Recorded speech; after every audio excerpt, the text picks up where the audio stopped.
for the style of Double Dash, right? And I think so. I don't even know if that console was real. I think it might have been made up. What, like a collective delusion? I know the company tried to like gain a lot of prestige from having claimed to be so influential, and it's just like a collective lie. Yeah. Entertainment system, and then the Super Nintendo Entertainment System. Like, yeah, man, the was he wasn't working that hard that day, was he? Well, some Reddit users fell for that being a real thing, but yeah, I certainly didn't. Oh, look at that. Chat's already pouring in. Hello, folks. Oh, hooray. Hi. Alright, the plan here is to continue and complete the Halo super chats we had. Then oh boy, we'd be sorting out one of our other catch-ups, Streamlabs, and then today's ones. So I wouldn't promise we're going to get through all of that today. We may not. It depends on how everything goes. That's the plans. First one says, first time in almost 2 years I managed to catch an EFAP. Well. Oh, yeah. Well, we're glad that you're still here. I hope you enjoyed it. Mm-hmm. They can be elusive, those FAPs. What's going on with them? Good to see him active again. Give my $5 to ER to ensure more milk trips are successful. Milk trips? ER a milk aficionado? He's just an enjoyer of milk. Does he like to do the milking himself? Is he a hands-on kind of milk acquirer? I assume he's a hands-on milker from what we've talked with ER about. That kind of way. Does he just lean down and squirt it straight into his mouth? No, I'm sure he's like, all right, I'll be back later when I'm thirsty again. I'm sure he's like Luke.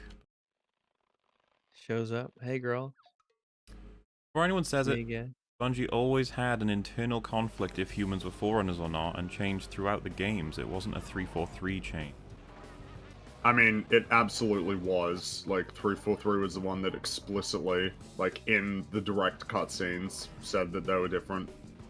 Also, I mean, I know that if we pretend for a second that that is true, that they had conflict over it, the person who defines it that way is still at fault if it causes contradiction. Do you know what I mean? Like, if we discuss the idea but never actually commit to it, and then someone else does, like, well, they committed to it, so. Yeah, well, yeah, exactly. You discuss all kinds of, most of the things that you have in your game, you have this, all the things that are in the game, they're just a tiny fraction of the things that you've discussed. Only one thing's going to make it into the game. I think you've discussed dozens of things.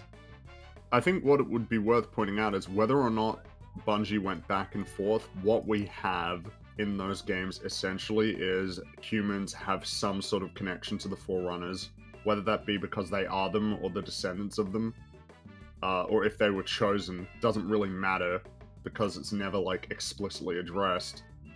But then again, like, Gilsey Spark literally calls Chief a Forerunner, so I don't know what I'm meant to make of that, other than that's I don't know why a monitor would say that, unless that was true.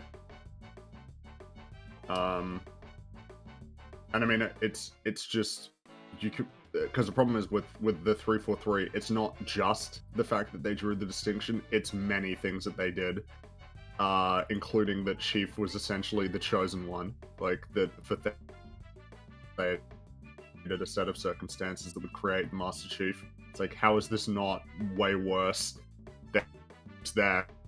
And he was the person who could do it. Like many other people. Could have been anybody else, but it was him. When you talk about coincidence, it could have been anybody else, but it was him. Is like a much better way to go, I would say, generally, than, nah, you were cultivated over thousands of years and thousands of generations. Like, yeah, I don't know. You feel like you just create problems when you do that. Like, problems that become very difficult to solve. These people won't stop until they've sacked every beloved franchise. You hate to see it, Molefield. A little bit. Yeah, a little bit. Yeah. Well, just that it's not necessarily their goal in any way, shape, or form, because they want to make money, but they've gotten really bad at doing that. Well, it seems that way. I started my playthrough of Halo 1 yesterday, and it's like, man, that was like a really cool idea for a game. It's so neat and novel. And it's pretty crazy to me playing that game. It's like, man, how little of like this is like in that show. Like how little of the tone and atmosphere of Yeah, of 'cause- Halo 1. It's like I think like I don't know how involved 343 are, but I mean I kind of feel this way. It feels like it's been forgotten like what Halo was for a long time. You know, like what it used to be in terms of its tone. It was that game has got so much like camp and levity to it, despite like, you know, the serious stakes of the story. All the Marines running around saying funny things. Cortana's like really snarky sort of like comebacks and observations. There's certainly, it feels like those games knew how to sort of like unwind a bit, you know. But, I like, also, replayed Yeah. Halo the other day. I sat down and went through it, the first game, and I'm working through Halo 2 now. And there is that aspect of, oh, wow, like this is in the game. Like this was a thing that's always been here. And sometimes you just don't remember these sorts of things, or, you know, years go by and you forget what's in it. But there's so Yeah. much there in terms of just character and cool places and nifty lines. There's a lot of I think because I mean it's an often praised part of Halo 1, but like Halo 1's atmosphere is fucking fantastic. Like just when you first step out onto the ring, the presence of the ring like everywhere, all of these beautiful landscapes, but like mixed with this at the time like strange alien architecture. It's such a great like setting for a video game. And there's no way that this show is going to capture like that when they go to Halo. They're probably only going to spend a couple episodes there, and it's not going to be that interesting. Well, yeah, we have It's no clue what they'll end up doing, what they'll end up wasting. Yeah. Did they ever explain why Chief and Maquis had a special connection to objects? I must have missed it. Yeah, they have a protein in their DNA that's like 2 in a billion odds that is the thing that seems to allow them to interact with the Forerunner which is stuff. one of the changes that we talked about that then generates a shit ton of contrivances because you've made that change. Yeah, the change is substantial because in the games it could have just been anybody, didn't need to be Chief, but in the show it has to be Chief, and it's like, man, the fact that the Master Chief is the one person who has the protein, and also that this one person with the protein on 2 separate occasions interacted with 2 complementary pieces of Forerunner technology. It's like, the odds of that are insane, bordering on I mean, I'm happy to call that a plot hole, basically. That's an insane coincidence. yeah, it is an insane coincidence. Like, statistically, like, what, 1 in a trillion, if we're being real? It doesn't beat out Multiverse of Madness' contrivance. It does. Yeah, that's the top. I don't think you could. Yeah, I'm just saying. It might be like the worst math, like without going into absurdity of multiverses. It's up there for most incredible coincidences ever in a plot. If we go to that level, we would have the remember the Doctor Who one that Jay highlights, which is the they are teleported to a random place in space, and they happen to be right next to a ship that can rescue them. Yeah, that's incredible. Mm-hmm. It's just, which I guess is funny because again, you look, Halo 1 starts with a coincidence. Your slip space jump brought you to Halo. It's like, that's the coincidence. The inciting incident for the story. It's like, we've talked about that though. An inciting incident can be a coincidence because it doesn't really, I mean, in this case, it doesn't really bail you out, right? Like, man, what luck that we found a super weapon that could kill all of us that the Covenant really want to use because it's part of their religion, and also it's filled with a crazy parasite that'll kill everything if it gets off. It's like, it's not a coincidence that helps you, you know, that you found this. It's a coincidence that just kicks off the story. And then, inside instances are often like just what if scenarios, and then the rest happens. Like, so you describe the whole war happening, and then you're like, what if the humans stumbled across the Halo? Well, exactly, because you do have the backdrop of this war that's been going on, Reach has fallen, humanity is desperate, and then they happen to find it. Someone could be like, well, that's lucky. It's like, well, it's not lucky. I mean, given that I mean, it's lucky in the vast cosmos, but given that it's established in the Halo world that like when you escape a planet that's being besieged, you just make random jumps. It's like, well, could have happened. It wasn't like they went there on purpose. You do random jumps to try and escape, and then it just so happens that this one ship jumps to this location. And then that kicks off the story. As opposed to, man, like, I don't know, Chief just went to Madrigal for some reason. I don't even know why he went there. It's just kind of crazy how, like, a little video game from 2001 put more effort into explaining why things happened. And it's still quite a gamey game. It's a very gamey game. What's for me? I've never understood the weird Twitter attitude where they're like, you know, film bros have ruined film like Cinema Sins, that myself will be mentioned a lot. This is like obsessed with plot, and that's what's ruining films now. And it's just like, we haven't been obsessed with plot in any way, shape, or form for ages. Like, it feels like you have to dig back to the 90s and 2000s for where it was starting to die out. Where we're at now, like, nobody cares about making things make sense. No, it's about hitting your beats that you want. But I mean, instead of just like, because I mean, again, in Halo 1, our introduction is, all I need to know is, like, did they, like, find us or did they follow us? Cortana's like, well, I think we both know the answer to that. And then they talk about Covenant ships are faster. They were waiting on the far side of the planet. They knew that we were coming here because nobody can ignore the hole we tore in slip space. It's like, you didn't need to tell me why the aliens found you, but you did. Because you're establishing aspects of the world building that are important. Covenant ships are faster than us. They outnumber us. Like, we're on the ropes. We need to make sure that they don't find Earth, and it's like, okay, but we can't let Cortana fall into enemy hands because she has tons of intel that they could use against us. I'm going to set up subroutines to help the ship navigate down, but you're probably going to ignore me. It's like, yeah, this is all, you only need a couple of lines, but you just establish a bunch of important rules about the way things work. Cortana is very powerful and has, like, a huge amount of things that she can do, but Keyes is going to do a lot of things on his own because that's the kind of person he is. Yeah, that's my the notes I've scribbled down as I play the game. Like, Keyes has a personality, and he does things, and all that stuff. Yeah, Keyes is, well, I mean, and also just, once again, struck by how much, focus there is on you being there with other Marines and you're not doing it on your own. I mean, damn, the second mission of the game, like, the mission that is the titular name of the whole series is about you rescuing Marines who get stranded all over the place and attacked by the Covenant. You'd think, based on the show, that the Spartans never really save anyone. Yeah, there's multiple instances of, certainly, both Cortana and Chief have this interest in the well-being of Marines throughout the game. The first game, when you're descending to the planet, it's like, oh, we're gonna be okay, sir? Like, I don't want to die. And then Chief just pats him on the shoulder. It's like, yeah, I don't know. You guys didn't play the games though, so I guess you didn't know. like Chief cares about people. It's an adaptation. It's fine. The both of them. The both of them do, yeah, but it's fine. It's adaptation, all right. You've made your own choice. It was a much better choice for sure. Such a great idea.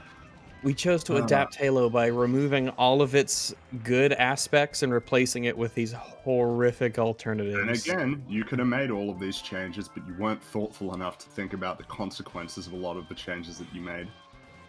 So, it's just, yeah. It's okay, it's an adaptation. It sucks on its own terms. Just stings a bit. It's obvious why the Covenant are returning humans. They want their money back, and they have receipts. Haven't you ever shopped at Walmart? Gosh, they're only being smart shoppers. Also, hi, yeah. In this world, with humans being as dumb as they are, I can believe the Covenant want their money back. Yeah.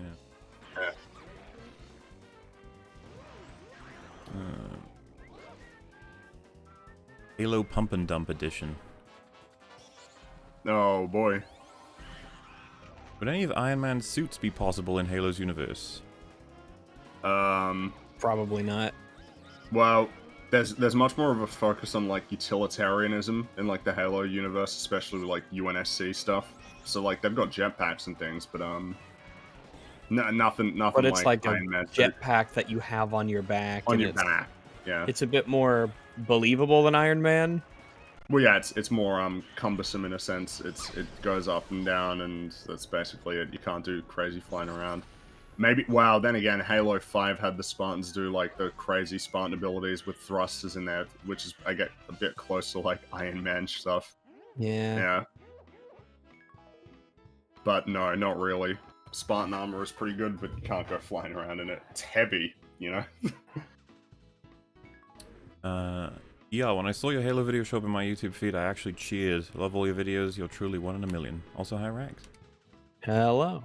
I think you'd appreciate that. Mm-hmm. Don't know if you guys will do Jurassic World Dominion, but if you want, I could tell you all the BS in that film since I'm a paleontologist, especially since you share many of my concerns with it.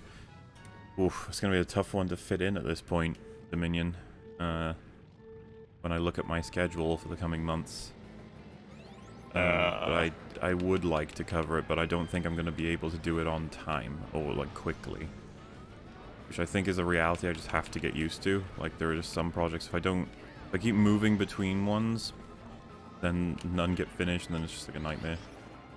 So I just have to be like, well, this is one I just have to cover later or not at all.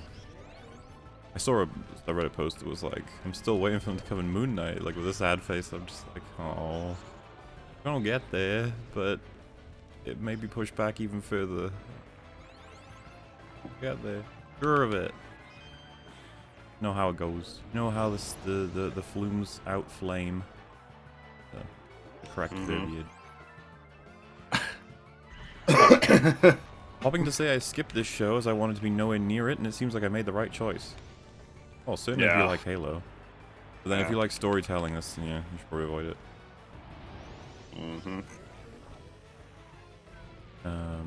Don't tase me, brethren. Well, you would say bro because going to the humans at that point. I feel sorry for Halo fans. The show looks downright disrespectful towards the original material.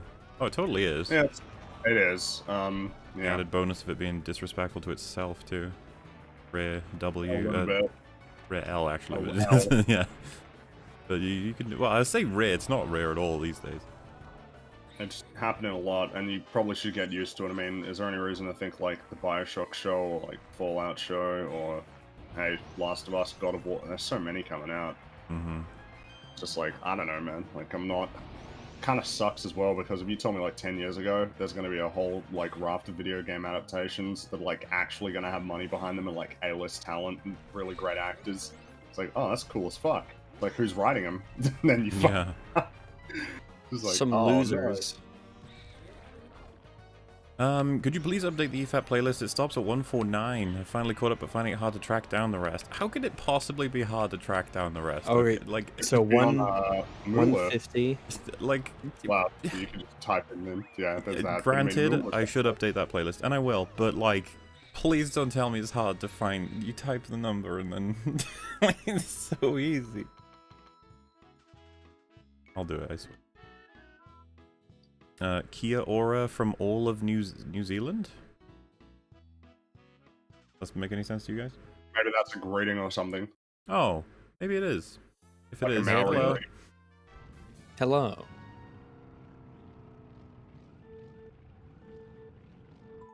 Can't wait for the Bioshock show to subtly include all of Elizabeth's retcons to Rapture. Please don't remind.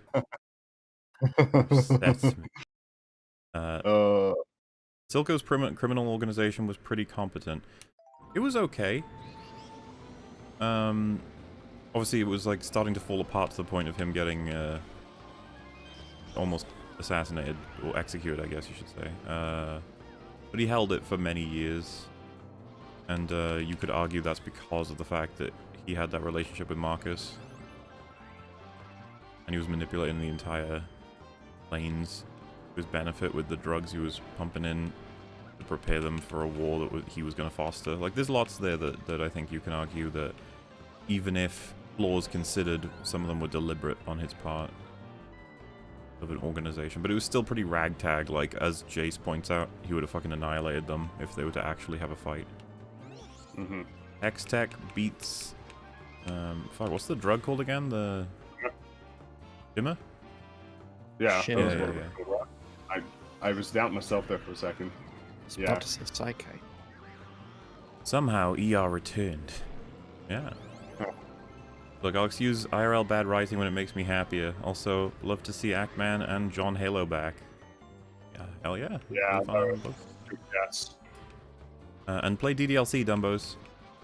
Perhaps. But chat. Maybe. Oh yeah, we're supposed to feel bad for the literal species traitor for getting roughed up a bit. Well, it's just kills a lot of people. Like, that's the thing that's Yeah, really... To be fair, I would fucking betray my species if they were worth betraying. But, like, not in this scenario. Yeah, she's just killing people, and she has kind of no conviction. She just flip-flops, like, very quickly. Like, I don't even... I would... Because if she legitimately believes in the Great Journey, why would she ever help, like, Chief? Like, ever? Why would she help him? He fell in love. Yeah. It was really sweet and well written. You spend 2 days with someone and then you don't believe in your entire like faith belief system anymore. It's just gone. I'm He's also that incredible. like blown away, I guess, by the fact they really wanted to try and argue. Like, you see, it's a tough decision for her about humanity because on one hand they're nice, but on the other they're not. And it's like, wow. Meanwhile, it's like, what's the Covenant's goal? Oh, it's just kill all humans. Like, just kill them all. It's like, yeah, you know what? That's pretty fine with me. The Covenant, they got good and bad. You know, they made great lasagna. They kill all humans. Like, Avengers 1 is the best MCU film. Would you agree? Nah, it's up there though. Well, so instead of saying nah, I would just say I would be willing to entertain the argument. For sure, yeah. I just think there are other ones that are stronger, but it's up there. There's a couple that I think can compete, and I guess, but like my pick right now would be Civil War, but I could see it changing if I were given a reason to do so. This is the thing, I've never done a huge deep dive into Avengers' sort of story. I've only done a few scenes, so it's just like maybe I would be convinced after looking into it for a while of like, and there's a shit ton going on here that's really good, or vice versa. I don't know. I can't be the only one that feels this show represented PS3's Resistance Fall of Man more than Halo. I would say that I don't agree with that. I don't agree with that. I'm not even sure why. Huh. That the Halo show is more emblematic of Resistance Fall of Man. What is like the Chief is more like Hale? Nathan Hale? Because I don't see that. I guess. No, I don't see that one at all. I played that game for about half an hour once, and so I got nothing to add to this. Well, it's just because the premise of Resistance Fall of Man is that the Chimera is like this sort of alien force that is comprised of like converted humans, like 1950s, so it's got like this kind of cool fusion of this crazy science fiction technology with this kind of alternate history, like 1940s, 50s, like equipment, vehicles. But I mean, in terms of like the story comparison, I don't see it at all.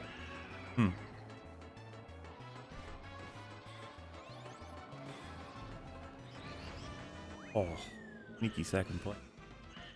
Apparently after episode 2 or 3 aired, Paramount wanted to fire the entire writing staff that worked on season 1. This was after 7 to 8 years of development hell, destroying a season's worth of sets.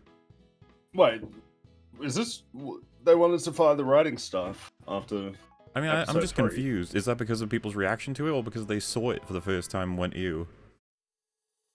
Because, yeah, I mean, at that point, there's nothing that can be done. You probably should have reviewed those scripts. Exactly. Man, like, why is everyone so bad at making shows now? If that's true. If that's true. I mean, then again, like, both of the showrunners left. So, yeah. That doesn't bode well when one of them leaves halfway through, one of them leaves before season 1 even airs. We often wonder sometimes when people leave, is it that they were asked to leave? Times. Well, I mean, yeah, there's that. I guess it's just that the options are either they were asked to leave, which isn't a great sign, or they don't want to keep doing it, which is odd, considering that it's showrunning for Halo, you know? Like, how is that not one of the best jobs you could get? With everything that can be understood about Halo, right? If it turned out you were the head writer on the Halo show, and it is as it is, I'd be like, yeah, he didn't get to do much of anything, did he? Like, he didn't get to have any decisions about any of this. If I was making the Halo show, I would have probably gone with a radically different premise. Well, what I'm suggesting is, like, your involvement would imply not at all what we saw, therefore you're just superfluous to the production, I would assume, at that point. And so if you well, I left would for hope Season so. 2, it wouldn't be like, oh no, why would you abandon it? It's probably like, no, I was never a part of it. Right, yeah, kind of like, well, it's kind of like with Multiverse of Madness, right? How much did Sam Raimi meaningfully get to make decisions about the plot and everything? Yeah. Versus Michael Waldron, it's like, well, you wrote Loki, so, like, you know, I could see the through line there. Fucking hell, that luck, damn. Also, I lost my whole lead now. That's pretty unfortunate. The art director in charge refused to travel to Budapest to work on location, so they fired him and rebuilt everything. 343 had to sign off on all this canon-breaking stuff, by the way. It's in the contract. Oh, really? Well, If presumably... you are listening to this now, person who said that, if you would, like, ping me in Discord or something with a link to that, I would be interested to see it. I thought 343 didn't have much say at all on what happened, that, like, the showrunners had a lot of freedom.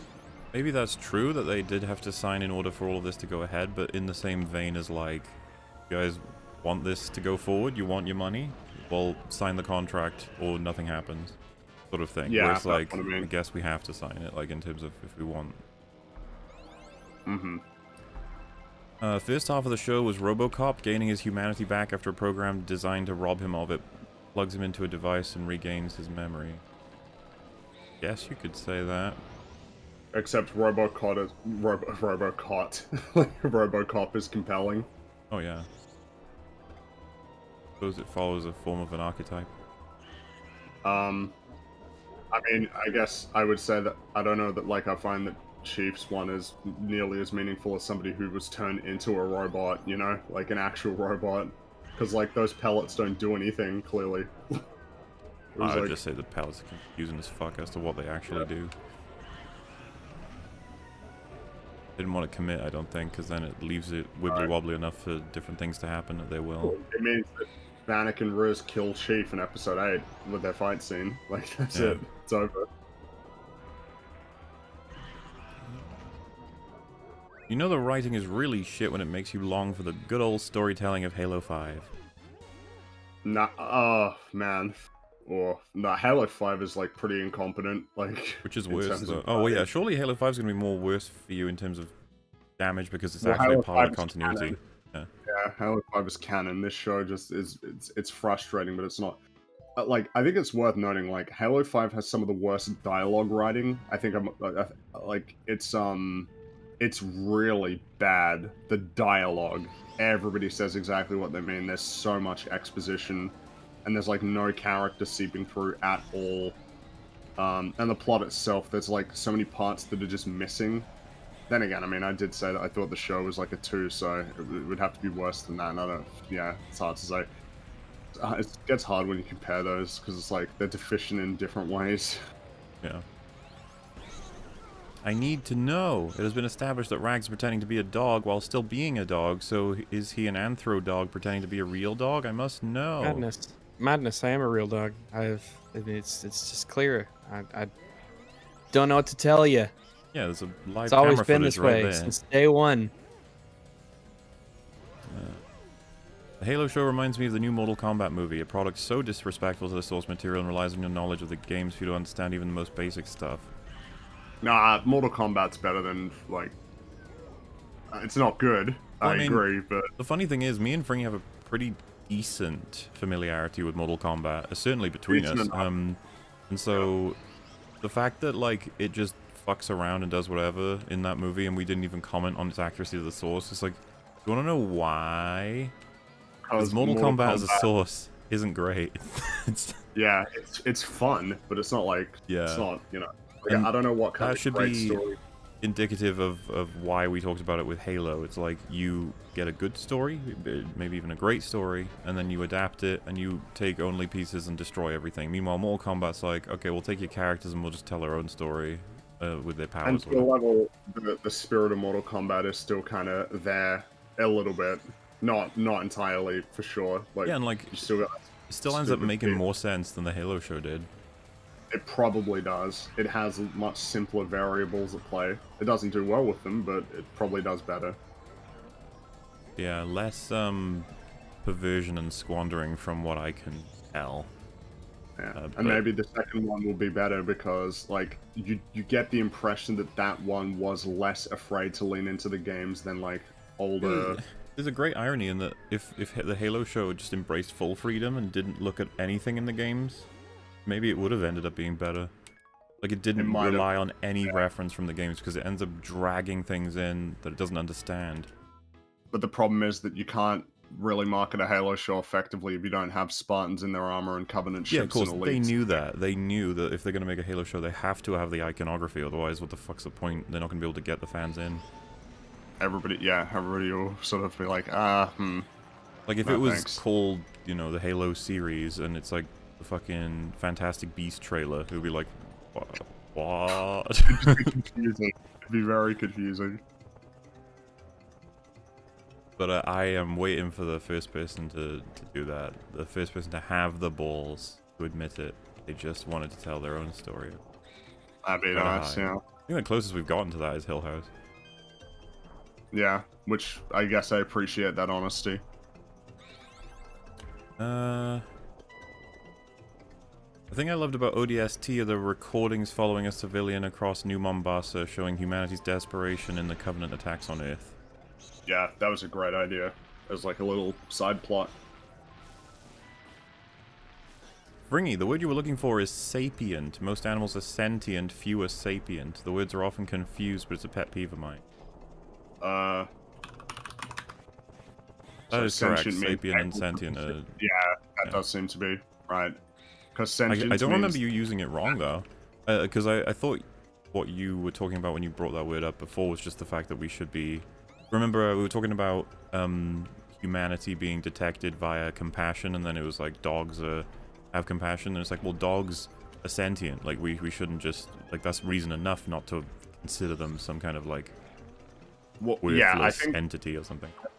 I think the point I was making is that... Well, so the reality is the elites are both sentient and... Well, depends, right? It depends on what they do with them, but, like, if they're going to pull from them, like, what... If they're going to have the Arbiter as a POV character, then it's almost certain in this universe that it's the same as in the games, that the elites are both sentient and sapient. And the point I was making is, like, I don't know that humanity would have unique qualities if, like, if other alien species were able to achieve a lot of the same things. I feel like it would just be, they would have to have a lot of the same attributes. I just don't like, I don't like stories, like, that go, like, humans are super duper special, like, as I just believe that would not be true. Also, correct me if I'm wrong, but I thought sapience would require sentience. I think so, right? First. Like, you can't be... Because sentience means the ability to feel or perceive things. I don't know how you could have, like, any wisdom without the capacity to feel or sense things, you know? Right, yeah. So it seems like, yeah, sentience comes first, and then sapience is, like, the next step up from that. Also, someone said Fringy and Mole are both wrong about the movie keeping the spirit of MK. Explain this since they're both wrong about the games keeping the spirit of MK? Hang on, like, what games have we even talked about? I think I said that there's this, in a certain sense, that the film, like, retains some of the spirit of the games. That was something I said, which well, like, the problem is, though, I've always kind of hated and used that argument for different things, because the spirit of is kind of wishy-washy, isn't it? It is vague. Like, who gets to decide what the spirit of a thing is? Because if someone said, like, the spirit of Peter Parker is with great power comes great responsibility, I'd be like, I think that's fair. But then someone else could be like, whoa, it's way more than that. It involves, like, his struggles with money. It involves the fact that his uncle has to fucking die. You know, just stuff like the spirit is really important to nail with these elements too. And it's like, oh, okay. I guess that may be considered fair too. You know. But as for Mortal Kombat, I just haven't taken it seriously as a piece of storytelling ever. I'm just sorry. A creepy world, crazy characters. Yeah, like I remember Shaolin Monks. I don't even know if did you ever play Shaolin Monks? No, I didn't play that one. It might be my favorite, especially as a co-op game. But man, the story is so fucking bad and funny. That's the one where sometimes Scorpion, when he uses his thing, he's like, "Get over here, bitch!" Like, Oh, That's the one, I thought right? he says sometimes he'll say "get the fuck over here." He does say that too, but one of the other variations was "get over here, bitch." Yeah. Like, really funny. I don't like that they changed the because they used the same "get over here" voice line for like 15 years, and then in Mortal Kombat 11 they re-recorded it and it's not as cool. He's like, "Get over here." It's like, oh Yes. yeah, just keep get over here. It It's sounds funny. great and it's iconic. Fucking keep it. It is. Yeah. But yeah, Mortal Kombat to me's main spirit is just that it's fun, and you might be like, well, that sounds so undefined. And I'm like, yeah, it is. Like, But it's fun. It's a fun, goofy world. Seeing the fact that like you can play as Terminator and fucking kill a Predator in the stuff, it's like, well, at least they're keeping that level of fun alive. But I have no idea how good the ports are these days. Mortal Kombat 11 on PC was not good, like, as a port. I remember it was, it did the thing that was really annoying where, like, the menus were locked to 30 FPS, and whenever you did the X-ray, I think they were called the fatal, what were they, basically the X-ray moves, and if you did the fatal blows and, the fatalities, they'd all go to 30 FPS. It's like, this is awful, why would you do this? Like, I imagine that was something they had to do on console, because console couldn't handle it, but, like, I don't know why you would have that baked in. Fortunately, there were mods that could just, like, fix that pretty quick, so that was good. So they've been terrible since 2011, apparently, due to excessive retcons and character assassinations. As someone who played well before 2011, I never thought that Mortal Kombat was in some grand position to be, like, a victim of being torn down. There are definitely people who feel... I'm pretty sure one of the big ones is a lot of people hate what they've done with Sindel, but, like, she was a totally different person, and then in the new, like, since Mortal Kombat 9, she's been changed into a radically different character.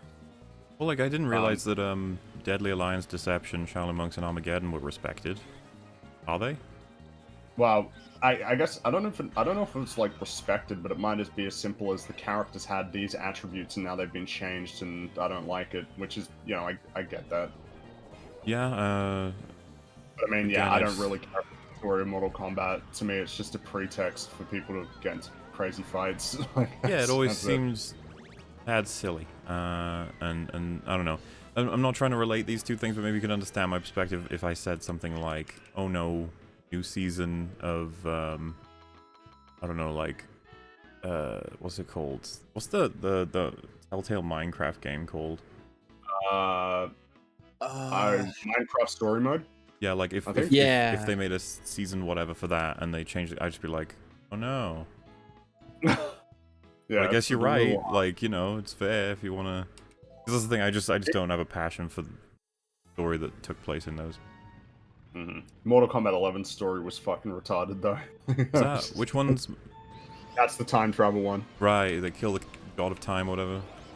Yeah, they're gonna rewrite the timeline, the new era, the old era, and stuff. How many times can they do that?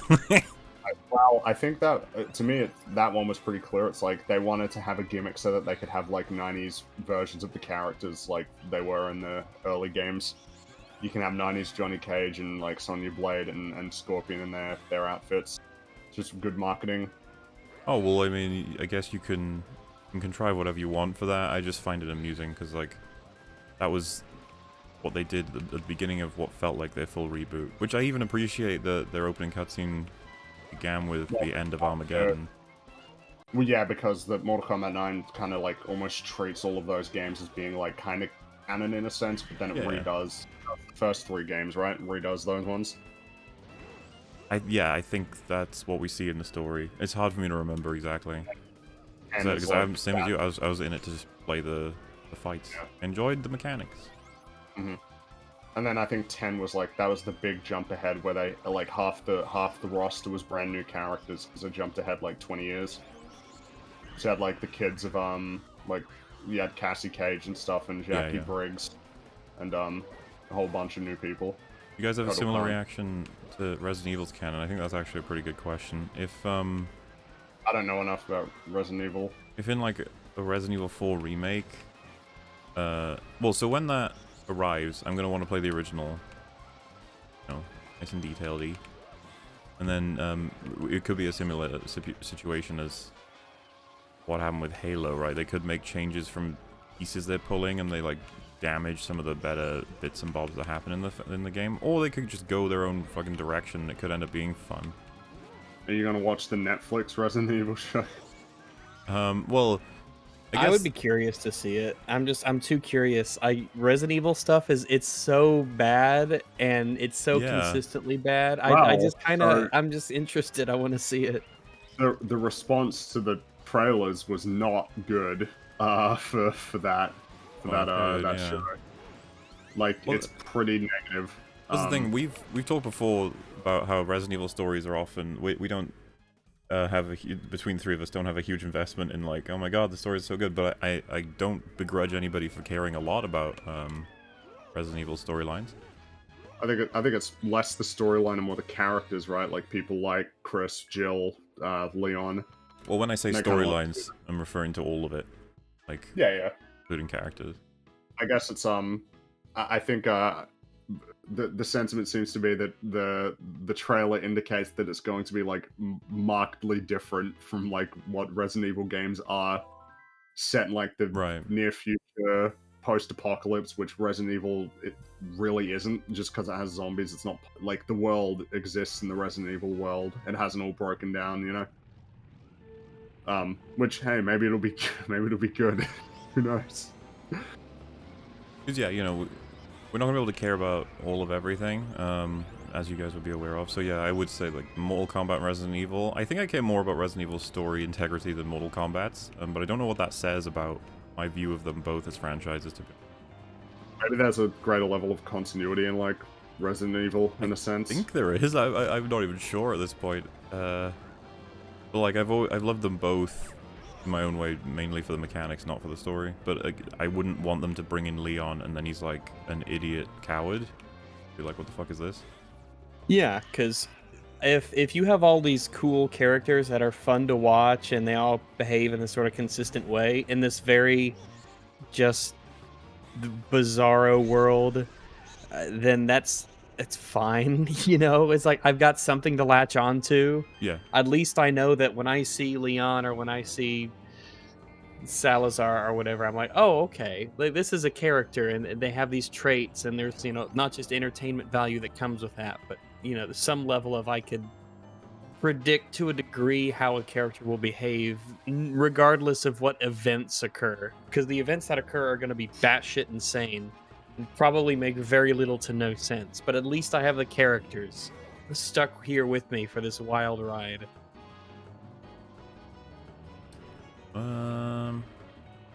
Where are we?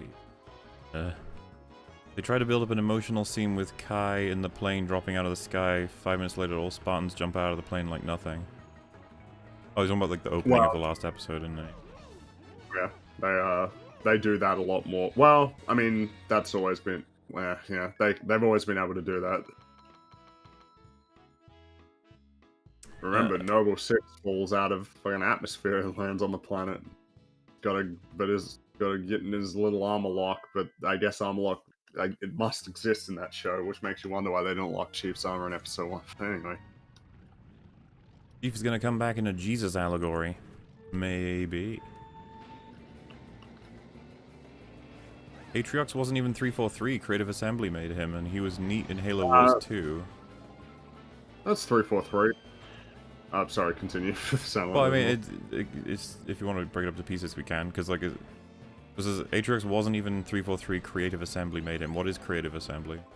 Creative Assembly, they made Halo Wars 2. He was in Halo Wars 2, but like that was code with 343. I was gonna say, surely 343 is still the I don't know what word you'd give it, but they've got to have an influence, right? Or they absolutely did. They were like co-developers. Creative Assembly like made the game, but 343 would have absolutely been like responsible for the writing and stuff. So like, Atriox is a 343 creation, and even if it was like Creative Assembly, it's like, well, it was under 343's watch. I was about to say, if the confusion is whether or not it belongs to 343 or Bungie, it's like, well, it would be 343 at that point then. Absolutely, 343's. Yeah, 343 are co-developers. But moving forward, it says he was neat in Halo Wars 2, and then 343 took him for Halo Infinite and put their own brute OC in charge of the Banished just because. I don't know why they did that. But I mean, yeah, I'm not. Is the I'm not really implication sure then what- that Atriox was created by Creative Assembly in a fun way, and then 343 did with him things that made him bad, or?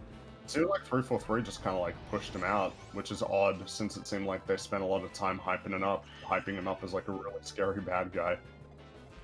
But I don't know. I didn't finish Halo Infinite, so I don't even know what they did with that all in the end. Are you going to go through? Because for me, when I go through the Halos, I'm just doing the 5 that are good. I'm just not playing doing bunch of the. games. Yeah. I'm not doing 4 or 5 or Infinite. Oh, you're gonna play Halo Wars? Oh no, not Halo Wars. I kind of forgot about those, but I heard they're good. Well, I think I heard the they're pretty story in good. Halo Wars 1, I don't think it's any... I don't remember it being bad or anything. But then again, I'm not huge into Halo, so I wouldn't know. Some that's apparently Bungie weren't super helpful during the development of Halo Wars. They didn't really like the game was being given to another developer. So that was Ensemble, the guys who made Age of Empires. First Well, one. like, This is the thing. I enjoyed the game, but I'd be curious to know from someone how it fares in relation, like Halo Wars campaign, strictly the writing, how it fares in terms of fitting into the well, universe. because it's set around Harvest, so it's like the earliest in the timeline of all the games. It's like right at the beginning of the war. Right. I didn't play Halo Wars 1, so I can't. It's so fucking really bizarre, say. isn't it, that I ended up playing that probably way more than the average person even did. Yeah, maybe. I think they tried really hard though, working on that game. That was like their last hurrah because they made that and then they were closed. Like that was their last game. I remember Axeman did a good video enough to get on a sequel. That must be nice to know. And I've Wow. heard the sequel's also good. I just hear they're good games. sequel though made by that's because Ensemble made Age of Empires, and I remember Age of Empires 2 was cool. Like- That was a cool. That sounds like a fun idea to watch Springy stream Halo Wars or you sell frags. I wouldn't mind seeing that, even if it's cringe. Just to... Do I probably let me check. Do I might? Oh, that might be on Game Pass actually. Because That's an idea. I've got it feels so weird to say this, but I've got like a nostalgia element to it that I enjoy it no matter what. Because it was just fun back in the day. But I wouldn't mind knowing it. Someone said that Ackman's got a video on it, right? Was that you, Frankie? So maybe I should check that out. See what he says. I like his I video think because for me, go yeah. for it. Well, No. for me, I've got if I play an RTS, I still need to finish 2 of the 3 campaigns for StarCraft 2. So if I did play an RTS, I would want to finish those first. Luckily, there are co-op mods that exist for Well, but this StarCraft isn't that'll help me get through that. even But necessarily for fun, though. I'm suggesting because I'd just be curious what you guys' thoughts on it are. In the same way I force you to watch something like Moon Knight, you know? Yeah. Because I'm very nice. Mhm. The Axeman is great, but story is the heart and soul of entertainment, and the fact that it looks good makes it worse, not better. That makes it worse? Well, so Ackman, I think at one point was trying to appreciate that the show does really look good, but I'm pretty sure we all agreed, so... Yeah, the show definitely has cool props and the armor. I don't know about looks this, cool. like, it makes it worse that it looks better. I can understand if you're saying, like, that means that we definitely had the potential, and so it's sad, but I don't know that we can overall call it a worse production compared to one that looked bad and was badly written. It's like, I think it makes it a better show overall to look good, right? Mm-hmm. I am 32 today and my knees hurt. From the moment I realized the weakness of my flesh, it disgusted me. I craved the certainty of steel. I aspire to the purity of the blessed machine. Yeah, me too, man. I like robot legs. Those seem like they'd be neat. Am I the only one who liked 343's characterization of Master Chief? I don't mind it as its own thing. It's just incongruous, I think. It's a radical change, very quickly, with no real explanation. Have you seen that Movie Bob is now working as a writer for Film Theory? Was quite shocked to see him talk about his new in his new Doctor Strange video. Really? Really? But why? So like, so MatPat's gonna be reading out scripts written by Movie Bob. Okay. I don't even. Yeah. All right. I don't know why. Okay. Good for Movie Bob. Anyway, hi Rags and the gang. Looking forward to this one. Oh, hi. My wife said Welsh isn't real. It's Wellamese. I think she's lying to you. Trying to trick you. You realize. Welsh. Superior race. Or the Walish. I'll accept Walish too. Hi all, couldn't make the beginning of the stream, but I'm excited to hear you all tear this crap apart. And as a side note, Halo 2 is more cinematic than the whole of this show. I mean, that's probably Yeah, true. them blur cutscenes. Also, I'd love to be able to discuss this with y'all. Yeah, I mean... You know how it be? We have to have a cap. There was a couple people who actually wanted on that Halo stream more than the guests we had, but I had to cut it off. I was like, we got 9 hours of garbage to talk about. We already have this many people. Master Chief, you mind telling me what you're doing in that spy?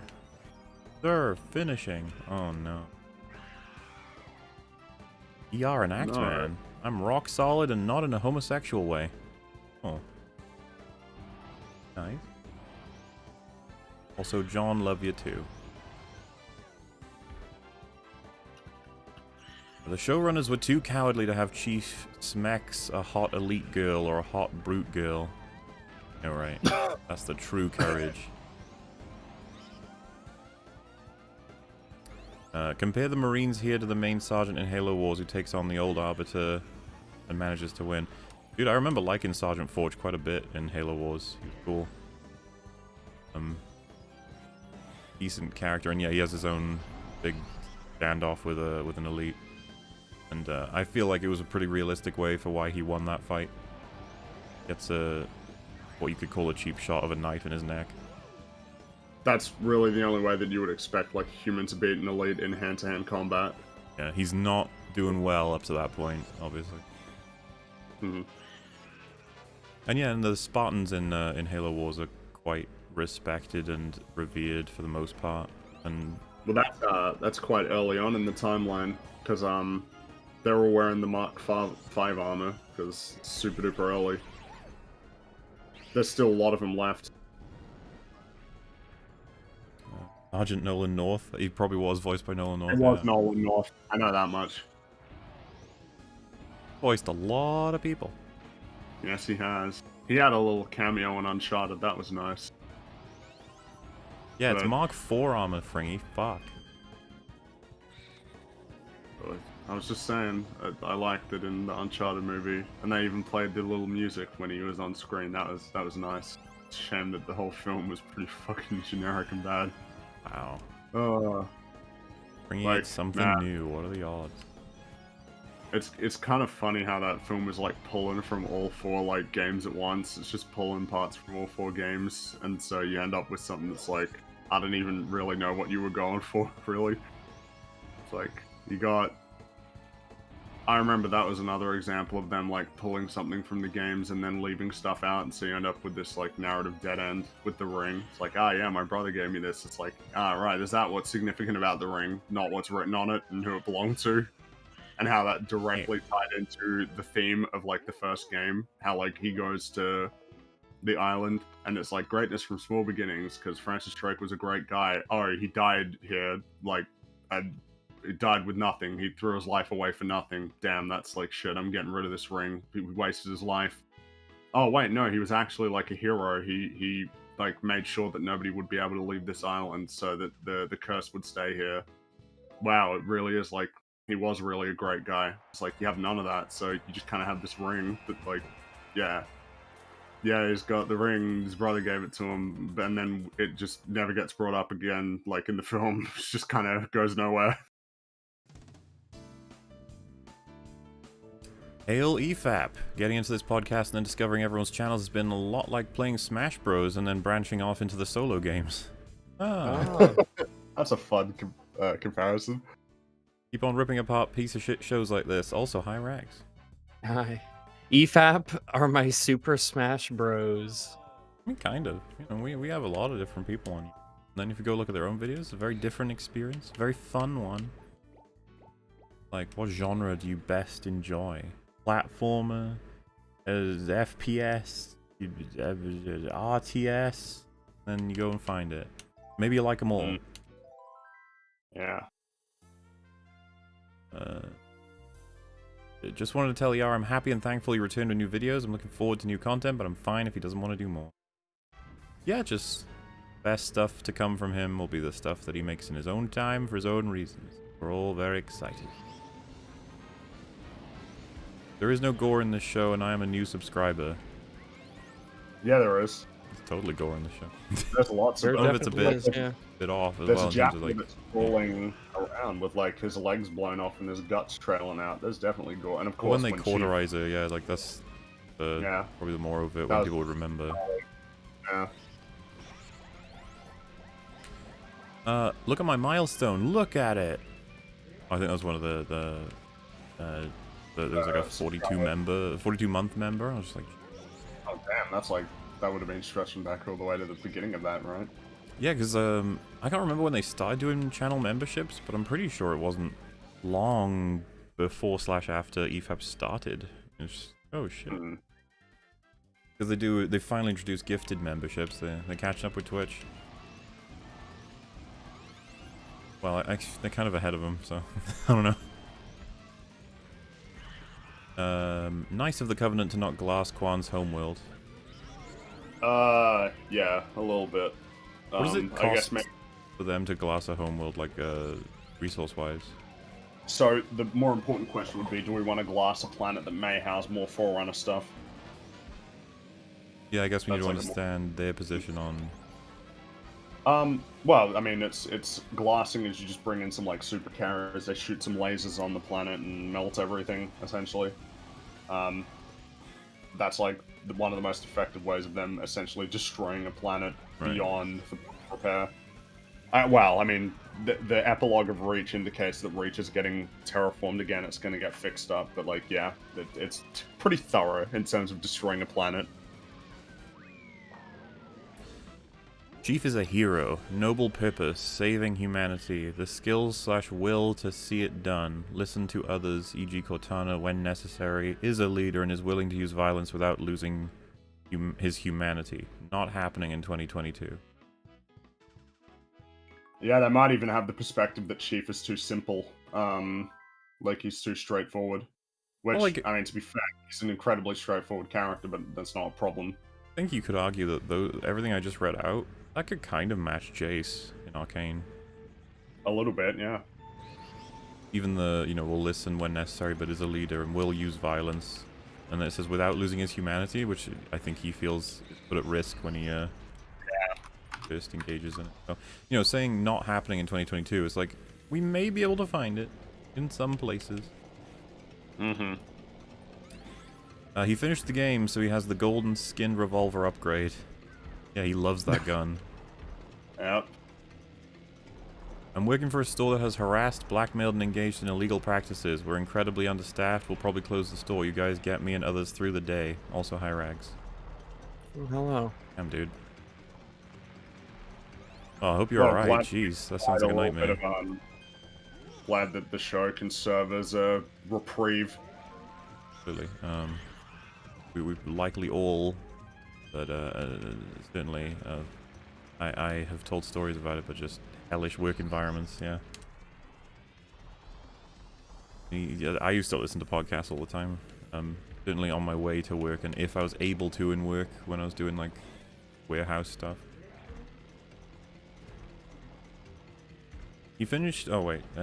Halo was the show that finally made me say, oh, so that's how this pain feels. Well, I mean, we're on what, like, 10th fucking time at least? Well, so probably like the 20th time for general IP, and then like the 10th time for an adapted IP that we all like or something. I think it's just that in the how coming... many times have games been adapted badly now? Like, it's painful every single time except Probably League of Legends. Arcane is like, yeah, and I guess we're gonna have a lot more of those coming out in the coming years. That was something I found hilarious. There was like an actual sentiment of people thinking that this was the first time that myself, Fringy, and Rags, between all of us, that we've had to deal with something that adapts something we like badly. I was just reading it like, first of all, I don't really care about Halo that much. So this one doesn't even totally count for me. I just recognize that the source was better, which I can do with basically anything that we end up talking about. I'm willing to bet the comics are better than anything in Phase 4 that are based on them. Because that's how bad Phase 4 is. But I just don't really care about it. But I thought it was interesting because it's just like, I thought everyone knew that we played the fuck out of video games. And so, have you seen all the adaptations that they've done over the years? They've been horrible. Yeah, like Mario's. I feel like, did they watch us do the Doom EFAP? I don't think me and Rags were not happy with that movie in terms of an adaptation. Did not like it. But like I don't think we said like it's bad because it's not Doom. We just said it's bad because it's fucking bad. Yeah. Funny though. Very funny movie. And I think we had trouble deciding if we thought that one or the other one was better, right? Doom Annihilation. Both excellent, but yeah, don't worry. This is not our first rodeo by any shot, and I imagine it's not your first rodeo person who said that. Just some of them are less overt. Because Halo, you know, like the Silent Hill ones, or all W.S. Anderson's Resident Evil ones, or all the ones that Uwe Boll did. Like, I guess they don't have as much. People don't think about them as much in the same way as Halo, because Halo is such a high budget and high profile thing. Yeah, maybe. The assault rifle does not have the 117 on the real prop, it's only on the CGI drop version. Oh, is that why they did it? Because they didn't... When they did the prop version, they were like, people... It doesn't have 117, so it's like... Well, why did they just fucking put it on in post? I don't know. Man, that's pretty funny. God, that's so embarrassing. That shot was so horribly bad. Everybody knew it, and then it's like, now we know why. That's a fun arc we went on, discovering why that shot exists. Check out Installation 00's video, Why the Hate? Johnny Rings got more than the gay giga gay. Who's Johnny Rings? Oh wait. No. That's a fun name for John Halo, I think. Right. I follow. Hello Mola, Fringy, and Rags. Hello. Hi. I've been slowly dying every week, seeing clips of the Halo show make it to Twitter, so I've been waiting for this EFAP with bated breath. Give 'em hell, guys. Oh. Hopefully you all enjoyed it. Yeah. I feel like we covered basically everything we wanted to. Pretty much.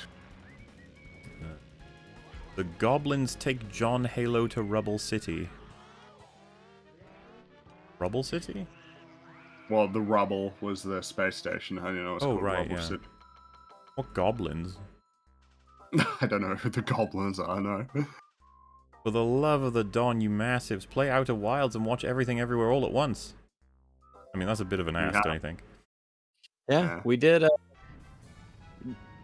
Well, I mean, you know, you got some of what you wanted.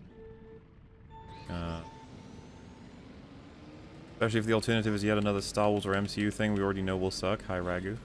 Hey. Hello. Might be good one day. You guys are excited for Kenobi, aren't you? That's literally out very, very soon now. Very soon. I am. I hate how they disable communications for the equivalent of the US Pentagon and no one on base freaks out or triggers lockdown or something.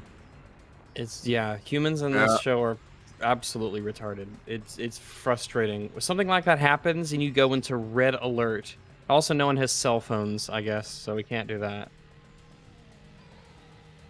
I guess maybe if they argue that it all goes down as a big network, but I don't know. You think they'd have some kind of backup? Maybe walkie-talkies built in as literally a backup for when greater technology is. Because you're already asking me to accept that Cortana can do all of this to the super mega military installation in its entirety. So I'm like, okay. and so already I'm like, but now added on top of that, just everyone's reaction to it is not at all in any way reasonable. I'm like, oh.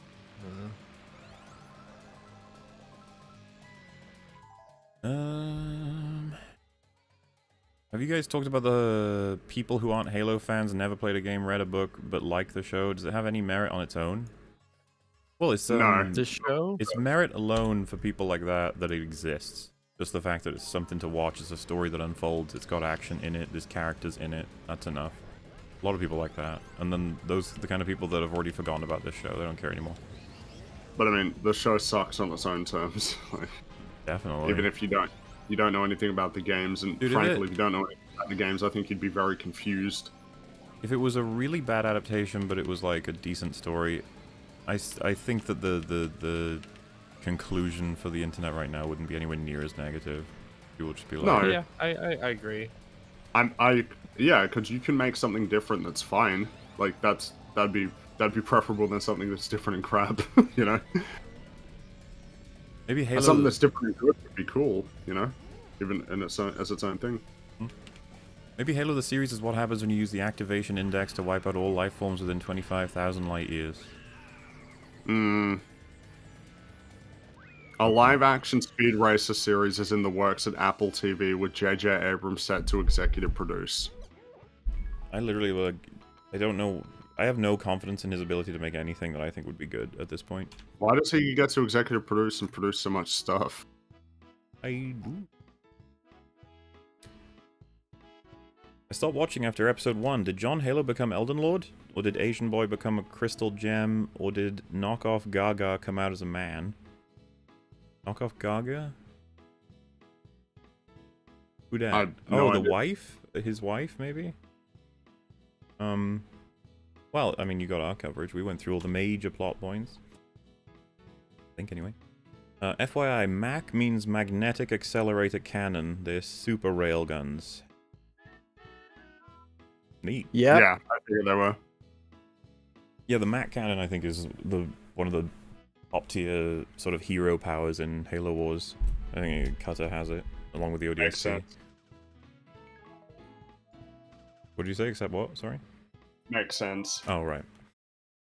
Yeah, because that was kind of a fun element to the game. The UNSC teams, you had... I forget the girl's name, but she had, like, the Hawk aircraft that are pretty good. And then Forge had the... he had tanks that were better than anyone else's. Right.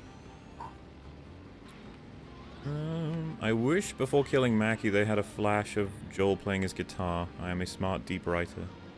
Or am I one yet? Yeah, I mean, that would have made it way better. Would have been able to feel. Oh. Rags. Johnny Rings is the wrong armor. He should be in his CE armor that he had before and after the Fall of Reach. Could have shown him using pouches. I mean, you could have. Oh, Anders was what her name was, apparently. We got a couple of real good fringy-led EFAPs. When's Rags gonna jump in the hot seat? Gonna have to be when we cover something that he's got the most interest in out of the three of us, I guess. It's not gonna happen, Rags, huh? Huh? What? What can happen? Nothing. Nothing at all. Also, episode 200 idea, complete breakdown Lord of the Rings extended trilogy. Ah. A complete breakdown of that? Oh boy. That'd take some time. That'll take 24 hours. Probably. Sounds to me like they treat writers like a contractor.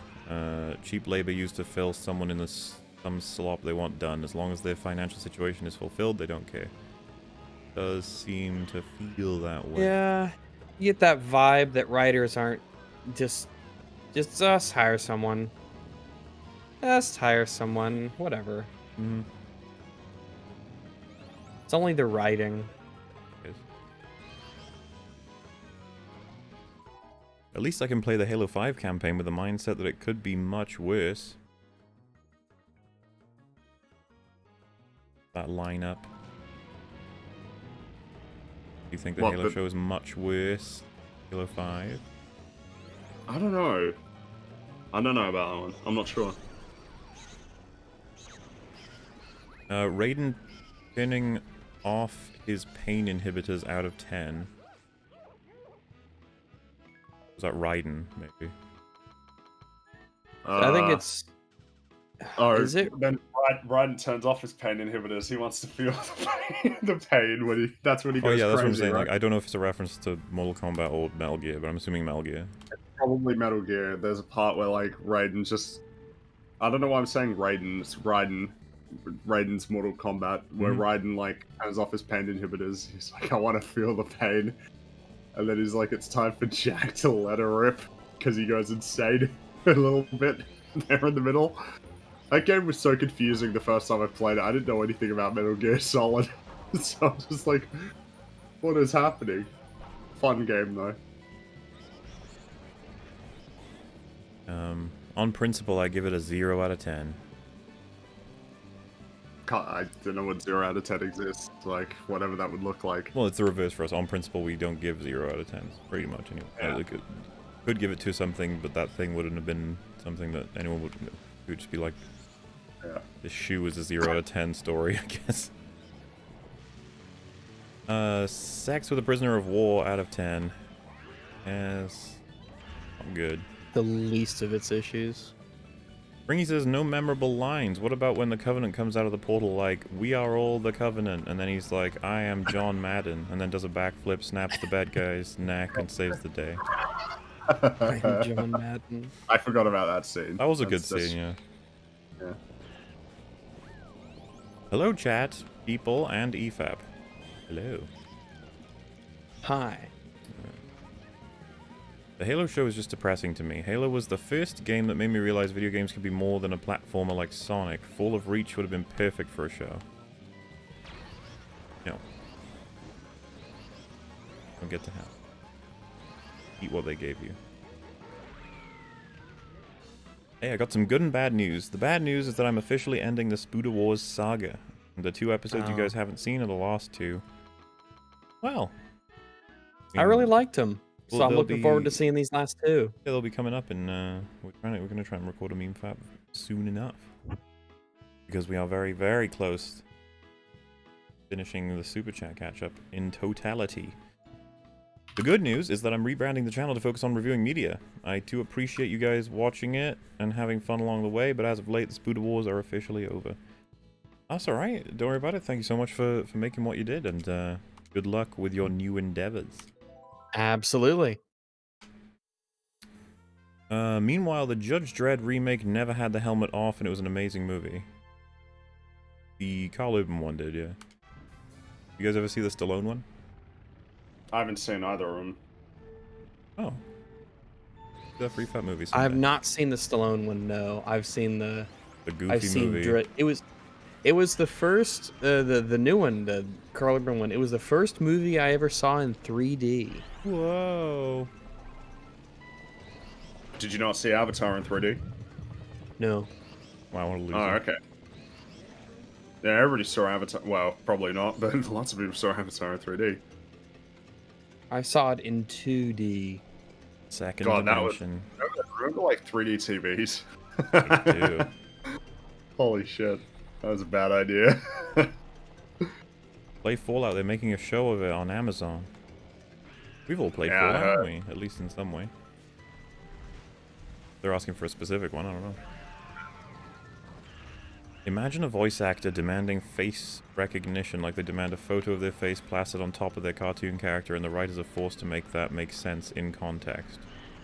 Well, I don't know what it is, but there definitely seems to be like an attitude where it's like, you don't need to voice act.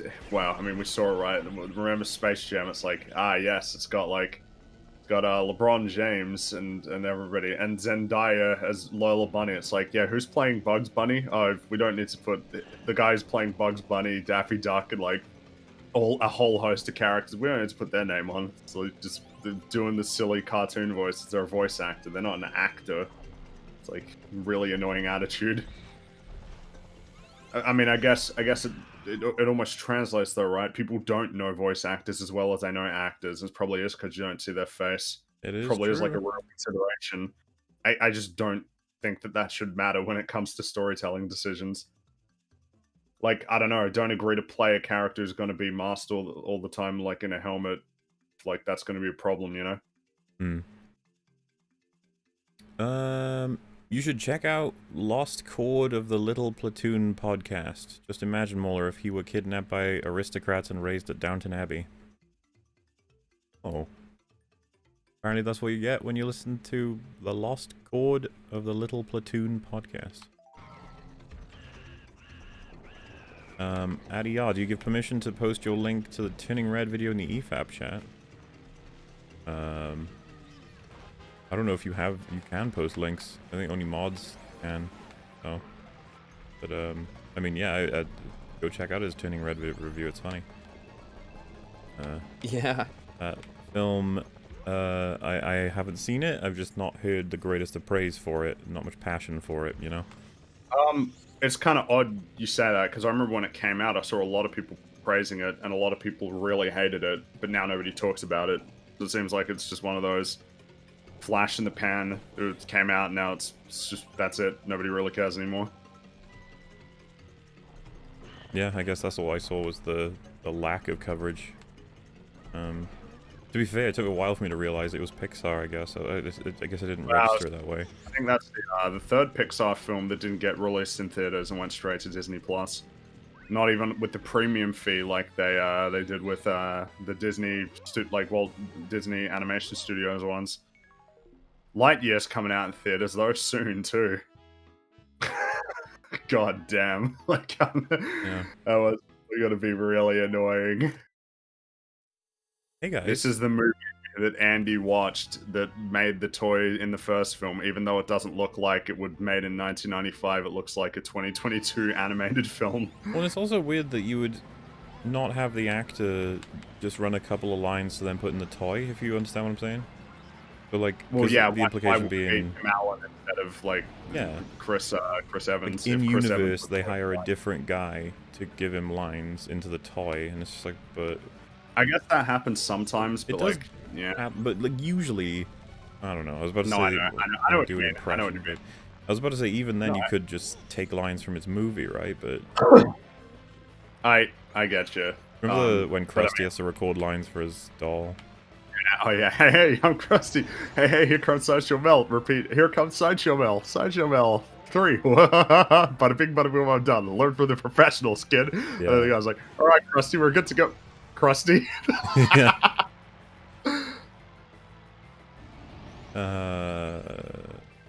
Yeah, hey guys, thanks for suffering through this dumpster fire for our entertainment. I couldn't bring myself to watch episode 2. That makes sense. I don't blame you. Will you guys be doing a complete breakdown of everything everywhere all at once? We very much may be, yes. The third day, not that long away. Halo Legends, the cartoon miniseries, is still the only TV Halo content that's good? I don't know, is it? I would have seen that, but so long ago that I couldn't tell you anything about it. It was like an animated anthology thing. Hello all, I'm looking to do an in-depth analysis on Attack on Titan. Much larger undertaking than I originally thought, and was wondering what the process you guys would use to script and edit such a thing. Process? Watch it multiple times, take notes while you're watching it, pause it, think about things as they hop into your head, go over your script a few times, think about how it will actually, how when you put it into a video, you know, how will people listen to it and sort of absorb the information in terms of what kind of structure you're presenting it. Think about what visuals you will want to have to represent the things you're talking about. Something I would say is it may be worth keeping in mind that when you're in the editing process, you should be willing to allow that process to play out in a way that may change your scripts. Just as long as I guess you keep in mind that that it's changing your script for the better. I guess don't it's important to have a really strong script, but don't allow yourself to be so rigid that you miss out on opportunities for jokes or new insights. And then, of course, if you're gonna have conversations on just how bad the show is, or how good the show is, or how bad or good the adaptation from the original is, and section it all out, try and do just a basic kind of plan so it gives yourself structure so you don't end up, you know, putting it in more places than one, like different points that you're trying to make. The redrafts will help you avoid repeating yourself. Bring things up where you feel they're relevant. You know, just break everything down into smaller pieces and build it all back up into one big whole. Because, yeah, I'm assuming this would be a very big project. Attack on Titan is a long show and a long source material, from what I know. So, good luck. Hey, what are you going to do about the gems? Please give us a solution. Also, I love you and your vids. Afraid he's not here. Any thoughts on doing something on Evangelion? Just finished the movie series and anime, and I still have next to no idea what happened. I don't know. I think it's going to be a complete mystery as to what videos he may or may not do, and I think he wants it that way. Can't say I find that approach unappealing.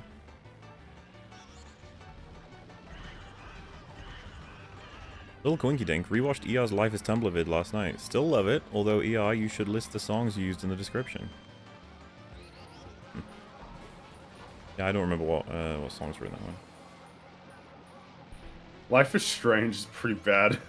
How dare you? The mechanics don't even make sense in terms of like the time travel. Like because it's like you pointed out, she's manipulating time and space, and also when traveling backward and forward in time, killing and supplanting the con. A lot of time travel stories don't think about that whole idea of killing yourself, essentially killing your consciousness. It's like the Days of Future Past thing. When Charles is like, welcome back, it's like, oh, what about like the Logan who existed and lived that whole life? He's just dead. Yep. He died. And he was a person who had a whole life, and now he's gone. And you're like happy about that. It's a bit odd. It's like, oh, it's finally you, as opposed to that other prick who was also you. But who cares about him, right? There were a few tracks in the vid I recognized but didn't know the names of. I tortured myself trying to remember them. They were from Haikyuu, by the way. Haikyuu? I don't know what that is, but yeah, sorry I can't help you there. Alright, this is a series of 8 in a row that are all the same thing, or part of the same thing. Alright, here we go. Tolkien on fairy stories is a trove of great writing thoughts by the grandfather of fantasy. Here's selection on legitimacy and logic. The many fantasy, the sub-creative art which plays strange tricks with the world and all that is in it, combining nouns and redistributing adjectives, has seemed suspect, if not illegitimate. To some it seemed at least a childish folly, a thing only for persons in their youth. Fantasy is a natural human activity. It certainly does not destroy or even insult reason. It does not either blunt or the appetite for, nor obscure the perception of scientific verity. On the contrary, the keener and the clearer is the reason, the better the fantasy will it make. If men were ever in a state in which they did not want to know or could not perceive truth, facts or evidence, then fantasy would languish until they were cured.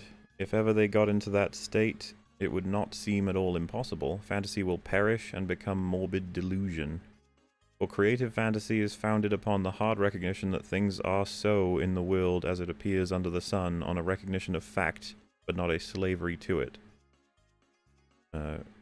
Tolkien on fairy stories. I mean, yeah, it sounds like he's appealing to the idea that it shouldn't be treated as nonsense. In fact, the fact that it's constructed and relies on some form of a rule is important to it. Mm-hmm. That Tolkien guy ever make anything that was good? You guys know about it? I don't know, I think but he made hopefully... like a little fairy story, didn't he? Oh, a little fairy tale story? That's nice. Something like that, yeah. Well, yeah, you know, go check out his stuff sometime. Seems like he knows what he's talking about. I don't know. Maybe he made Morbius. Morbius. Lord of the Morbius.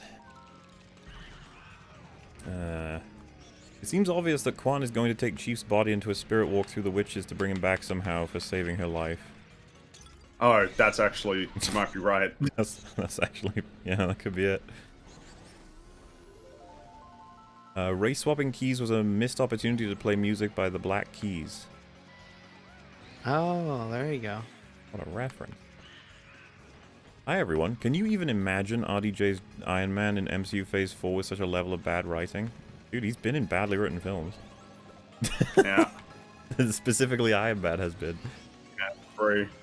Well, Endgame Maybe is they're like one of the referring worst. to him specifically really being the, like, as bad as Phase 4. Yeah, it generally. would be, it would suck to see. My It heart is hard to imagine. My heart breaks thinking about it. Also, hi Ragsy. Hi. Digimon of the day, check out Gargamon. Gargamon.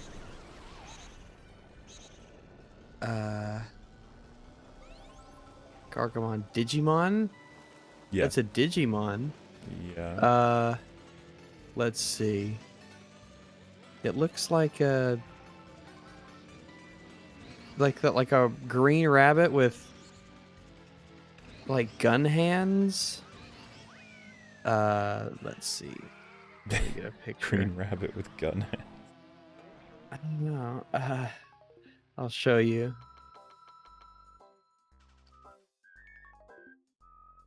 It's just a Digimon with jeans and gun hands. My god. Yeah. That looks... I don't know, that looks kind of awful, like, in terms of just a It design looks idea. horrifically stupid. Like, Yeah. why would you... What are you doing? None of this matches any of itself. Yeah. It's like, I don't know, it's stuff. Shut up. And you're like, okay. It's like, all right, he's like a really weird green rabbit. And you're like, okay. Walks upright. Okay. He's got a horn. All Yeah, right. it's just a He's horn, green and cream colored. Is that a bandolier he's got Okay. as well? Yeah, he's got this weird bandolier thing. Does it How have could he anything in the even- bandolier? How No, could it it's just cycle into empty. his, like... He hasn't got hands. Does he have hands? No, he has these weird, like, revolver cylinder guns. I assume they spin around and shoot. He has some face paint on. That's cool. He's got some jeans. And this weird bandolier Good that's thing. held on by a massive belt buckle. Mhm. What a ridiculous creature. Yeah, a little bit. Cortana has a line in Infinite about a fake sun. Relevant to anything, or? I don't know. Isa. The hair dye is a reference to feminists dyeing their hair at some sort of protest. It makes just as much sense IRL as in the show. I mean, I figured it was just a way to show that she was trying to do things differently or something, but it's like there are way more, I think, meaningful ways to show that than whatever the fuck that was. Like the gun oil thing, nobody even, it didn't feel intuitive at all that that's how that works. Yeah. And, I mean, I don't know. It's just stupid. Legally getting it on with a prisoner of war is grape. Master Chief in the show is committed grape. Canon. Oh, right, because there's, like, elements of duress. Well, there's power dynamic is yeah, insanely, power dynamic, yeah, fucked. That's on that one. Play the Ghostbusters game. It does not have any 2016 in it. Well, it was made before then, so it doesn't surprise me. If we're talking about the one I'm thinking of. It's like a spiritual successor for Ghostbusters 2, right? It was on 360, I think. Oh, I know. I've heard about it, but I don't know. I think it even has the original voice actors in it for at least a couple of them. I'm not sure. I'm drunk and shocked you're still on. Take my dollars. Thank you very much.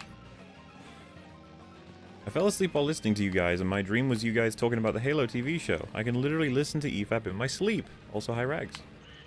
Hi. That. We're really getting around now, you know? We're in your dreams. Yeah. Why did the show have to follow Chief? Would you guys have preferred an ODST or non-Chief Spartan leads? I would have been fine with that.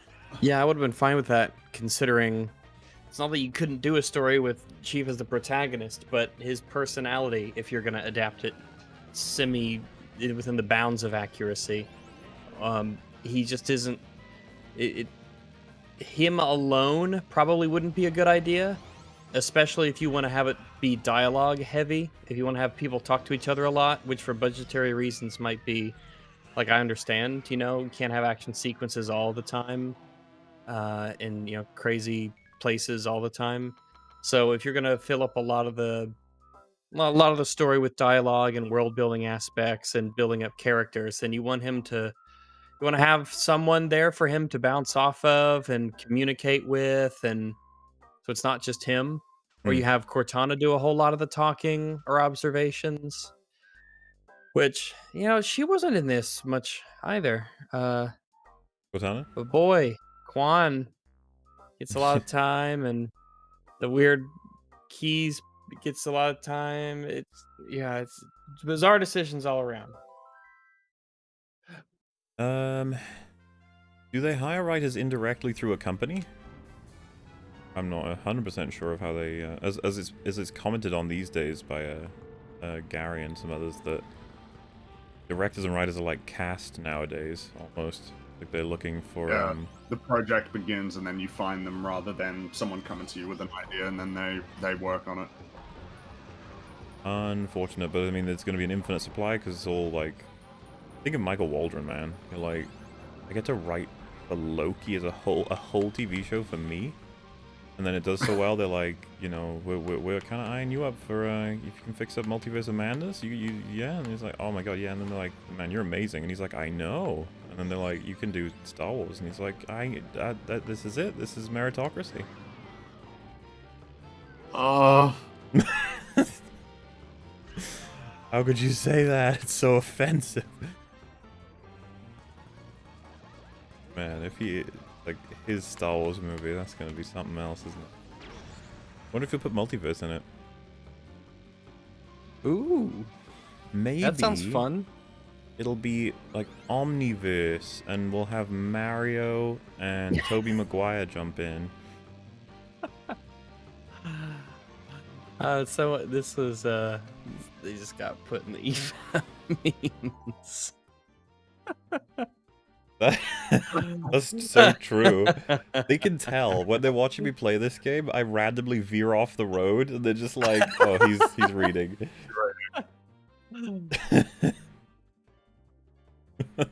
That's how it is.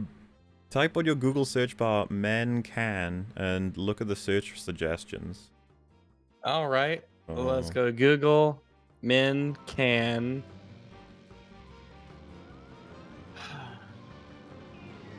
Men can get pregnant. Men can lactate.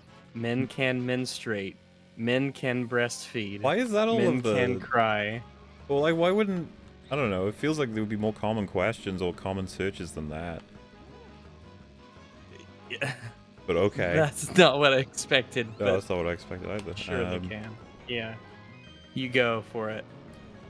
Hard to convey how much of a cultural... Sorry, cultural... I think they mean cultural. Phenomenon Halo was. Blew Me Away was made specifically for Halo 2. Wait, Blow Me Away was made specifically for Halo 2, sorry. #1 charting single for a video game. It's a banger. Yeah, it's fun. Because there's the... I think it's the instrumental in the games, and then they have a lyrical version that was on the Halo 2 original soundtrack on the CD. By the way, one of the first CDs I ever bought was the Halo 2 soundtrack, because what a banger. There's some great tunes in there. Yeah. Why is it impossible for Hollywood to understand that heroes are something we're supposed to strive for, not something that we want to brought down to our level? I mean, a down-to-earth, realistic, everyday guy becoming a hero is kind of a cool thing, right? Because it makes you feel like, hey, that could be any of us someday. That's where the inspiration comes from. I would just go as far as saying they just don't know how to write heroes or villains anymore, because they've got a really They get bad... morally confused. There's that, and then they're just hideously bad at writing to the point where they don't even understand. Sometimes they write themselves into mechanics they didn't even realize existed. I'm not sure what the... It's like an emergent property, right? Like when you have 3 mechanics you need for different things, and then it's like, wait, but if these 3 things are true, then this is true. And they're like, wait, what? I didn't say that. And you're like, you didn't have to say that. You said the 3 things that makes this happen. So, most of the time they don't even notice. I bet a Call of Duty Ghost show would be better than this. Hi, Rags. Hello. Yeah, it probably would be.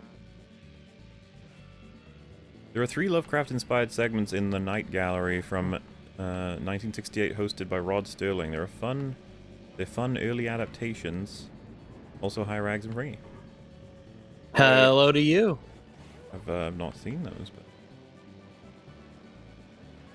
any EFAP has checked out Reykjavik's years later series on the Halo video games. Recommend it. It's a good overview of the game series. Hail East Yar Senpai. Yeah, I've seen that series. I have not. I presume they're good. I don't know. I haven't. Well, I saw them like years ago at this stage, so.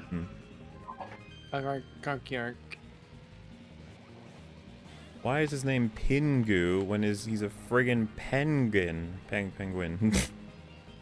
I don't know. Why does it need to be anything? Why must he follow your restrictions? Exactly. Pingu is a own dude.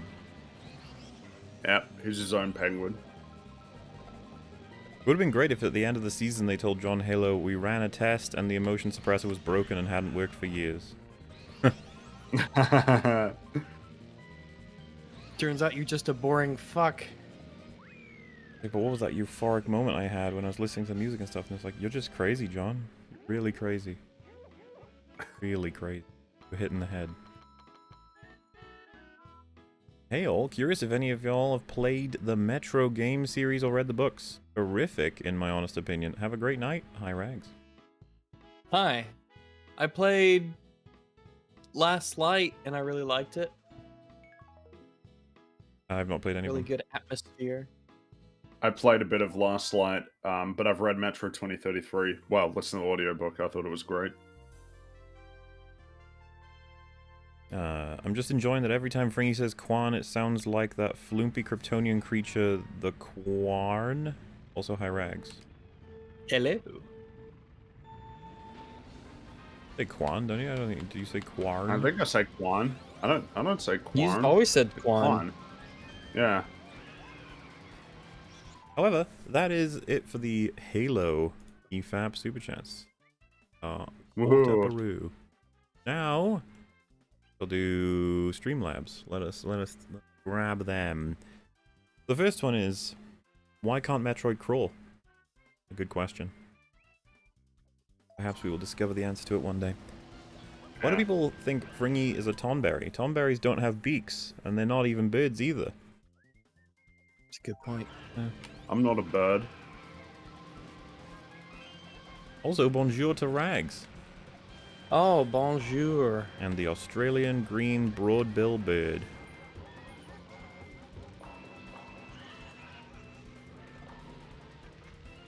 No bird. Must be talking to someone else. I doubt he's talking to me or Rags. He said green. I'm Australian. I feel like he's going to be one of us. I feel like you're just mistaken with some sort of key fact. I just finished a 36-mile walk in 10.5 hours. Thanks for keeping me entertained for half of it. Halo sounds like a bad show. Glad I didn't watch it. Oh. Yeah. About sums it up. Yep. Pretty bad. But, yeah. Glad we kept your company on your walk. Can anyone give me the best impression of Metal Commander? I want to hear the sorrow in your voice for the lost potential of the glorious future of the German Übermensch. Metal impression.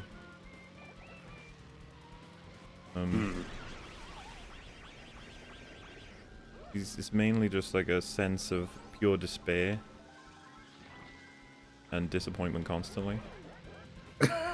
Not even a particular sound or words, it's just that feeling. That's what you gotta do.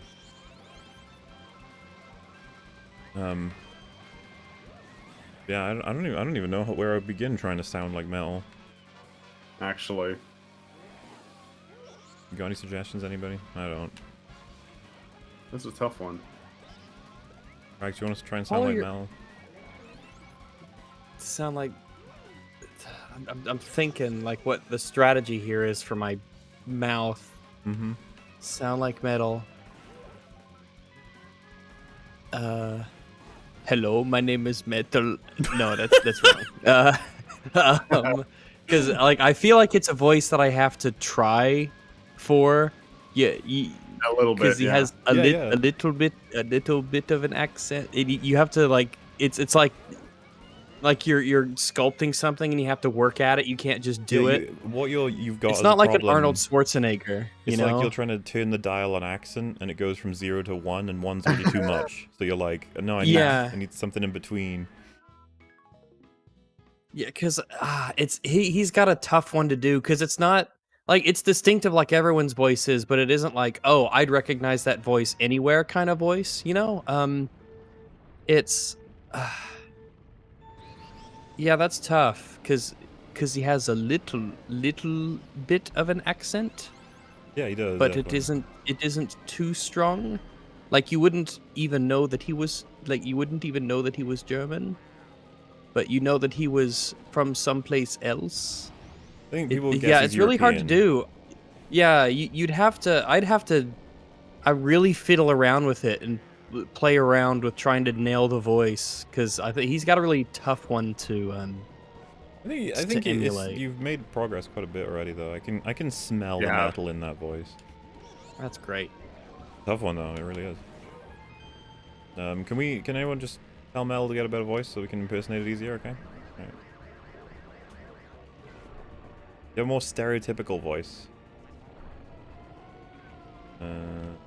Metal Commander is there. Can he do an impression of Ronald McDonald? I don't even know what Yeah, what does Ronald he sound McDonald like? sounds like. I don't remember him. What is? I want to know what his shadow friend sounds like. That's who I want to know. That was so weird when we went into that that rabbit hole and we saw the shadow creature on the picture. Out of the family, Rags. That's the shadow. Would you like nuggies with that, Daniel? Okay, so this is there's four of these in a row. Okay. All of his co-hosts were gone. What could it mean? Mauler decided to go to the Discord server. Perhaps he said simply missed a memo. When Mauler came to a set of 2 minimized programs, he clicked one on the left. This was not the correct way to open the Discord server, and Mauler knew it perfectly well. Perhaps he wanted to stop by the EFAP.me memes first, just to admire them. But eager to get back to business, Mauler clicked the program on his left. Mauler was so bad at following directions, it's incredible. He didn't lose his channel years ago. Oh, it's Stanley Parable. But in his eagerness to prove that he was in control of the story, no one gets to tell him what to do, Mauler shot himself in the head, killing himself instantly. Good job, Mauler. Everyone thinks you are very powerful. I need to play that. I'm gonna stream it. It's gonna happen. Ultra Deluxe. Away. Hey Fringy, how did you go from a green blob to a green circle head to a green Spider-Man and finally to Plague Doctor? This Fringy's final form? I like Plague Doctors. I thought that was more interesting. It's like a aesthetic. Kind of not much more else to it. Like, I just like Plague Appropriating Doctors. Plague Doctor culture. Well, the green Spider-Man, I assume was just inspired a bit by superheroes or something. It kind of did look like a... It was more like Green Deadpool than anything. Yeah, it's kind of that. Mhm. And then I remember yeah, because there was nothing, then there was that, and then there was the Plague Doctor. Mauler, my girlfriend broke up with me, so you are obligated to promise me to never ever make Metal host. Better yet, have him on ever again, otherwise I'll kill myself. What? What? Why would your girlfriend break it up with everything to do with Metal becoming host of EFAP? What's the connection? Any Multiverse? woman who would break up with you because Metal was a host of EFAP is not a woman that deserves your time, and that you better be wary. That's all I'm saying.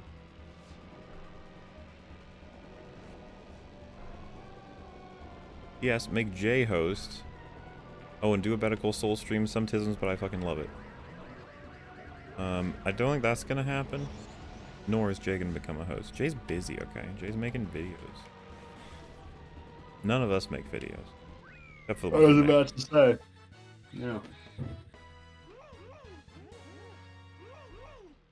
You gotta do better, Senator. Do better, do it better, faster, stronger, and then Falcon reveals he was Kanye all along, kicks old man Senator's balls, screaming, I'm a gay fish. Yeah, it could have been an alternative ending. I think it would have been more popular. Anyway, the first 15 minutes of Ricky Gervais' new special on Netflix killed me. I have been meaning to watch that. I'll get to it. I've seen parts, and it's been pretty darn funny. Well, what I've seen the most is everyone being very angry at him, and I was like, ooh. Maybe it's Yeah, funny. I saw some of those parts, and I was legitimately laughing really hard because it's funny as fuck. Yeah, and this is the thing. The people who, like, tweet out making jokes about how bad he is as a comedian, I'm fine with that. Go right ahead. I just don't ban him, please. That's all. Go right ahead. Say he's the worst comedian ever. Because I think even he has commented that this is one that could seriously get him in trouble. Which, you know, it can happen. Alright, so that's Streamlabs caught up. Now, we're over to Superchat Catchup for the Multiverse of Madness Part 1. So this is the Superchat Catchup for the Superchat Catchup for Multiverse of Madness Part 1.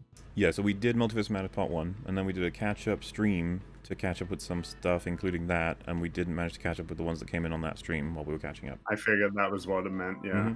Very, very, very intuitive. Easy to understand. Everything Everywhere All at Once is the real Multiverse of Madness. I'd be shocked if it isn't in a top 5 movie by the end. What an experience. Quite the compliment. Yeah, I like it too. Give it a big old thumb. Yep. End of the year. Seriously, go watch it. Oh, I have. I did. Cuba dog shaking his body from left to right, surrounded by red hots. Surrounded by red hots? Red hots. And that's I was about to say that I thought it was red hots, the candies. Do you guys have those? Not familiar to me. We might have them. Yeah, let me get you a picture real quick. But red hots are just little. They're like these cinnamon.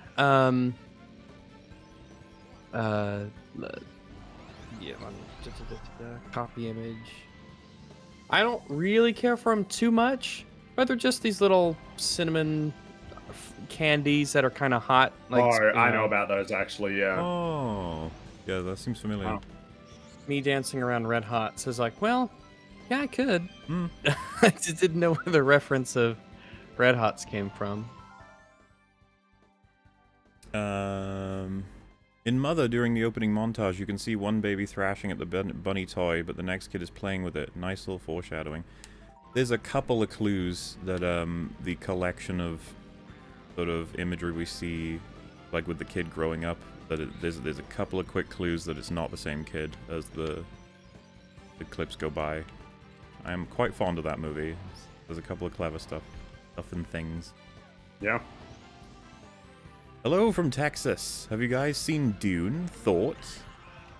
I have seen Dune. One of the best we got I for liked the year. it. Which year did it come out again? It was 2021, right? Yes. I think so. Yeah, we did coverage of it. You died for like the whole thing in your ranks. Your house got bulldozed. You were fighting an adventure or something. I can't remember what happened to you, but something happened to you during that. Something happened and I needed to head off for part of it, but I liked Dune. I like Dune. I like a nice slow, atmospheric kind of movie where you can just sort of sit down and just watch it.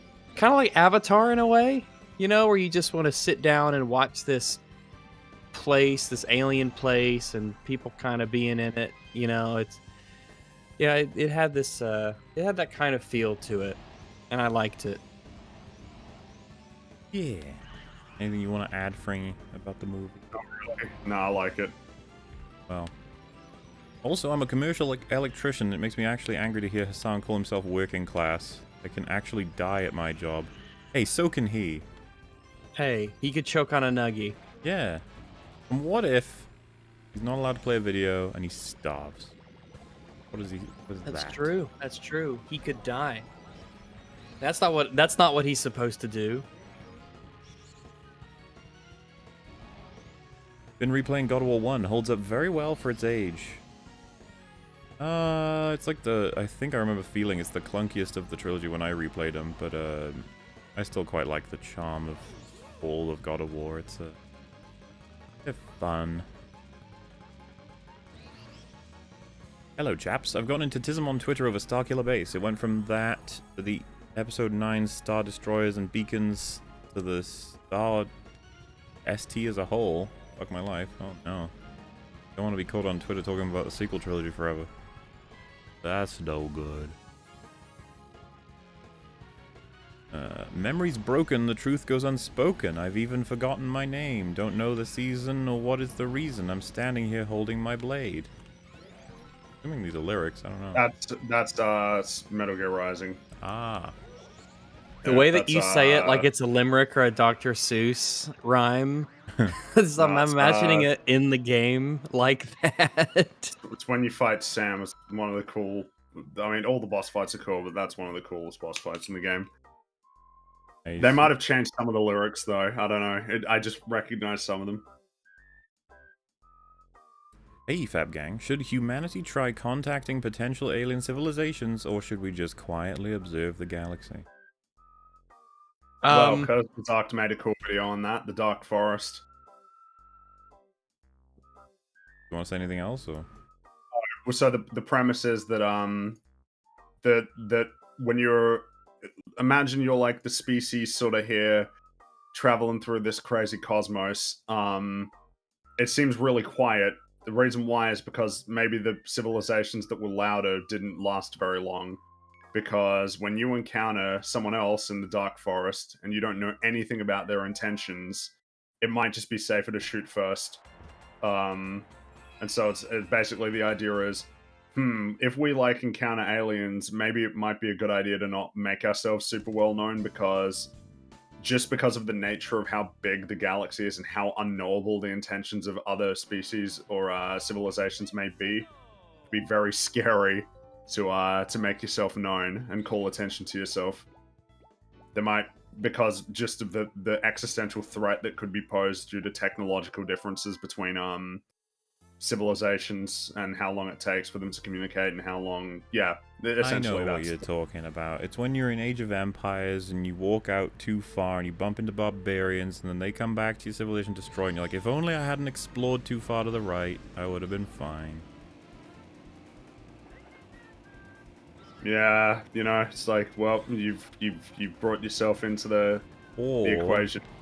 We do bump into these aliens and they're like, we have the cure for everything and happiness all the time. Here it is. Like, oh, sweet. Thank goodness we explored. Might be super nice. Yeah. Yeah, then you just load up an old save and you don't go that way in Age of Empires. That's all you have to do. Wings quote of the day. There's a reason why I'm 30 goddamn one, gray hair, gray beard. Aw. That's a interesting sentence. I guess, I don't know what, I guess this stress can cause, like, graying of your hair. Yeah. Right? Yeah. You've seen all those pictures of presidents at the beginning and then the end of their term. And the end. Turns out presidency is a stressful job. Who'd have thunk Who'd have thought? Bonus. You fucking fuckers better donate. Oh no.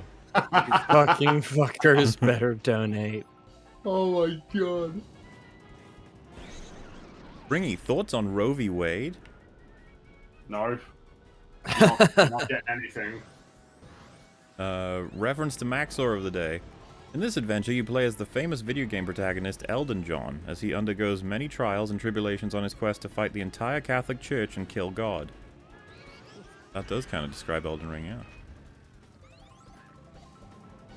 yeah. Mary Sue with the OP magic multilingual pride flag pin on her jean jacket, 2 lesbian mums, everyone likes her, has 0 flaws, all real struggles. I mean, you could call it a struggle if she fucking killed her 2 parents. Yeah. And also doesn't even know how to, like, seemingly control her powers to do that. Yeah. Like, can get around to do anything. Funnily enough, both of those things would be undone right at the end if the film had any clue, Yeah. but it doesn't. It is quite an OP power, though. It's incredible. And it kind of... you know, that's something to think about. Her power just changes everything forever. Like, about the entire world. She has access to, like, any universe at any time. And as Wanda made clear, you can access universe with the kind of technology that can revolutionize your current one. Why don't you? You know what I mean? It's like...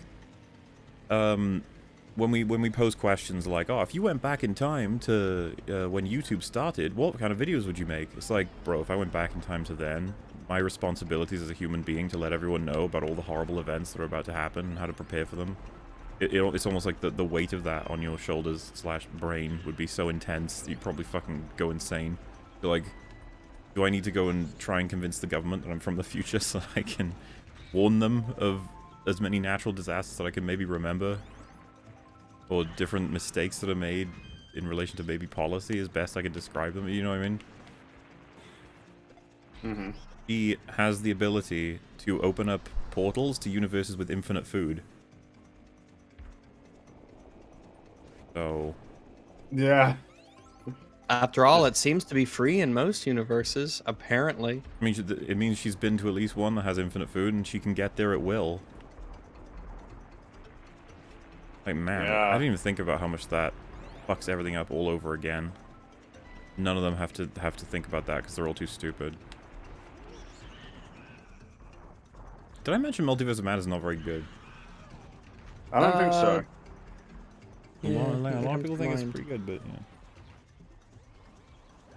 Most format wouldn't work with a 10-minute limit on YouTube videos. I'd fucking release parts 1 through 100. It'll be fine. And then when they increase the limit, I would just remaster, I guess.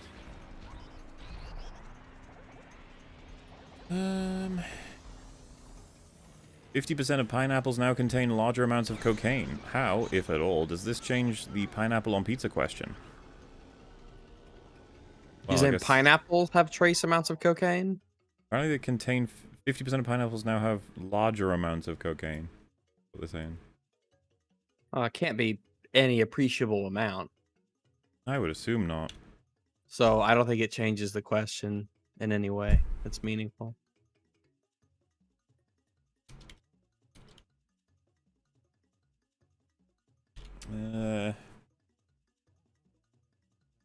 Have any of you seen the EFAP L Twitter account?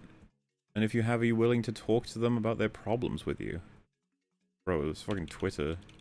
Which of the thousands of people do you want me to talk to first? Like, I don't think, I just don't care. It's alright. I think everyone's got those sorts of things happening as creators. Accounts that are like, they are bad, and they do this. Also, genuinely curious if y'all could discuss Episode 6, DS2 Shields versus Episode 9 Beacon? Oh, Death Star 2 Shields versus Episode 9 Beacon. I was sitting there like, Episode 6 Dark Souls 2? It's Right. like, that was confusing. So the second Death Star Shields versus the Episode 9 Beacon. I don't know. What are we talking about when we say beacon? Like the can't look up shit? The beacon? I actually don't know. Yeah, the only thing that comes to mind would be like the radar dish. They said like the shield projector. Well, the on shield Twitter... projector surely couldn't stop the Death Star beam. I don't know. I don't know what the question is. They said the motherfuckers on Twitter think these are comparable. I don't know what we're comparing. I don't know what we're comparing in what way we're comparing. I just don't know. Navigation I just don't beacon? know. It's like, yeah, but what are we comparing? I don't get it.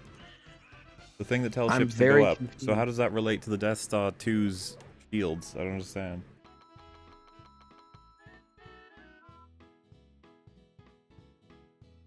Alright then.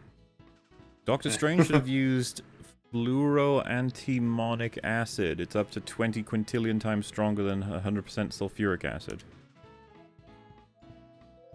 When? When was he using acid? I can't remember. I don't know if we made a joke about it or something.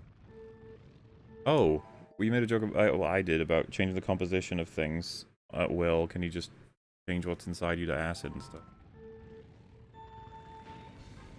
Hello, Massives. I'm a huge music guy, and I gotta ask, what are some of your favorite music artists or genres? Well, I like Electric Light Orchestra, and they're probably my favorite band. I like all kinds of genres. Generally, like hip-hop and country, I'm not too keen on, but there's always exceptions. But I like all kinds of different things. Really, I have very broad tastes when it comes to music and bands and things. I am the same. My preferences, though, would Likewise. lead to an umbrella of metal, and down to symphonic metal is usually my favorite genre, but I quite like power metal.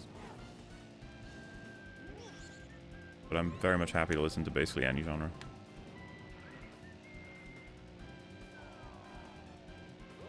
Rags, would modern FPS games be better if kill cams had never been created? I feel the cam has ruined a lot of players to critically think in games. I don't see... You would have to explain what you mean by that. A lot of games don't have kill cams. A lot of them do. One of the reasons that they do is because it assures players that there was a reason behind how they died. Like, it explains the story of how they got killed by another player in a scenario. And it also definitely puts a penalty on camping in a spot for a long period of time. Because people will know where you are and they might come back to get you. And that works kind of both ways in the sense of they know where you are now, so they might come and get you, which might encourage another engagement between your two, essentially a round two between two players. And even though they got you the first time, because you sort of know where and there'll be a delay, be it could potentially 10, 15, 20 seconds or even more, depending on the map and the game, it gets, it compels a rematch-ish, quote unquote, rematch between these players where you can go and get the person who got you. And it sort of has a soft implication that you should be more mobile and not just sit around. But yeah, I mean, it's just this assurance of when you died, this is where they were, and this is what they were doing, and this is how they did it. And you don't just randomly die and you have no idea what happened, which has its place in certain games, but in a lot of games, especially to keep a particular speed up and to give that sort of vibe of understanding all the mechanics in the game and what happens, I can totally understand it. I'm definitely not going to say that kill cams are a bad thing at all.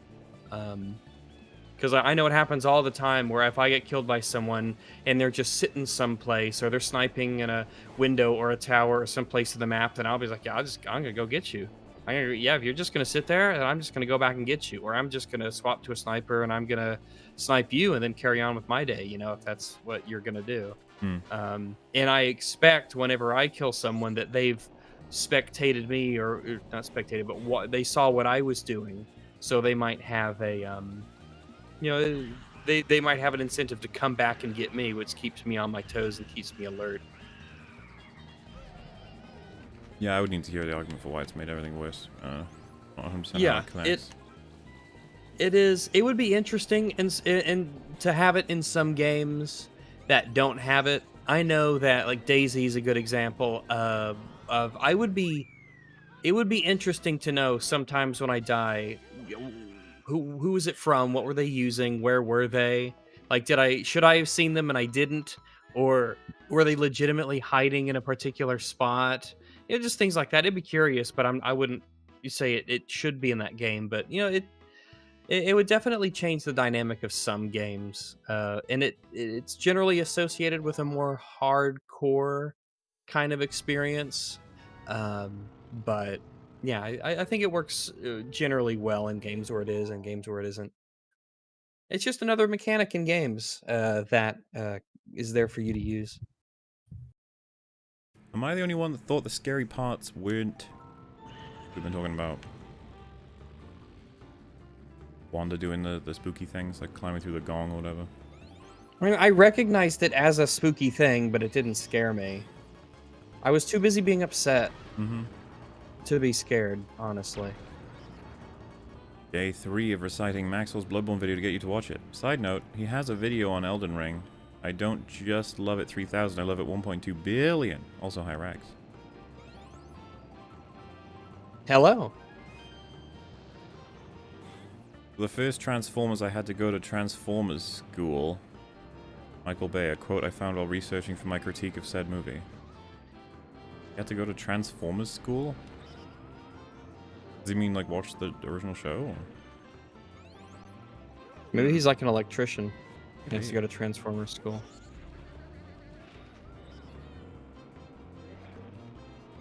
It's no secret that my reviews are entertainment first, so I don't recommend using me as genuine advice. Don't know if that's supposed to be a Bloodborne video quote or not. But okay. Have you heard of Under the Banner of Heaven? It's a true crime show with Andrew Garfield as a detective investigating radical Mormons. Good so far. Oh, I'm just glad he's out there doing work and stuff, and I'm glad to hear that's good. Because he's very talented as an actor. Yeah, I've not seen or heard of it.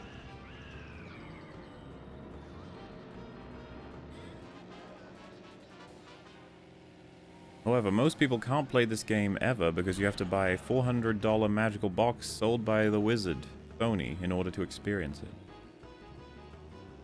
Technically correct. I mean, everyone has to get some magical box to be able to play. Mine is a science box, I will have you know. It is a box of science. And even then, you get to see it in amazing 30 frames per second with no anti-aliasing. Port to PC, I beg of you. Oh, agreed. One thing I did find strange is that Superior Iron Man is nowhere to be found. Why is he not there when making that decision? Do we assume he's dead? Well, you can assume anything you want. It's a multiverse, right? Yeah. Remember when... Could assume he doesn't exist. What was that, sorry? Could assume he doesn't exist. Yeah. Remember when Chavez is covering puddles and stops to peer into one just so that we get a jump scare? Or when they stop running from Wanda in the sewers? Trash. Yeah, kinda. When you literally see people pulled through, like, puddles into God knows what to be possibly killed, I don't think you get curious enough to look into one of the puddles. Yeah, I ain't doing that. Fuck that. I'm not going over there. I just saw what happened to that dude. I ain't going over there. I'm not dumb. Some characters just act like they know they're not going to die, and it bugs me because they shouldn't know that. The fact that you guys didn't cover Morbius is proof that Morbius is the best movie of all time. It made $15 billion more. So, Morbius, we all secretly watched it. I know we agreed that we weren't going to talk about it, but I got to be honest with the people. We all saw it, and we thought it was so good. We didn't want... it was too good. It was one of the most amazing films we ever saw. Perfect plot, incredible characters, insanely compelling pacing. It was a perfect movie. It was more better than anything else we'd ever seen. And we were astounded by it, blown away by it, and we just couldn't handle its greatness. We didn't want to go against the grain. You know us, we're a bunch of conformists, and we didn't want to be the ones with the huge hot take that Morbius was it's the Citizen Kane of superhero movies, really. I just felt like any comment on it is kind of besmirching it because it requires language that's more beautiful than anything else. Pretty much my position. Oh, we're not talking about it. In fact, you guys... Oh, wait, yeah. Bird, dragon, squid, cyclops, German of the day. The Snallygaster, the most horrid and fearsome beast of the American lumber woods. Also, hi, Longo. The Snallygaster. Let's take a look here. In American folklore, the Snallygaster is a bird reptile chimera originating in the superstitions of early German immigrants, later combined with the sensationalistic newspaper reports of the monster. Let me get you a few pictures of the Snallygaster. Oh, that's a fucking creepy motherfucker.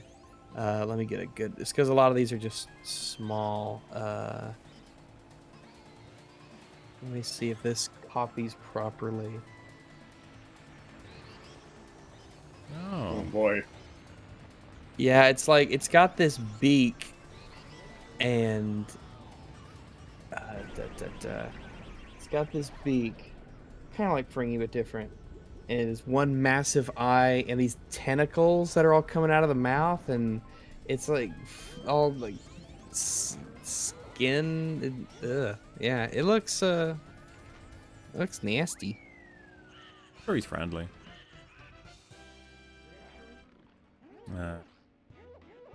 Deck Beware's Pokedex entries from Moon and Sword. Spelt B-E-W-E-A-R.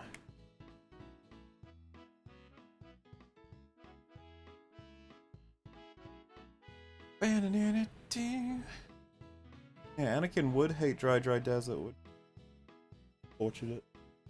Why ever would he? Does he not enjoy go-kart racing? He prefers pod racing. I think so, yeah. Is that why? I mean, that would be my theory, so. I mean, that would make the most sense.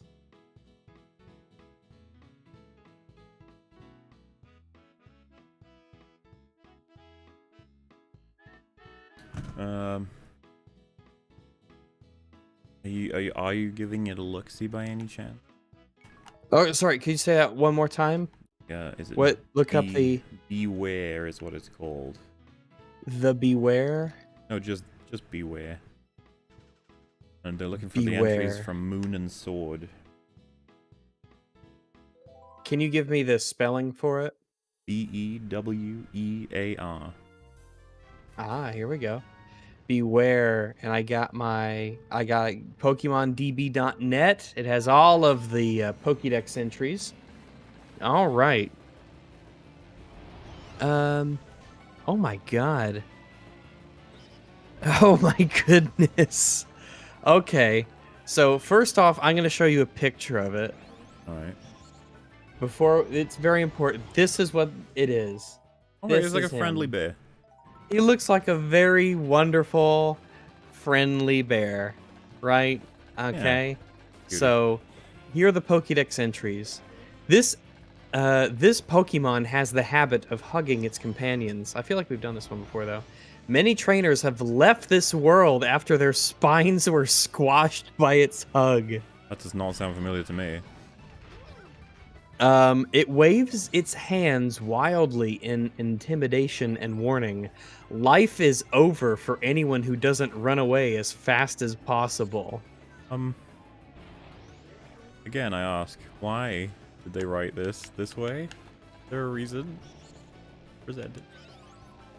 Yeah, because it looks like such a cute thing. And then it's like, no, actually, it's one of the most deadly dangerous Pokemon, and it'll fucking squeeze you to death and break your spine. And if you see it, you need to run away as fast as possible. You're gonna fucking die. Yeah, roundabout.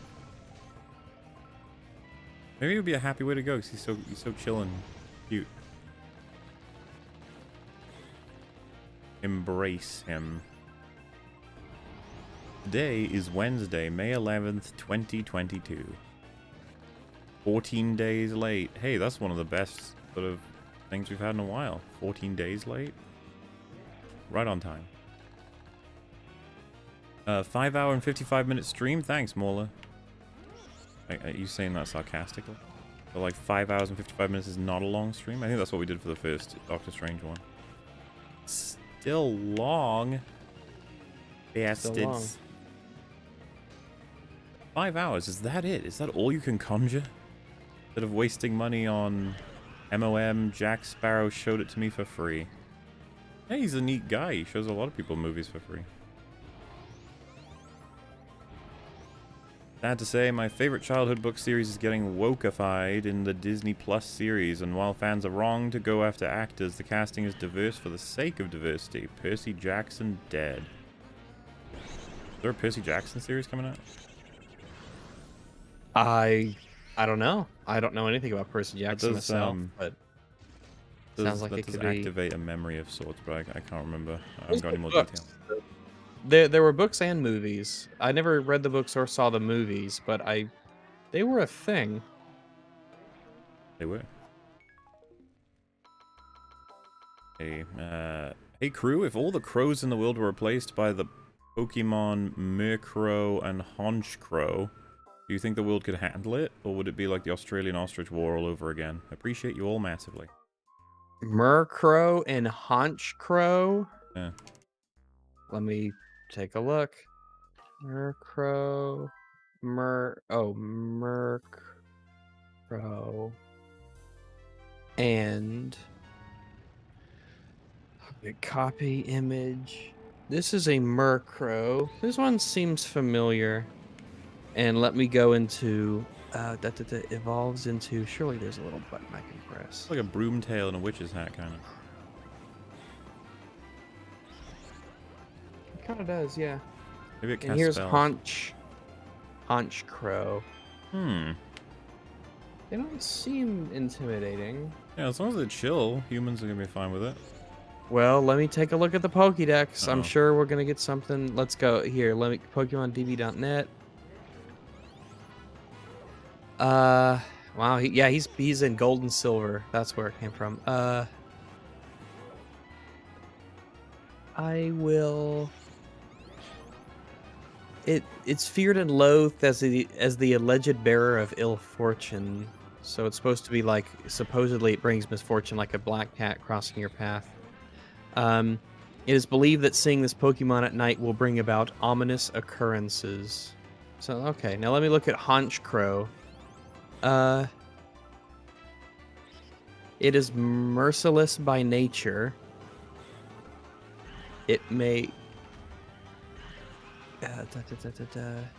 So I guess it has a lot of Murkrow followers that it kind of summons.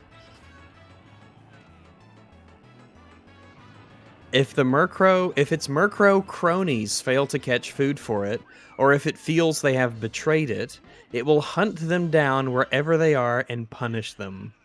Oh. That's friendly. I mean, at least it's not doing it to humans, right? Sounds like it's going to be too busy dealing with all of his minions than doing anything to humans. Yeah, I think that'll be one of those. You'll get a nature documentary about how horrible it is, but nature being nature, you know?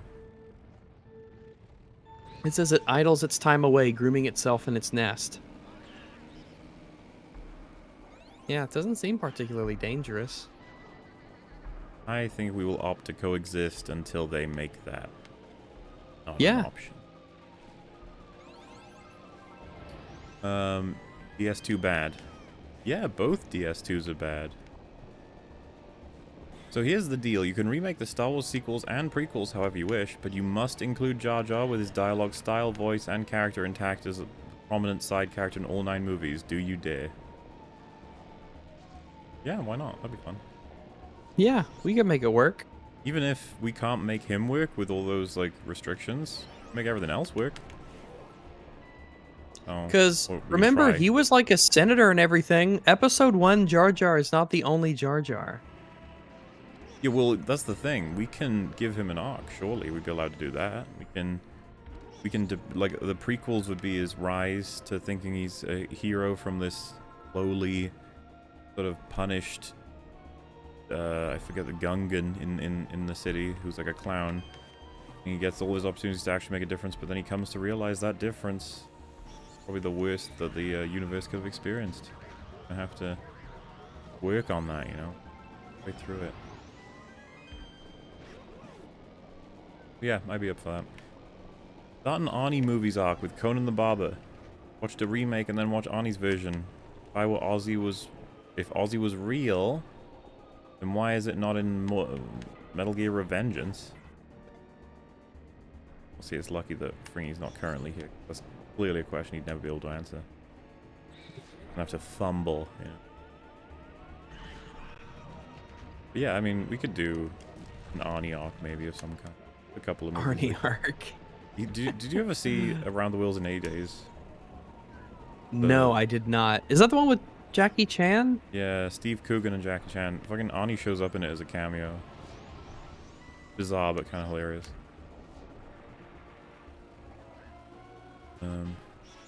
Huh.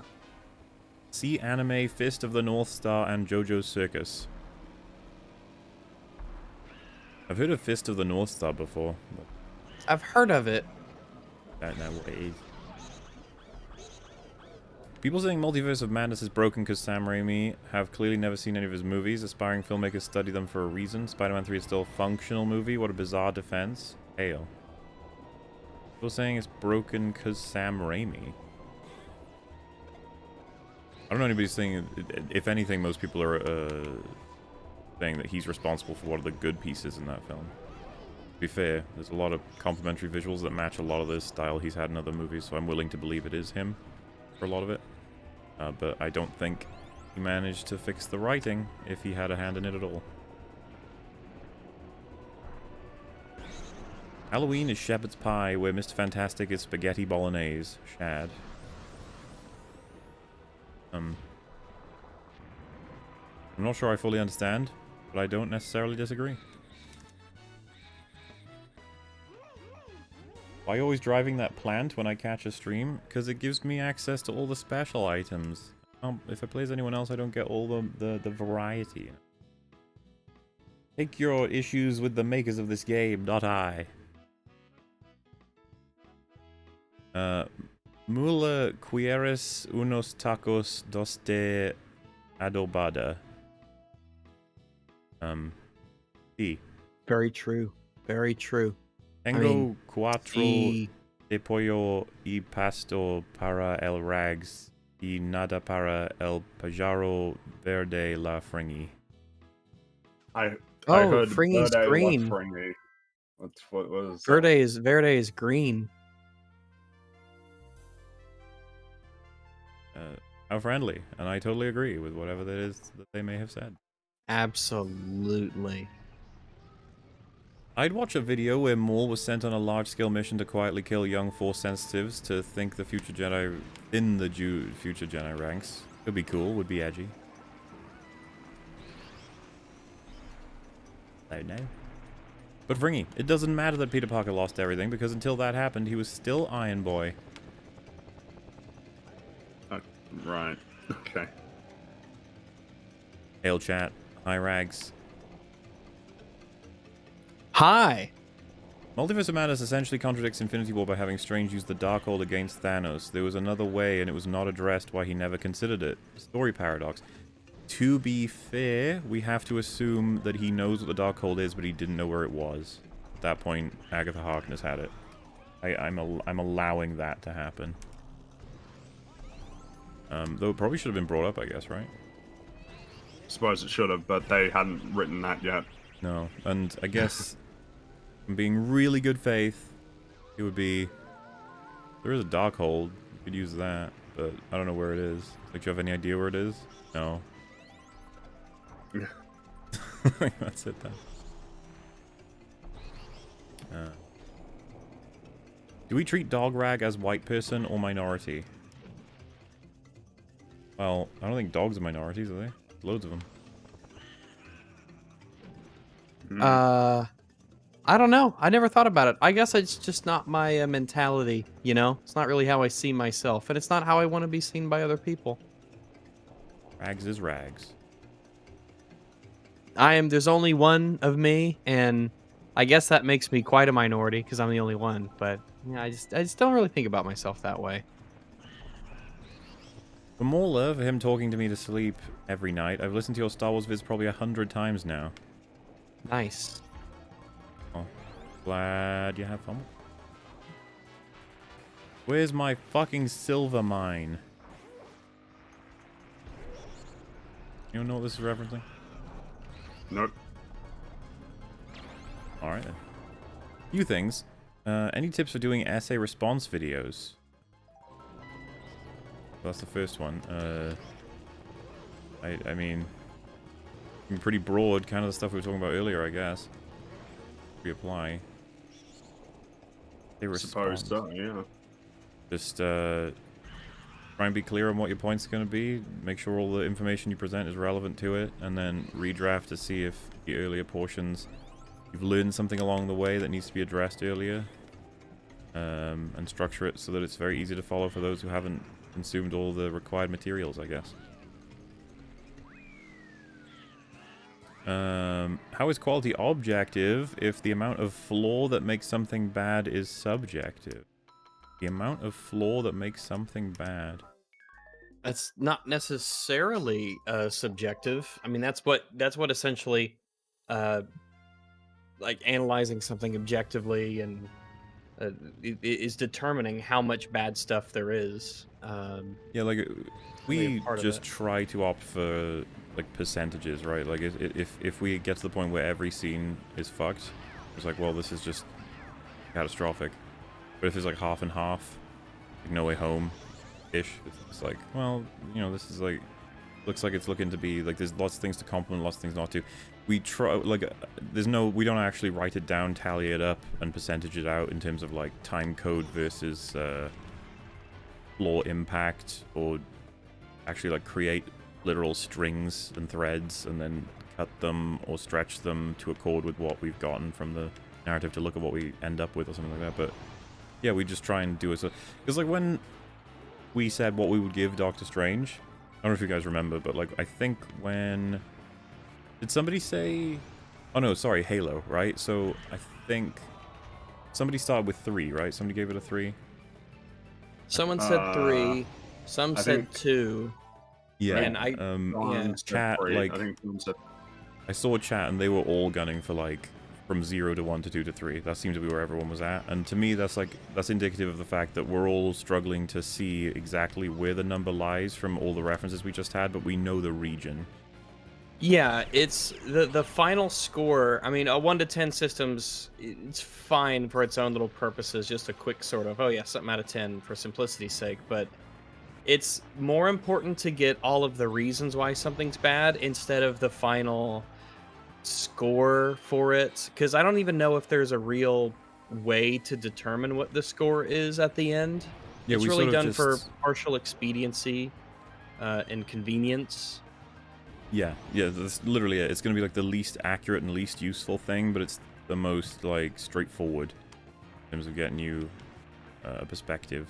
But And as I've said before, I don't know what point, I don't think any of us know what point a movie tilts from being good to bad, where the break point is. I don't know if there is one.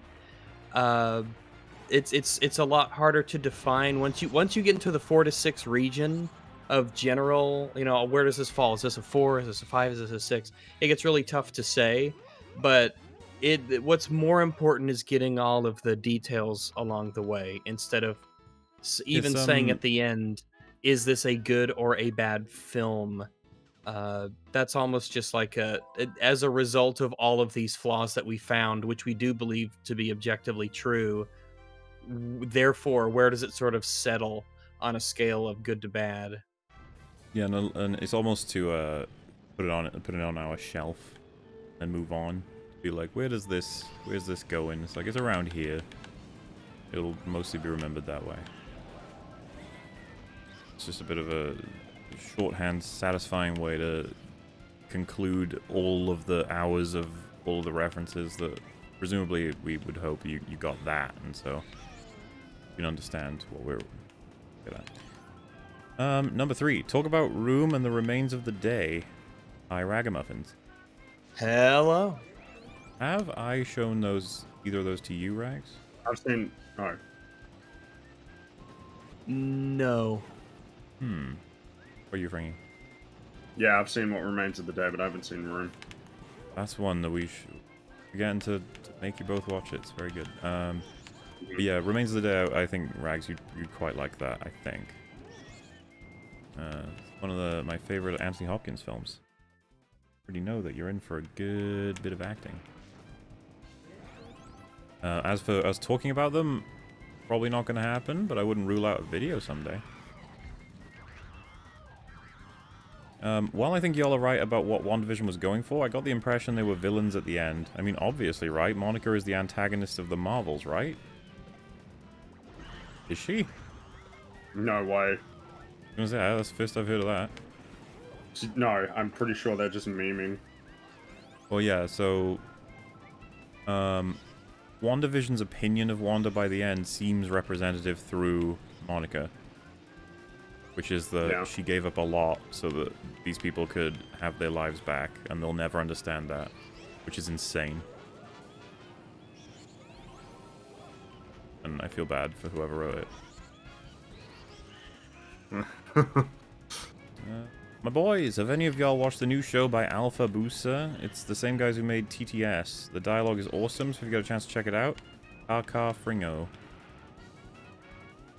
I remember watching some of their text-to-speech stuff for Warhammer, and I liked it. What I read, it does kind of have that kind of snappy dialogue that's well paced, and it's really funny. So, yeah, I could believe you. Fair enough. When I asked about the worst prequel, I meant any media. Ah. I guess that's going to be difficult to answer, because I'm off the top of my head, I don't even know how many prequels I'm aware of. The Thing prequel is probably going to be one of the ones I'd go with, I guess, or at least in the running. What other prequels can you guys think of? Yeah. Prequels. Captain Marvel, yeah. And Black Widow, in a sense.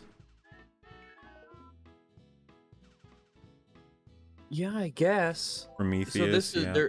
they're saying worst prequels. Yeah, and all the ones I've mentioned, I agree that they are in the running for worst. I don't think... Was it Rogue One? It's like, I don't think Rogue One is on the level of Prometheus, but Oh no, there's no way, right? I don't think so. I guess we haven't seen it in a while, so maybe. Yeah, I guess, maybe. Burial at Sea. I mean, if they're counting games, fuck yes. Never played Burial at Sea. All I hear is from you that it's bad.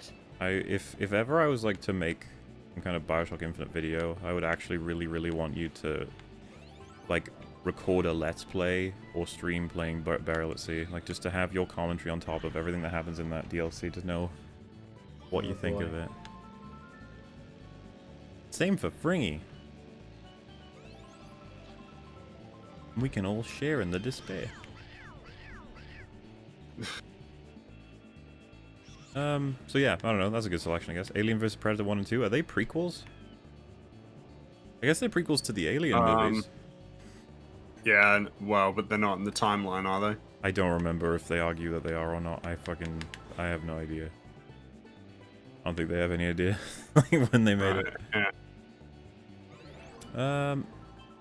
Based on the EFAP coverage of Doctor Strange 2, it sounds like Futurama did the multiverse far better than the MCU. I love Futurama. Of course it did. I'm gonna say, is that even in question? It could have been a bad Futurama episode and it would have been better.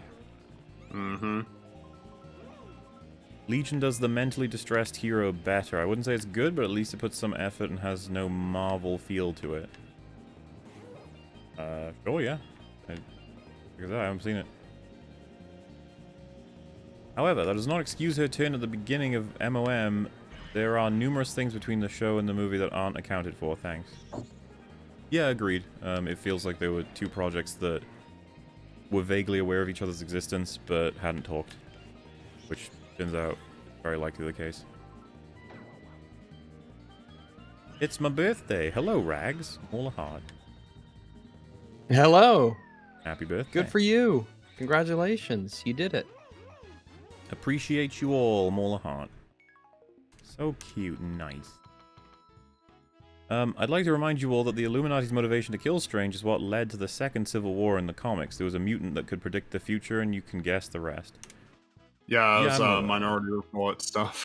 I ended up... Was it with you? I showed you. It was a guy who did a reading recap of Civil War 2. Which I'm still not comfortable with as a format. No, I know, yeah. But yeah, like I'm I guess I'm fully aware of the storyline of Civil War 2.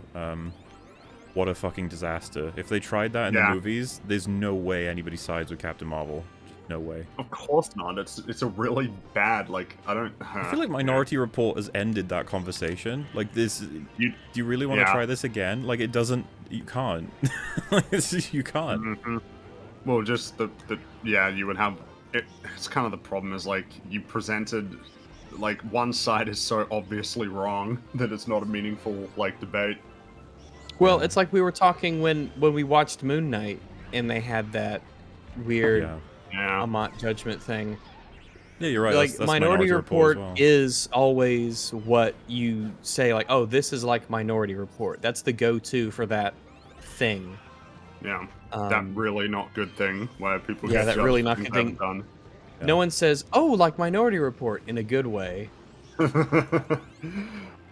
Meaning to say, like, that film makes all of the points, and it concludes the obvious conclusion. We all agree. It's like, it's over. Yeah, like, it may be not as extreme, but if you were like, so one side on Civil War 3 is in favor of slavery, the other one isn't. You're like, why would you even... What's the point? Tell me more. And, yeah, it's just... It was pretty bad. So I don't think they're gonna do... They won't adapt that directly, I don't think, even the MCU. There's no way. I don't even think they'll do it. Well, I wouldn't be surprised if they did a Civil War 2. I just don't know the... they wouldn't call it Civil War 2. It could be like... It could even be Doctor Strange, you know, Civil War. Like, it could be his movie. It could be one of Spider-Man's. I don't fucking know. It could just be added into somebody's subtitle.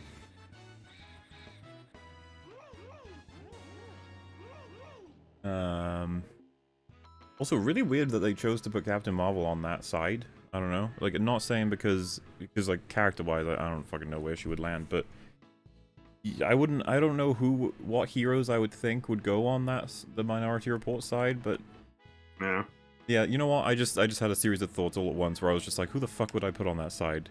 What superhero would go on that side? It's like, yeah, nobody.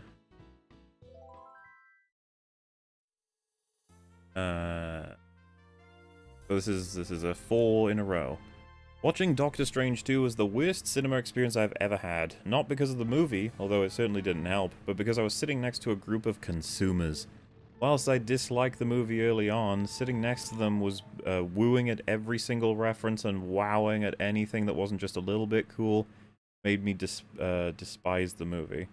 All their giggling at every single Marvel quip and laughing at every single joke only made the experience exponentially worse, and while they were having collective consecutive cooms during the Illuminati scene, I thought to myself, this is why we can't have nice things. Well, yeah, because they probably had the exact same reaction to that they did to No Way Home. I don't think they'd see a difference. Which is really important because, again, like, use the substantive elements of the characters you're bringing in as opposed to simply going, look at them. Look at them. And then characterize them however you want. What we do now. Dude, it's fucking nuts to me that, like, is Michael Waldron the person then that is in charge almost of the cameos? Or is it someone else? I have no idea. Because might just be Kevin Feige. I was gonna say, I have to imagine it's Kevin Feige. And then at that point, it's like, so how does that work? I guess Michael would get told who's in the scene and what the scene has to be about, maybe, and then he gets to write it? Maybe. God, could you imagine that? Like, every day they update you with what you're allowed to do, parameter-wise. I mean, and then it's like, hey, so how does this feed into other stories? Oh, you're not allowed to know. It's like, oh, cool. Seriously, that's like the nightmarish job for a writer. No wonder so many quit. Like, why would you ever want to do that? And the answer is, well, you get a lot of money. It's like, that's true. And then you get opportunities to make other stuff. Yeah, and maybe one day they'll give you a project where you get a little bit more of that freedom. You're actually able to make something.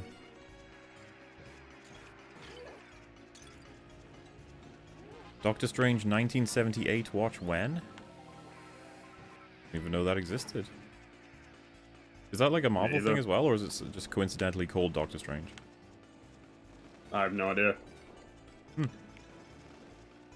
Howdy, long man. Hi, Ragu. Hi. Springy, can I get a good old-fashioned crikey, please? Oh, crikey.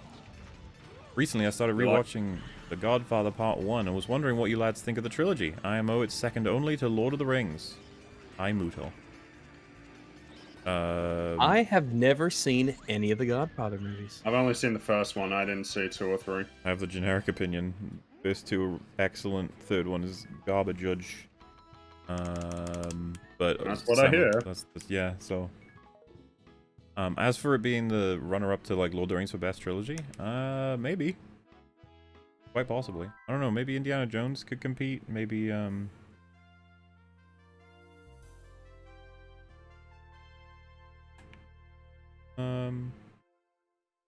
know when a franchise goes further than a trilogy, is it no longer able to be counted as a trilogy? I guess it'd be like a quadrilogy. But like, could you then argue, for example, Alien 1, 2, and 3, could that be considered a trilogy even though there's more? Yeah, I suppose. I've never thought about it, really. Because that's, like, I don't think anyone ever talks about it that way, but Aliens, and Alien 3 together, it's like, that's not a bad, that's a pretty high scoring trilogy on an average. Overall, Yeah, it is, so. yeah. I guess it's not my humor because I'm an adult. Lol, okay, Rags, care to tell us again about Lake Titicaca? Oh. Lake Titicaca is great. I love Lake Titicaca. Wrecked you. They did. I did really like your endgame video, though. Oh. Oh, thanks. Appreciate it. Hi, Rags. Hi.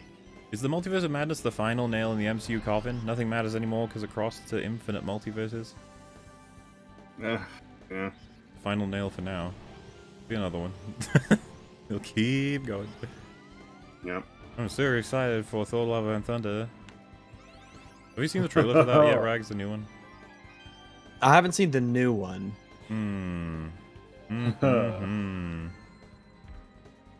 Sure, it's great. Real good. Mm-hmm.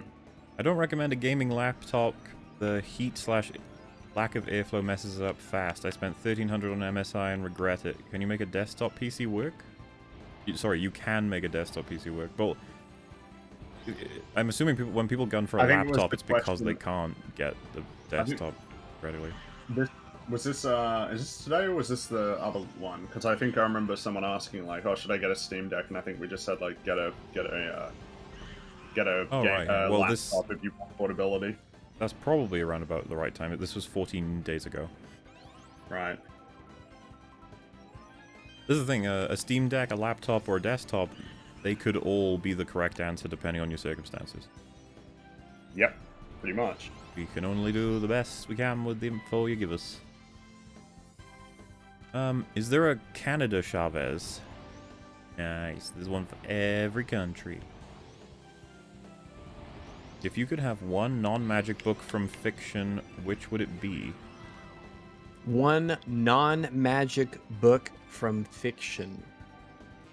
I don't understand. So, oh, it would have to be... Meaning, like, take a book that's in the universe of that fiction and have it. Yeah, I assume... It can't be magical. I okay. So. I'm thinking that it would be some kind of a book on some scientific thing, like here's how you invent this technology, or here's how this works, here's how to enable us to use some level of advanced technology. Well, unfortunately, I have a lame answer. It's an archive book in Angel that Wolfram and Hart own that can call upon any book and in their archives and project it. So it should be like on that. Yeah, it's would that be a magical book? It's not magical. That's technology in that universe. Well, okay. As far as I know, it's not magic. But maybe they would exclude. I mean, it would be fair to say exclude hyper technology books as well.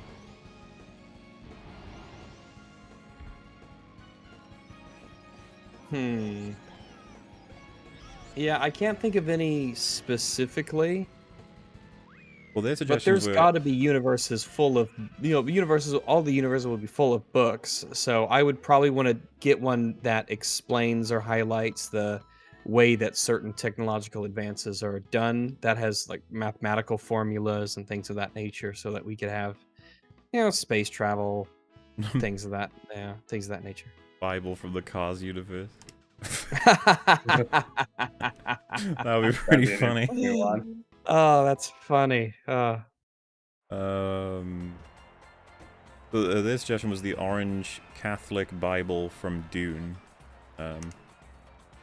There's a couple of fun choices, like the cars one that was just suggested in terms of just seeing what is written in it, but then there were ones that were just like for the sake of a collector's item.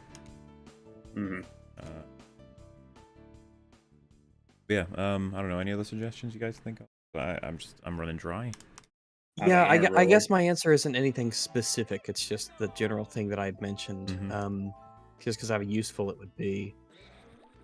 Yeah, that's what I'm gonna be sticking with. Because I'm not too familiar with non-magical specific books in fiction off the top of my head. Same. Likewise. Hey Rags, the Fade is real IRL called the Astral. The astral. Well, they said. I don't know. Are we talking about the astral plane? Don't rightly know.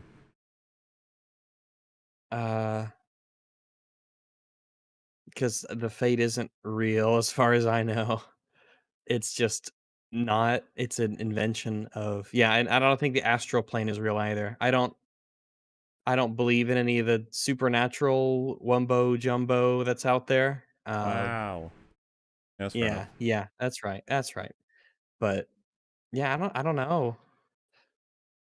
Okay, well, I'm sure that the astral plane I don't know if give me a the give what happens you if a I Google is what? the astral plane real? Just says yes. It says Okay. that's it. There's no links or anything. It's just yes. It brings a lot of astral projection stuff, Mm-hmm. but that's bullshit.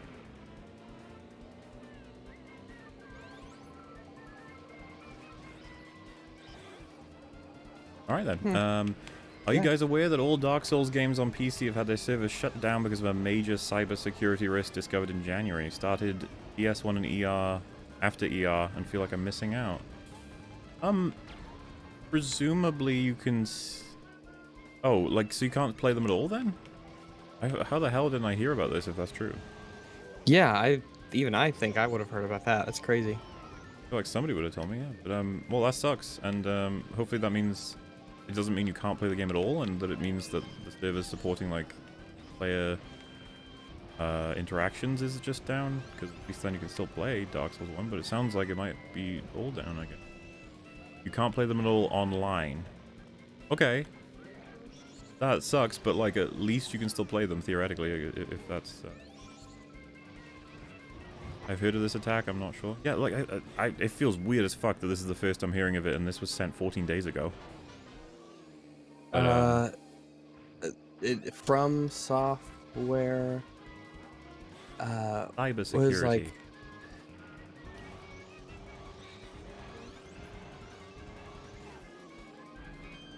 Let's see. It says the PvP servers of Dark Souls.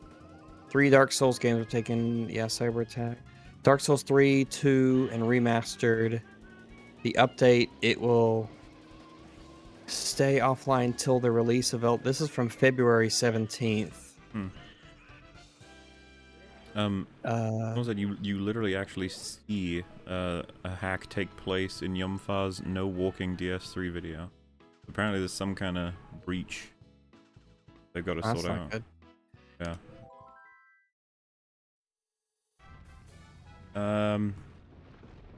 I would love for these to be real. Lolmol, you really think I need to make these up? I couldn't have made up half this crap if I tried. He's referring to the Wings quotes. Some of them. Some of them just sound too insane. And then, God damn it, not again. That's the last one. Not exactly sure what they're talking about, but that is the end of that catchup. Excellent. Whoa. Which, that means, I mean, for all intents and purposes, until this stream finishes, this sentence that I'm about to say is true. Rags, Springy, we have completed the backlog It is done. No. Oh, Bullshit. I'm Don't so lie to me. excited. Don't give me hope. Don't give me hope. Don't give me Don't hope. make a girl a promise she can't keep. Oh my god. Oh my, there's no way. I don't. That's actually What a is- relief. That's What am I really supposed to? What the goddamn. fuck happens now? What do we do? Well, now we EFAP's do. over, We catch everybody. up on It was a these, good Cat. run. We catch did up it. on these. Goodbye. Rags, we've EFAP's been over. streaming for Still got- 3 we hours. still There got are messages for yeah. us. we got So today's No, one. let's just end it here. We did it. Let's just end it. EFAP's done. We're shutting it all down. But for those who are like confused, like, no, you haven't. There's loads you haven't done. There are currently, I think, 10 EFAP minis that are unlisted on the Moolah channel, ready to be released. That have all of us getting through every last piece of that backlog. And so what will happen is that they will release one per week, and eventually they will all be out, because we will, most of the time, hopefully, do the Super Chats within the same EFAP, and thus it won't create a catch-up once per week. But, yeah, kind of insane. Well, They're actually caught up with now. That's a little insane, actually, yeah. But exciting. Yeah, and you know what? It's exciting for the audience, because those 10 have an average of, I think, 3 to 4 hours, so you got yourself 30 hours of me, bringing in Rags, answering questions. Watching Mario Kart in the background. You can have a lot of that. Nothing but Mario Kart. So, yeah, I suppose now we're going to check out today's messages. Here we go. Hello, you dongles. What's up? Oh, well, we just finished Super Chats. We Or at least the did. backlog. So that's kind of exciting. I still can't quite believe it. But, Unreal. oh, yeah, what do we even do with our Wednesdays now? I gotta... yeah, I I feel lost. This burden of no, freedom. I feel okay. That's I alright. feel okay. I think, yeah, I think it's nice. It's legit been over a year since that backlog began to pile up. Yeah. So, yes, we did. Also, been watching MK, honestly enjoying it, but I see the issues it has, like the gods being dumb or powers not explained. Oh, sure. I mean, it's not a good movie. Guys, that was. Moon Knight. No, Mortal Kombat. Oh. No, he's probably talking about Moon Knight, actually. I Wait, I thought they were referring to Moon Knight. I think you're right, Oh, Rex, you might because be- this you're person probably wouldn't right, have heard any of the Mortal Kombat discussion yet, so, yeah. Not yet, right? Yeah. Whoops. I'm getting my terrible shows confused and movies. Oh no. I know anything but that. Hey all, have you guys seen Burn Notice? If so, what do you think, assuming you remember? Yeah, I've seen it, but I don't remember anything about it. I was gonna say, I don't think I've seen it. TV show about a spy who gets burned. When you're burned, you got nothing. No money, no connection, or something like that. That was the intro.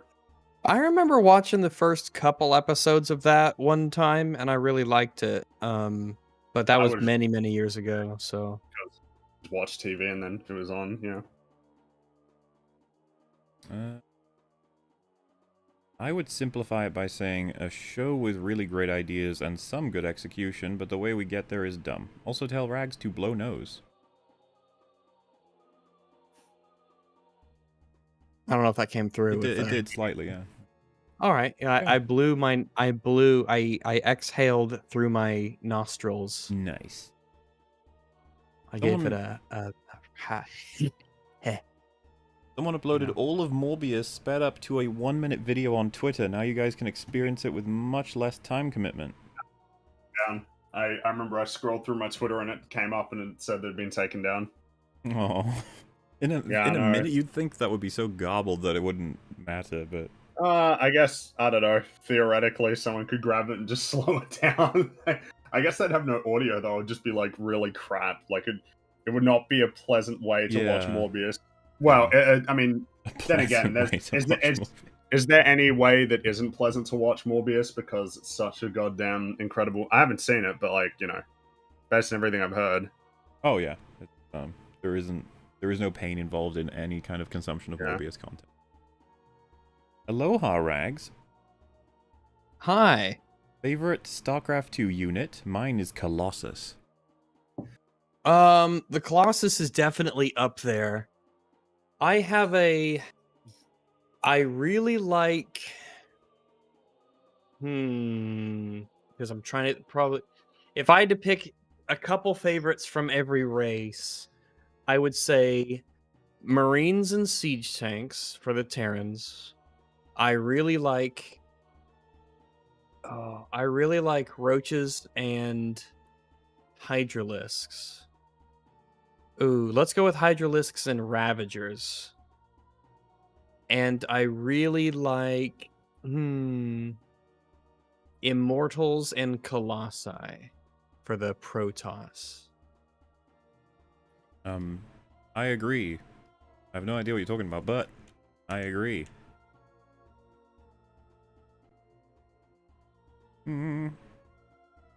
Today is Wednesday, May 25th, 2022, and we are on that day. No, we're not. It's 26th. Well, I suppose we are Schrodinger's thing because we both are and aren't. Yeah. The mysteries of Earth. I don't know how it works. It's like magnets, man. It's so stupid and weird. Or tides. Yeah. That's such a great meme. Tides go in, tides go out. How you can't explain that? And that is just space. Tides go in, tides go out. Why would he say that? You can't explain the tides. I thought, yeah, because the weird thing for me was I thought it was common knowledge that they're affected by the moon, or is that not? As far as I know, it is common knowledge. I thought That's it was just common the thing knowledge. you You learn. learn that shit in school. Like, Yeah, you learn that the tides are caused by primarily the moon. That tides go in and tides go out, and they're like, I like the idea that there's a class. See, tide goes in, tide goes out. Who knows? That Who knows? Well, because his argument would be the gods making that sure happen. can't explain it. Yeah, What's but I mean, interesting, that's where the meme face came from. If you didn't know, Yes. the Yeah, I let me, know what you're talking about. Yeah. Yeah, because the guy, I forget his name, like David he was like the head of the Silverman or atheist something. thing. Yeah, head of an atheist organization, and his face upon hearing that was what the meme was. that became the meme face. It's great because it's such a great reaction. It's like tide goes in, tide goes out. He's like, where do you start? You can't explain the tides. Like, what? Why would you say that? Where do you begin? Why would Where do you you say begin? that? I guess the reason why I find it funny as well is it's like, even if we couldn't explain how the tides work, it's like, well, I'm sure we'll figure it out eventually. We figured out a lot of stuff that we just attributed to, like, Yeah, 'cause nothing before. That's what you would appeal to. You'd be like, do you know how much stuff we know now that we did not know at some point? Like, yeah, like, we didn't know, we thought Earth was, like, you know, the center of the solar system and, like, the whole universe. Now we know that it kind of is because everything is kind of at the center of the universe. Well, actually, that might be, I don't know if that's true, but we know that it's not the center of the solar system, that's for sure. There is a particularly one-sided trend of things that were once attributed to supernatural explanations have been replaced by we understand the science behind it now. And it seems to be a rate of approximately about 100% at this point. Approximately. So it is. It isn't supernatural, Rags. It's, what did he say in Hill House? Preternatural, I think is how you're supposed to pronounce it when it's like you understand it, it becomes. So until you understand it, you call it. Preternatural? Yeah, I can't remember. He said, Steven says it. Because she asked why, and he says just because we don't know how it works does not mean it's. Or something like that. I don't know.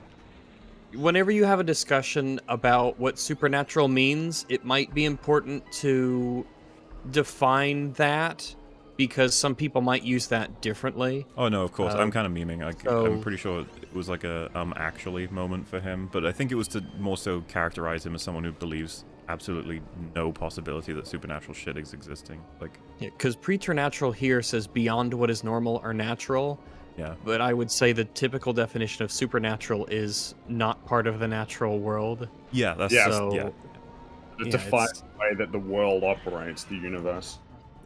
and its usage seems to be at its highest in like the 1800s to 1850s. Interesting. But this says Yeah, I don't even know. Yeah, it's not something you hear often. Can your Drags, but can your science explain how the shaman calls down the lightning? Oh no, that's just magic. They're just magic. That's for the wizards, yeah. Out of curiosity, on the Vader scene where he yells "No" at Padme's death, how would you guys have done the scene differently? Remove He that. wouldn't have screamed no to the heavens. Yeah, remove that. Yeah, That's a really the good first starting. I feel like let's make it a little less like crazy. Maybe he just like pulls his way out and then just falls to his knees and that's it. He just falls to his knees, stares at the ground. To be honest with you, like it's so rushed because you'd think he'd be on the fucking table and then move to a gurney, move to like a bed so he could recover. He wouldn't just immediately start walking around probably because he's burned all over. But if we'll ignore that for the sake of sci-fi, yeah, I agree with Fringy. We would likely gun for silence, absolute silence. Silent. He just falls. Yeah. And maybe not even any music. Maybe let's punctuate this as a very unusual thing in Star Wars where there's like no music at all. Yeah, that'd be really cool. And if you sound. don't have the Emperor say the thing about Padme, maybe imply that you can feel it. Yeah, like he just gets out and falls to the ground and even like We intercut with her death, and we can easily imply he's aware. And then we see as she dies, Palpatine it there cuts smiling. to him. Yeah. We just see him there in the background, just grinning. He didn't need to say anything. Could even have something. Just don't have him scream to the heavens. No, all right. And you know, to have some Lucas camp, then have all of that settle down. Emperor's just like, Vader, are you ready? You're like immediately storming off something into the Death Star image that they have, so that you could just be like, it all starts here, man. All this shit went bad, and oh boy. But yeah, it feels. I think I can't remember who made this point, and it's such a subjective thing, but it just feels a little bit weird hearing James Earl Jones say Padme. I don't know why. Maybe it's the sentence, not just the word, or rather the name. Is Padme all right? It's just like it feels strange. Padme, is she safe? It does. Is she all right? Like that's something that a kid asks a parent after he accidentally injures another kid. Well, you know, and one might say like, well, you know, he's not fully Vader yet. He only just got the suit on. It's like, okay, I don't know. Maybe yeah, it just feels weird. I don't know. No, it's so funny. So it's such a bad idea. Oh, it's like a joke. It's awful. It's so bad, but it's hilarious. Like when people pretend that's actually great, though. Like unironically, it's like, guys, come on. No. Because like you know the whole like destroying everything around him too, to like it all explodes and sparks and the music's swelling. It's just like I don't know. It would be cool to just have it be just the few sounds maybe of the rooms just operating. That's it. It's the calm after the storm. Yeah. Like things were so loud and crazy, and we had that lava fight, and it was bonkers, and it was nuts. And now it's all over, and you're in a quiet room, and this is what you've done. You've got to deal with the weight of your decisions now, and there's nothing dramatic about it. It's just it's almost like it's unceremonious. Like this is your life now. Also, hi Jay. To which I see Jay lurking in the chat there, yeah, arguing about supernatural. Because Jay's right, above this world is a flawed concept. Existence encapsulates everything, no matter how grand an entity is. It's part of existence. Clouds are above this world. Oh. Yeah, they are. Well, no, they're not. They're in the atmosphere. And I just appreciate the smiles Where on are these you? clouds. The clouds are so happy in this universe. They're so Look happy. at them go. Really appreciate the smiling clouds. I've always appreciated the smiling landscapes in Mario Kart Double Dash. And the Such hills a happy world. and the games, they The got hills smiley smile. faces on them too. It's The just a happy really world. sad part is that when they rain, is that like a horrible disintegration, you know? Oh no. It's like, I don't think so. no. They're just happy just- raindrops falling to the ground. Yeah, with smile, yeah. Until they splash and hit the ground and scream. You did it! Ah! No, they Just turn like- into even smaller. They Happier pots. disappear, but they're still there. Like their I spirit like becomes how a you part of can a just happy divide hill. them. The atoms in the Super Mario world have smiles on them. Yeah. Happy Protons, atoms, the neutrons, yeah. and the electrons. Even the quarks have smiles. Maybe he could beat up the Emperor while screaming, "Where is she? Where is she? Where's Padme? Where is she? You wouldn't give her to an ordinary citizen." Yeah. I don't know why he yelled that one. That fucking line is so bad, I love it. I feel like his voice deteriorates over the course of that trilogy. I feel sorry for him, okay. because I remember finding out that it was like Nolan really wanted it to be that way. I'm sure it really hurt his throat to do that. Sid. The fucking Yeah. Snyder's putting Batman's little Just give filter him on a it was little great. vocal thing, yeah. Filter's Perfect. awesome. And of Or course Reeves alternatively, doing have yeah, a like, normal voice. just you could just don't do something so cartoony. Just speak lower, armor. Yep. Don't need to go. It's Did you such see a the meme. discourse on the film about him having the little white eyes stuff that they usually have in the cartoons? Sorry, the People on now? Twitter and stuff. The Batman, the Reeves Batman in the Batman should have had the little white eyes thing that they do in the comics. Remind me, what is the white eyes thing? Usually in cartoons and stuff, Batman will just have white eyes instead of like his eyes through the cowl. Maybe I need to send you a picture. Yeah, I'm having trouble because I'm just like, well, aren't eyes have whites? Don't No, they? just like no pupil or iris or anything. Oh, why would we want it to be that way? Because that's often how it is in cartoons. I remember I saw people arguing about it, and I'm inclined to say that I don't know how well that translates to live action. Deadpool did it, right. but I understand now. Sorry. So, but yeah, so the first, obviously, you've already brought it up. So the first question is just like, so how do you justify why it would look that way mechanically? And it's like, well, I guess he's gonna have to have some kind of screen on his something. And remember, in Batwoman, it looked great when she had the screen on her eyes. Looked awesome. Does I think the armored Batman in BVS has that, right? Or He has blue white eyes. oh, okay. The glowy blue eyes. Well, so the thing is, the only one I've seen ever in live action is Deadpool's. Like, but his mask is animated, and also Moon Knight like has white eyes. yes, but like, I guess it's not quite like. It's kind of like a weird thing where it's not really like eyes. It's like an eye mask thing on it. Like Spider-Man? Well, like the one I Like just it posted shifts the in Beats shape? has of Batman. A lot of Batman Yeah, have yeah. that. But again, I think it doesn't like. I don't think it makes. I don't know how you sense, translate really. that to real life. Yeah. Yeah, I suppose there also, are like, the ways, Reeves- but yeah. The Reeves Batman has like big ol' eye holes. Yeah. And also like I do You're like normal. that that's the first film that acknowledges, yeah, he actually has to paint black on his eyes to make that work. Yeah, I like that. Yeah. 'Cause, like, I do like you that. remember Bored. Batman Returns when like he's talking to Selena and then he just when he needs to pull his mask off, there's no black on his eyes anymore. It just Yeah, disappears. It's like, yeah. Which, funnily enough, stupid. I'm pretty sure I searched out that scene specifically to see how noticeable it was, and then I ended up watching that scene. That scene is awesome. It's a great scene. I like Batman Returns. It's a cool movie. kind of unreal that, like, Tim Burton's control over Batman is, as a lot of people point out, very unfaithful, but they still admit it's really enjoyable. Yeah. Interesting things happen in those movies. I would like to cover them on EFAP Movie someday. That'd be fun. But yeah, fair enough. I just remember that being a discussion. So. Thoughts on Elden Ring class and subclasses? I'm not the person. I don't know. I was gonna say, even I'm not really that good to cover this because I mainly did the melee builds, but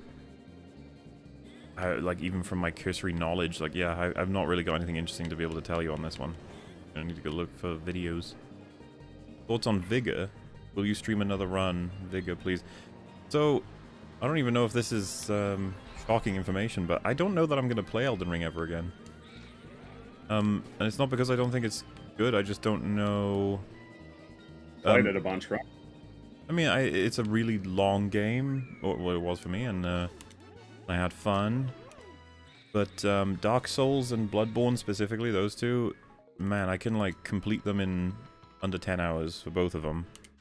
And I really enjoy that experience, while Elden Ring is more of this broad Commitment?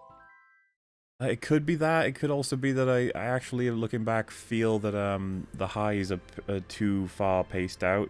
It was like a consistent hum of good, while the others are like great, terrible sometimes. But that's part of the adventure in terms of some mechanical designs or certain bosses or whatever. But Elden Ring was just like, this was pretty strong escapism, I guess. So I just, it's not even a matter of the fact that I don't like it. It's just like I don't see myself picking that back up again. I don't know. I think There's if plenty I of games that I really like, but I just don't want to play again. Because I was thinking about how, like, if I really wanted that experience again, like to get into a big wide world and just absorb it, I would probably ask you guys which one should I play, not the replay Elden Ring, if that makes sense. Like, I'd probably want to do Breath of the Wild, because like, I haven't done that, so... Or a Red Dead game, you know? And at that point, I just don't know when Elden Ring would fill that slot. I just don't know why it would. Meanwhile, Dark Souls and Bloodborne are, like, easy favorites of mine of gaming of all time. Elden Ring, I don't know, it just didn't get to that point for me. I still have a hell of a lot of respect for it in a lot of ways, though. Also, yeah, this question may be better answered by Metal. He did a shit ton of runs on that game. I do not know. Can y'all make elite noises for like 2 minutes straight? For 2 minutes straight? No. I'm not doing it for 2 minutes, but you got your sample there. Yeah. Those are... War. I was gonna say, It's I'm trying to always think. Didn't they? I thought they spoke. Or So the elites will in Halo 1 that because I know I've just started replaying it, they'll go like what, and then that's those are the kind of sounds they make. There are 3 elites in terms of the noises they make. There's the Halo 1 elites who make the alien noise and go, to whom, you know, they're almost Sims-like, right? That's where we get wart from.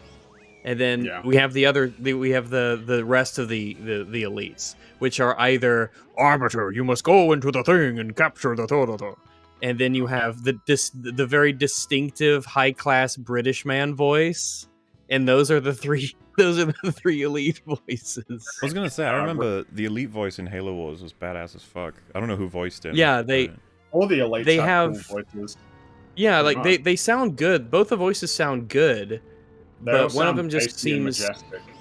Yeah, they sound kind of rough and I guess voluminous in their voices. Or they have this regal presence to them. The elites, yeah, it's, you know, I guess it's good. The elites have a level of elegance, almost sophistication, which is funny considering that well, I guess it's not funny, I guess it's interesting that they're basically a warrior culture. Like the warrior culture is a huge part of the elites background. But yeah, the wart it's just funny. I remember I was watching the Oh Brave New World. It was like the Bungie 20 years documentary talking about and like all those games, and the guy who did the art for it, he was like, he got told he had to make them shinier and brighter and more colorful, and he hated that he had to make that choice, but I mean, it was the correct choice from a gameplay perspective, sure. Signaling very clearly like which elites. Halo's really great when it comes to that sort of, I guess, under talked about part of game design. Gold in the original. Yeah, so blue is like the normal, red is a step up, and gold is the like elite, the ones that are really hard. They'll have like the energy swords. And then take a bit more damage. Halo Reach was pretty good in this as well, in terms of it was very clear like the regular elites, then the zealot class, and then also like the ones that had camo had a certain like armor set. Yeah, they had the spec ops, the fully enclosed helmets. It's just the color coding is super helpful. It just communicates immediately like and I think it makes sense, right? Blue is a softer tone than like blue is less intimidating, I guess, than red, and gold just immediately indicates a level of prestige. It's really cool, actually, and it's just it's those things that communicate on a first glance like how worried you should be. They did the same thing in 3 where you had like the different brutes. You'd have like the normal brutes and their little blue color ones, and then the chieftains have these crazy like headwear. Yeah, they Like, have distinct profiles and looks to them, so yeah. you know. Of Well, course, it's you'll just, probably notice the massive hammer before the anything that's else, true, but but it just added to their distinctive look. You could it's all tell at just an instant. yeah, communicate to the player as quickly as possible what you need to understand about who you're fighting. Super important aspect of game design.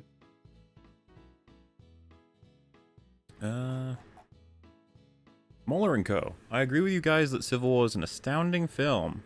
My question that I want to ask, what do people get wrong the most about Zemo's plan, saying it makes no sense, and any other plot holes they mention? The thing that seems to me that's either gotten wrong or just misunderstood is that Zemo's plan is, the whole point of him constructing it is it's ready for variables. Well, and everything that played out was exactly as he wanted, rather than his plan changes depending on what happens, and we just see one of the possibilities. Yeah, the overall goal, which is something that he was never going to be able to be stopped from doing, was revealing that Bucky was the one who was used to kill Stark's parents. But he keeps trying to figure out what is the best delivery method for that, and with the most, like, undeniable information. But if everything was ruined for him, and it all went down to shit, he would probably be fine with simply telling Tony that. It's enough to cause strife, especially on top of the Accords. That if he brought it up and then he brought it up to Steve, Steve would tell him the truth. I think there's a recognition that, like, that's the kind of person Steve is. He didn't tell him, but he's not going to lie to his face. Yeah, because you know when he says, if it gets brought up. I didn't know it was him, it's like, there's a good Yeah, that's chance a little bit of a... that was true at one point, possibly. But, come on, you know, that's the thing. on. Steve recognizes is like, I'm lying, Don't bullshit me. and I can't Yeah. lie. Like, yeah. Well, not that he can't lie, but he can't lie here. This is too important. Yeah. Well, it's just... I mean, as we can see in the film, right, the plan worked out pretty well for him. The Avengers got absolutely torn apart. Or did they? But or I mean, did they? Yeah, well... Yeah, you know, Infinity War commits to that element, I think. It does, and then Endgame is like, nah, you know what? No, they're buddies. No bad blood. No conversation about, hey man, you lied to me, like, for years. I thought we were friends. But, like, I would happily agree that there are contrivances and pieces of his Absolutely. plan. Yeah.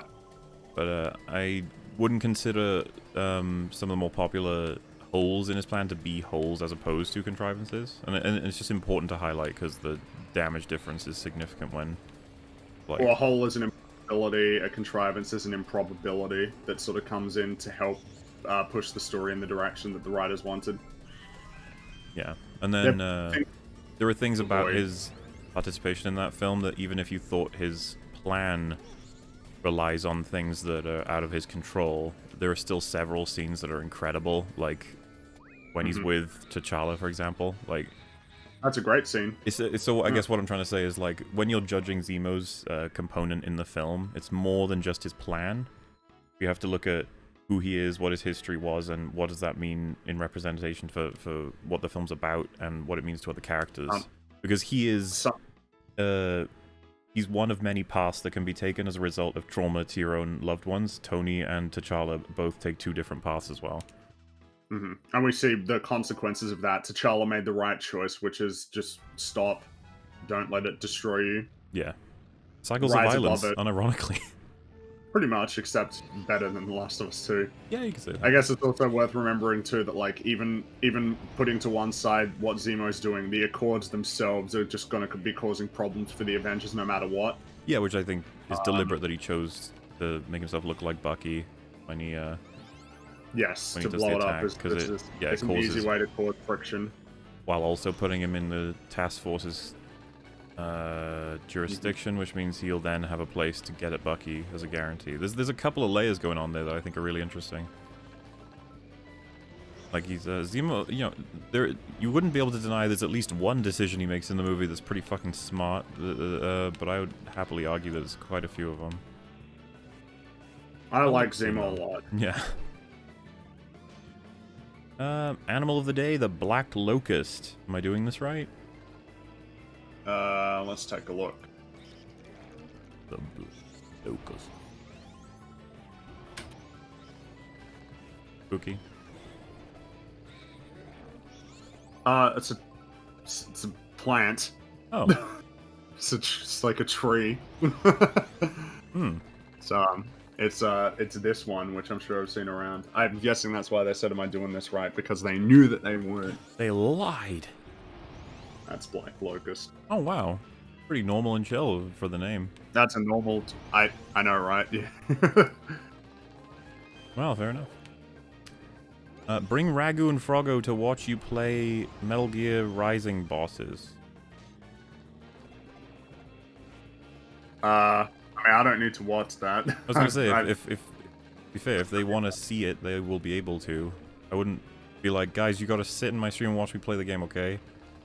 Metal Gear Rising is a short game. You can beat that. I'm pretty sure my second playthrough, I beat that game in like 2.5 hours. Wow. It's short. How come they never made a sequel to it then? Like, in the spirit of it? I guess there's Konami stuff, right? Issues stemming from that, because that came out in like 2014. Metal Gear Solid 5 was the year after, and that was like the Kojima-Konami split. I see. Platinum has also make a lot of games. Like, they got a lot of games that they made. They seem to move on to new projects pretty regularly. And I mean, yeah, I guess the interesting thing, I really like Metal Gear Rising, but I mean, I don't know how well it would stand up compared to something like, I guess it's almost unfair, right? Devil May Cry 5 is like, it's a really good game, and it's super deep mechanically, in a way that like Metal Gear Rising kind of doesn't come close to. And Metal Gear Rising also has certain gimmicks that are really annoying. Like there's a grapple system where like enemies will grab you and you have to wiggle the left analog stick really quickly, and if you don't, you get hurt. And it's like, man, I hate this. Like, can you not do this, please? This is awful. I don't want to have to, in the middle of a fight, have to quickly wiggle the control stick.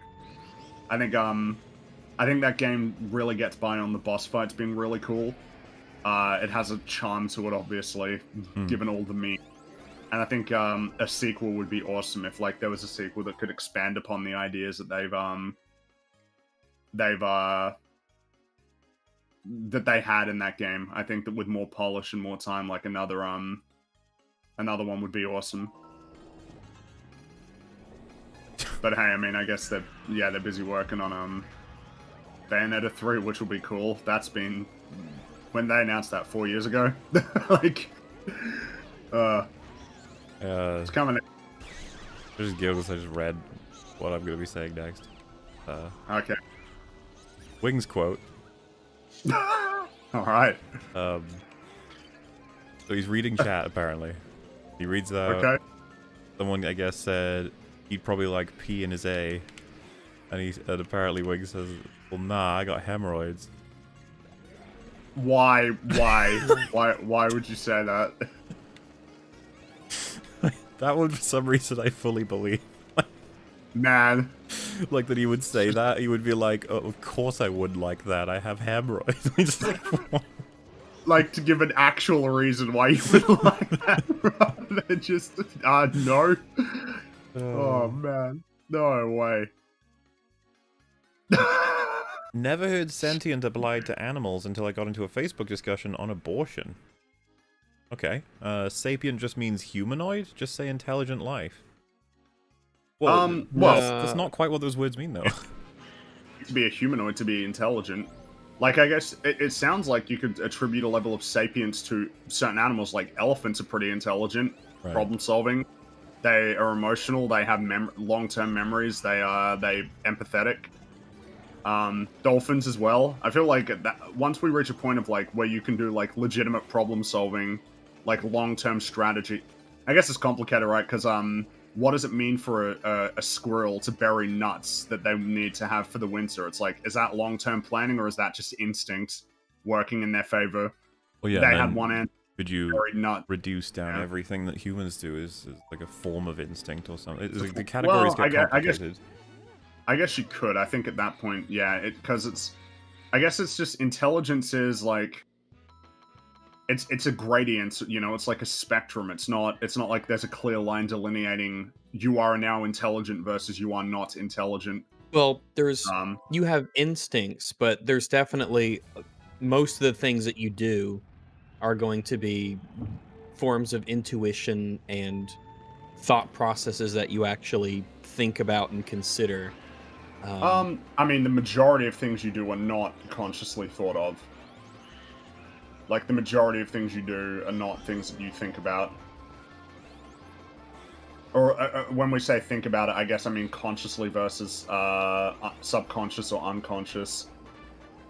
I remember I watched a video the other day that was talking about how, like, alligators and crocodiles are conscious breathers, whereas we're not. We just do it. We do it when we're asleep. But alligators and crocodiles have to think when they breathe. And That it's just sounds like like a example. Sounds Well, like that's I don't beneficial. live. It's apparently beneficial for crocodiles because, like, for instance, if you're swimming and the guy in the video gave an example of when you're free diving, people can black out, and when they black out, they just breathe in water and die and drown. Whereas, like, as a crocodile, you don't have to worry about that because if you get knocked out, you'll just, like, it's preferable to not breathe underwater and deal with the lack of oxygen getting to your brain than it is to, like, inhale Well, I suppose water and drown yourself. To be fair, ignoring the crocodile's portion of that, just like the idea that, like, unfortunately for humans, if they black out and fall in the water, they'll die because they'll swallow in the water. It's like, as opposed to not breathing and where they just suffocate pretty quickly anyway. But I guess it's that a lack of oxygen to the brain is more survivable than inhaling water. Like, of the two options, if you black out and then come to, it gives you more of a chance, you know, Yeah, to I'm be highlighting okay that, rather than... like, you got shot in the head versus shot in the Yeah, neck. no, I know. Like, well, it's not Well, looking good. I think the only reason the guy brought it up was to point out that as a crocodile spending so much time in the water, to consciously breathe is a much more valuable attribute than it is for us because we live on... Yeah, because we there's- barely there's spend no any time in the water. Yeah. There's no benefit to us dedicating mental effort to consciously breathing because we never have to worry about not being able to breathe except when we venture into crazier parts of the world. I guess the reason why I brought that up is because it's kind of hard to put like a... There are a lot of things that animals do really well that we are just like incapable of doing that are actually pretty cool and interesting. But I mean, how much we attribute value to that in terms of sapience, you know, it's like, it's kind of complicated. And how much of what we do is just stuff that we ascribe value to that isn't really that valuable. Like, how reductive do we want to get, you know, that everything that we do, as complicated as it may be, is about eating, pooping, reproducing, and ensuring our, like, continued survival within the group, you know? Also, wait, to clarify, because I saw some people talking about it as well, now I'm curious. So, when you say a lack of oxygen to your brain's what would kill you and take longer compared to drowning, isn't it the same way? Is killing you the same way? I don't think so, right? Isn't the whole point of drowning that there's water in your lungs? Like, and that just makes it... I assume that the whole thing that's killing you, because the whole reason they can cough that water up if they're given a chance to do so is the I'm pretty lack sure of it's oxygen to your same root brain that's cause. still killing you, yeah. Yeah, but I guess it would be that you've now, like, in a way significantly diminished your capacity to absorb oxygen because you've got water in your lungs as opposed to no water in your lungs, you know? Like, same cause of death, though. I'm not sure. Because someone in chat said it, and I'm pretty sure it's right. Drowning is when you breathe in water. That's what drowning is. As opposed to, like, asphyxiation specifically, which is, like, a lack of oxygen to the brain. Yeah, but I guess because obviously the confusion is just water being in your lungs doesn't kill you, right? It's no oxygen is getting to your body. Yeah, I don't know, actually. now I don't know. I mean, I'm kind of curious because I assume that's how it works now. I'm thinking about it. So, according to Wikipedia, it's a type of suffocation induced by the submersion or immersion of the mouth or nose in liquid. Because I think this is the thing. After this, this would be it. After successful resuscitation, drowning victims may experience breathing problems, vomiting, confusion, or unconsciousness. Apparently, you may not even... Like, if you breathe in the water, you could be resuscitated, but then you've got the problem of there's water in your lungs. And so, isn't that like a thing? Like, people can drown... Well, but not always, right? Sometimes that water can just stay in your lungs, and then it's like... Isn't that called, like, dry drowning or something? Where, like, somebody is on land, but the water is still in their lungs, and then, like, kills them? Like, it's, I'm like, sure it's that a happens, long-term... Yeah, it's just Whereas the at the curiosity very was least, just... if you haven't breathed it in, well, I mean, there must be an evolutionary advantage for the crocodile, right? That like it not breathing in water is beneficial. Yeah, that because they're in water enough that eventually would become Well, advantageous for I guess what I'm crocodiles. saying I, is, I mean, I would presume that, but that doesn't Yeah. necessarily follow that you have an aspect, therefore it must have been evolutionary advantage. that's true. Maybe you could argue it would have been at some place at some point, but obviously we have things that are unnecessary right now. Yeah, true. Well, I guess. well, With a crocodile. there's evolutionary advantage, and there's also things that are just not going to stop you from reproducing. Yeah. Like having an appendix or tailbones, things of that nature, a lot of vestigial organs. They're not going to stop you from reproducing, so you just hang on to them. Oh, and Whereas they someone don't give you a in chat particular said advantage. I was thinking about this. They said water in lungs reduces buoyancy. It's like, does it make it harder to surface if you've got water in your lungs? Oh yeah, harder enough that it would be. Well, I guess that's what I'm saying. Is it seems like these are not great alternatives. You know, like one or the other, you're still in a lot of trouble, but one of them just gives you better chances.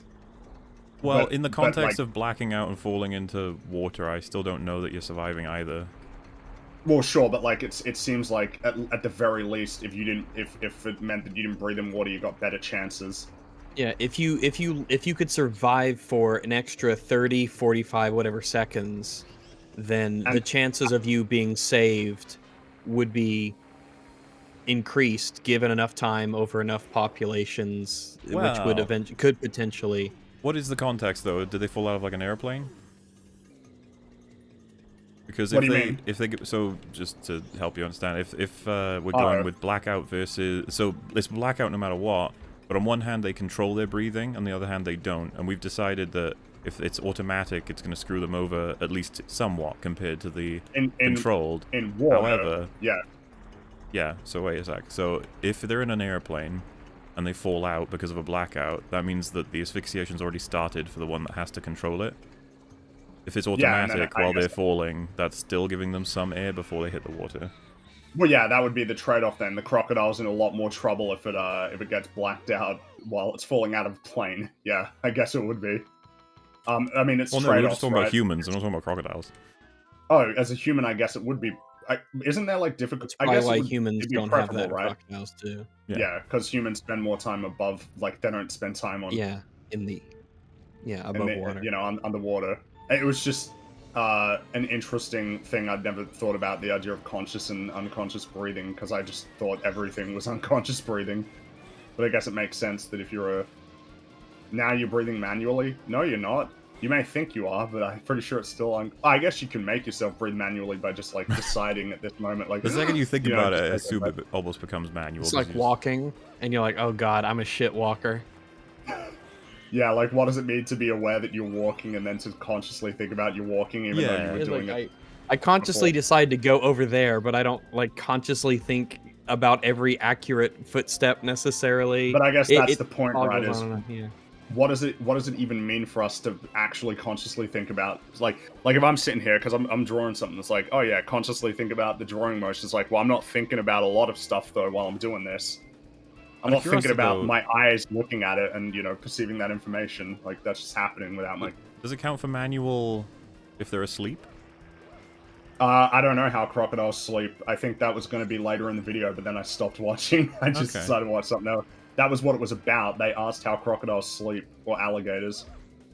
I have no idea. I couldn't tell you. I don't know. Oh, interesting. Well, because horse sleep while standing. Isn't that their deal? And, like... sharks sleep. Well, they do other things too, but yeah. Well, it's just that there are animals that can continue certain motions and activities while they're in the same way that we can continue breathing while we're asleep. Bovines and stuff can sleep standing up. Something about their leg muscles just can kind of. I assume chill. They just maybe it's as simple as the ones who slept on the ground like got caught by the lions and stuff quicker. So the ones that slept on their feet were able to run away faster. Horses sleep both ways, so they can lay down, but they can also sleep standing up, so they do both. Interesting.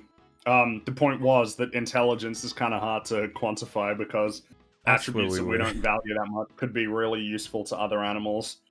Especially when they Um, can't like communicate with us like linguistically, can be difficult to like determine certain things about critters. You have to Well, find yeah. other ways of discovering things.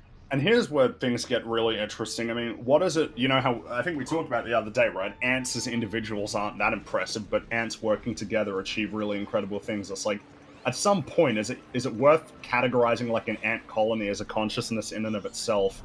That it all moves in synchron, like it's all synchronized in a sense. They all know exactly what part they're in, kind of in the same way that there are aspects of you, parts of you that are like much more. You break them down into smaller components, like all of the synapses, or I guess all of like the bacteria in you that operate in a certain way, or the cells. Like, at what point do we just class something as a consciousness in and of itself? You know, I think at this point we would agree that it's something that's going on in like the brain of an individual entity. But I don't know. It depends how broad we want to go. I wouldn't want Leon to be an idiot or a coward. Nervous, welcome to Raccoon City with noises. Seriously, that movie stinks. Don't watch it. I could see us doing that for EFAP movies at some point.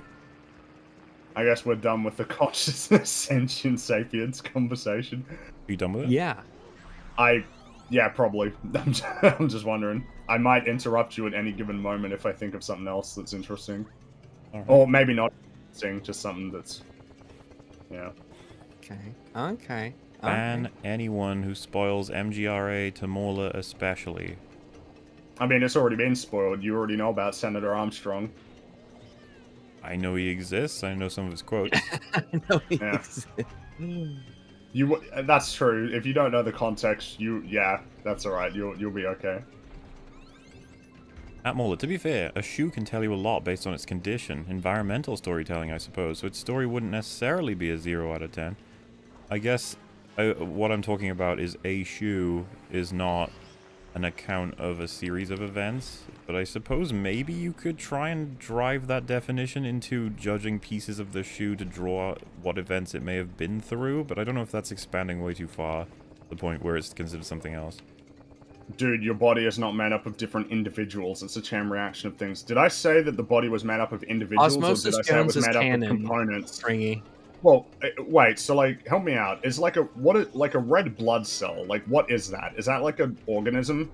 Or is that just, like, cells? I don't think it's classified as an organism.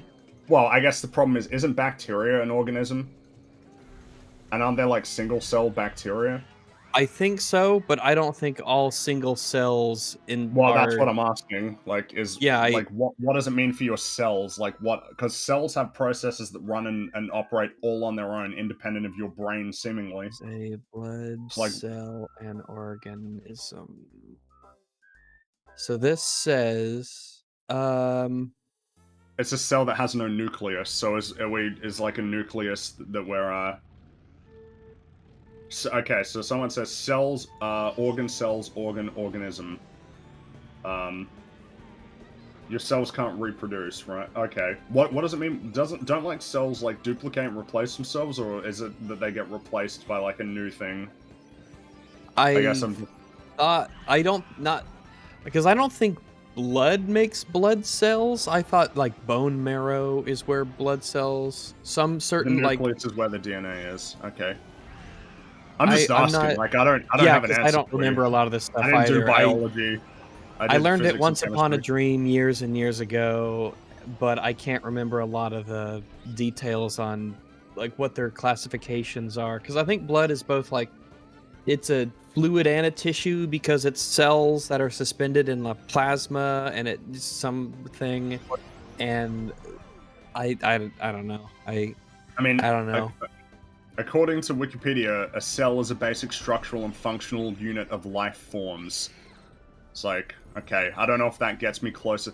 I guess that's what I'm saying, though. Like, if we would count them as being alive, though, right? Because if not, then we would just be saying that we are made up of many dead things that somehow create something that we would consider to be a living thing. Like, a cell is alive, right? At least in terms of the definition of, like, an active, like, organic thing.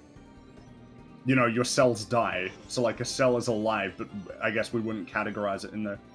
No, cells are not alive. Are they not? Surely they're What does it mean to have alive. dead cells then? I thought that when you have cells that like die, they like what do we when we say that they're dead? What does that mean?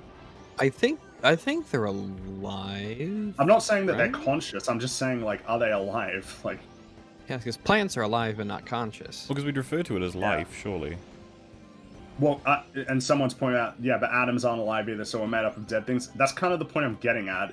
It's like I'm just curious about the distinctions. That's all. Yeah, eventually a collection of things comes together that is not alive. That's kind of the point I was making becomes about life. ants. They're all like little individual living things that come together to create something really cool that's much bigger than what they are. See, everybody's saying they are alive, so why did that one person say that they're not? Who was I that? don't know. Explain yourself. Why did you say that? I don't know. Yeah. Who knows? Who knows? I'm just saying, like, as far as I was aware, I thought cells were alive. The fact that they're living and like that I hope they they can are. be alive and dead. Maybe I guess those this are is just where we start colloquial getting- terms. Pixels have to be alive, right? Because how else do you explain dead pixels? Ooh! Yeah, yeah. I guess you got him. they're alive. There's just a lot of them, like ants in the colony, and they're all Yeah. working together to create I'm this glad- great, thing. I'm glad someone brought up Plant's Ascension. Isn't there like a forest where all of the trees are connected? Like all of the trees are connected through some like underground network, and there's like an interesting. Damn, I can't remember. I just remember that they're all connected, and whatever that means, I don't know. Ain't there a Kurzgesagt video on life? Yes, but I mean, I don't remember it super well. I'm sure they did talk about it. Because I talked about, like, entropy, right? The universe wants everything to be dead. Like, things that are alive are kind of defying the natural order of things in the universe. That's why so many things in the universe will kill you. It's because the universe wants to be doing nothing. Entropy. Everything is breaking down. Well, nothing. Huh? Everything... It wants to do nothing. And therefore is The breaking idea would be everything that- down. The universe, when things are active and happening, like, that's kind of, like, defies what the universe enforces, in a sense, with its, like, core rules. I think Kind the of the reason why, universe like, as a heat death whole of is the moving universe, you towards know? a lower energy state. Yeah, pretty much. So that's the reason why heat death is, like, the... Or like, heat death is... Because, like, the universe just, like, doesn't... I know that it doesn't want anything, as in, like, it chooses stuff. It's just that the way that the universe works, it's, Yeah, like, I would just stuff recommend... Certainly keep the word want out of there. yeah. Well, I know I know what you mean, Fringy. In terms of What I just mean is that... yeah. Well, it depends on how, I guess... Yeah, like specific water you wanna wants be to with go words. downhill. It's like yeah. Yeah, exactly. It's like water doesn't want anything; it just does that. It's just, isn't that? This isn't existentialism. This is science, which I don't remember much of because I didn't do biology. I did physics, and I don't even remember a whole lot of physics. Entropy is the scientific concept as well as measurable physical property that is most commonly associated with a state of disorder, randomness, or uncertainty. The term and the concept are used in diverse fields, from classical thermodynamics, where it was first recognized, to the microscopic description of nature in statistical physics, and to the principles of information theory. Information theory is the idea that, like, information can't be destroyed, right? It can only be transferred into different, like, things. So it's the reason why black holes are kind of interesting. Well, I think it's the... I remember I'm just going to keep citing Kurzgesagt. What do you mean energy? The video... yeah, I know that it's energy, but I think it's also, like, information as well, I think. But I can't remember exactly how they classed information. I know that it's matter cannot be destroyed, it can only be changed. So, like, the universe, you can't create or destroy, like, all the matter has always existed all the time. It just exists in a different form. So, like, even black holes, or, like, don't black holes complicate it because it's, like, that it's crushed into, like, a singularity that's, like, infinitesimally, like, small, it's minuscule. And, it's, like, inaccessible. Damn, I can't remember. I can't remember. I can't remember what that video went over.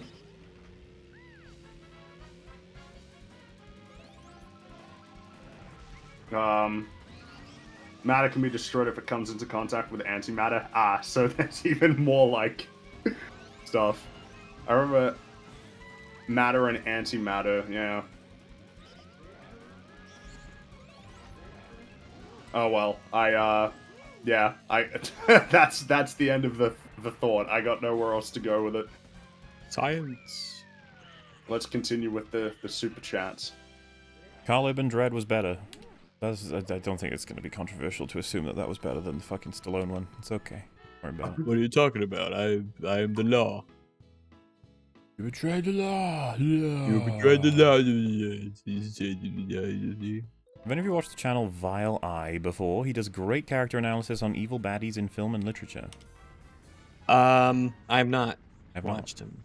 That was neat. Why use Chris Evans when Patrick Warburton exists? Oh, for Lightyear? Yeah, I mean, that would be a pick I would actually understand better, because Chris Evans seems like a pick of just, he's a name, he can sell it. Hero Man. He can be generic Hero Man. I got through all of Steven Universe but couldn't get past episode 3 of Halo. I never thought I would have more tolerance for something I hate than a show based on my favorite game franchise. Oh. It happens. As someone who's finished Halo Infinite, along with Metal, it literally feels like it was duct taped together to make sense of everything. I wouldn't know, I haven't played. I don't hear good things about Halo Infinite, nor its campaign at this point, to be honest with you. Yeah. Nobody talks about Halo Infinite anymore. They screwed it up. Mm-hmm. Springy, I want to argue with you. Fight me, you green man. Why did... No, come on. They didn't even say what they wanted to fight about, they just said a fight. Imagine Dragons is good for Spider-Man Miles Morales. I can't remember. Is there Imagine Dragons songs in Enter the Spider-Verse or maybe the PS4 game? Or I don't know. Maybe in the PS4 game. Who knows? yeah, maybe. Well, someone knows. How's Lone Wolves? Not great. It's not good. Are you actually drunk when you slur in your videos? I don't know if that's directed at Brinker? Or one of us? Hmm. I typically don't. I don't slur in weird, my so- videos. Not sure who you're asking. Rags, prove you're not racist by saying the N-word backwards 5 times. It undoes the racism. Ah, No. let's see. You're not gonna... No, you're doing Yeah. it, though. No. Hey, But then I'll be racist forever. Remember the You Pokemon turned them against me. Executor? You should check out Alolan Executor from Gen 7. It's a dragon now. Ooh. That's the final evolution for all Pokemon, is to become a dragon at some point. The variation. Because he's the boy that's 3 eggs. Oh wait, was it 3 eggs and then he turns into 3 eggs on like a palm tree person? Eggs that's the eggs one, yeah. Eggs He becomes a dragon now, apparently, in Gen 7. Oh, because they did those crazy new evolution types for a lot of them, didn't they? Wings quote of the day. I don't give a fuck about people who yes. want to wish me goodwill. I don't, because goodwill's worth nothing. I can't take Arian Foster's love and make a house payment with it. Yay, some guy I've never met and will never talk to says he loves me. Who gives a fuck? I remember seeing that one in like a montage thing. It's kind of funny because there's a level of truth to it as an observation. Like, Goodwill isn't going to pay his rent, but at the same time, it's like, I mean, dude. I don't think anyone ever intended it to do that. That's not why people No, give each other goodwill. They just want you to feel better in the hopes that you feeling better will, like, help you, you know? That's it. I don't know. It's funny to get mad at Goodwill, I guess. It's like, yeah, I don't care about Goodwill. Like, I want donations, you know? I need donation subscribers. I think that's what he basically said afterward. It's one of the reasons why he says, like, if you don't subscribe, like, I'm banning you at some stages, I think. Jeez. You know, he's just... well, it's just... I know, Doesn't seem doesn't like really... even like a recipe for success, yeah. I suppose if you were to be super pragmatic, you'd be like, Wings, this is gonna endgame be worse for you. Same for like DSP. Yeah. Yeah, alright. Where are we? Bonus. That reminds me, I need to ban the word thoughts. His brain banned thoughts long. I need to ban the word thoughts. I mean, That's good news, I guess, if you're at that point. Man. Double bonus. Could I take Boogie in boxing? First round, dog. Very first round. I'm not only in better shape than Boogie, I'm more athletic and younger. Genuinely, if you just drop him simulation style into like a ring, who would win out of those two? Fight to the death. I think I would put money on Wings.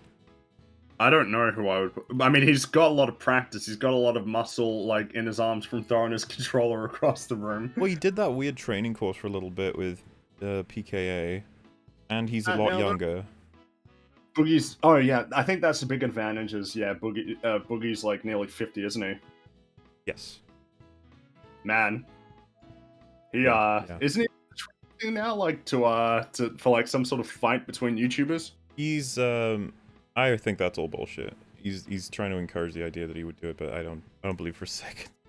It's not even like a matter of I don't believe he has the courage to do it. It's more so just like you'd have to be fucking nuts, like at your stage in life, going to do a boxing match. Yeah. That's funny to me. Boogie the Wings getting into a fight in the ring. The biggest loser. I mean, if they were to organize it, I think people would pay to watch that. Just saying. I think I feel like it would be more so for Wings than Boogie at this point, though. You know, I feel like Wings' level of popularity is higher than Boogie's. Like Boogie's fostered a huge level of contempt against him, whereas like Wings has that, but like Wings is a very entertaining. It's almost like that's why character. people like him. He's got an endearing factor. I think maybe it's the fact that Wings like never really had a reputation for being like the greatest, most wholesome, awesome guy. No. Like he never had that. People liked him before, but like he never had that. Whereas Boogie had that and has descended so far from that reputation he cultivated that there's a level of maybe contempt against him more so than Wings. And I guess also there's like I'm not sure. Like it, in a certain sense, Wings is a bit more of an underdog. Yeah. It like skyrockets his career after that, and Boogie's gets worse somehow. But yeah, that's the bonus quote. Oh wait, yeah, that was the double bonus. Here's some good news. The developers for the Stalker games and their families have relocated from Ukraine, and Stalker 2 has resumed development. Oh. That's good. They're safe. And then someone said the prophesized time is upon us, and I think that's when we first talked about how all the super chats caught up with, but we're getting to being super duper complete. Yay. Me, god damn it, not again. Mauler, the backlog is now complete. Me, Peepo, yay, never mind, I'm good now. Oh yeah, because sometimes I don't get to his messages, but we've got them all now. And even the ones that you haven't heard us answer yet, they're out there in the ether, waiting to be revealed onto mute. Mauler, the super chat backlog is defeated. EFAP 200 stands menacingly on the horizon. Yeah, a little bit. Because that automatically creates a backlog for us. The anniversary stream. And we are 3 months away from anniversary. Oh, wow. That's insane, man. That came around super fast. Man. Never should have started the expectation that we would do a really long stream. Once a year's not so bad. Oh god, it's been a year already. Yep. Shiba dog squeezing a big red heart. Aw. So cute. That sounds nice. Just started watching Breaking Bad for the first time. 5 episodes in, and I'm really liking it. Tell you, man, that first episode is enough to hook the fuck out of most people, I think. Such a premise. Hello, Fringo. Hey. Hello. And Rago. Hi. Which do you think would win? The Flood from Halo or the X-Parasites from Metroid? I do not know enough about the Metroid parasites to be able to say. I don't know. I actually don't know. I don't know. Yeah. Yeah, I'm not sure about that one. The Dark Knight line. I'm not wearing hockey pads. Has always bugged me because the prior question to that is a good one, but is waved off with that. Oh, the fact that he says, "What's the difference between you and me?" So I suppose Batman's argument is that I have the equipment needed to do the job that I'm performing, while you do not. You have hockey pads. That's sort of like what I understand it to mean, but I still don't like that answer. Not a great answer, because it's the spirit that the guy is appealing to of Yeah. fighting back for your city against crime, and Batman's not really Yeah. addressing So that. if I get good equipment, I can do it like you. Which is definitely not what Batman would say. He would be Yeah, like, no, still don't. But yeah, no, I agree with that, actually. Yeah, that's fair. Hey, I'm the Wings quote guy. What the fuck? Ban that guy. Fight, fight. We welcome all the Wings quotes, okay? You forget playing Metal Gear Rising Revengeance. Let's get Muller to play the DMC series, including Devil May Cry DMC. Or DMC, yeah. Devil May Cry, right? It would be glorious. I'm up for that. It has a good reputation, that series, right? The series overall does. Two is not considered good though. I haven't played that. Well, I haven't played the first one either. Or yeah. I go away for a year. Now Mola has a furry adjacent icon. No, it's a cute animal. Fairies don't get to have. It says that's all right. That's how it all starts out. It's all right. It's fine. That's fine. I think it's wonderful. What critter is it? Funnily enough, Ferret or like a little.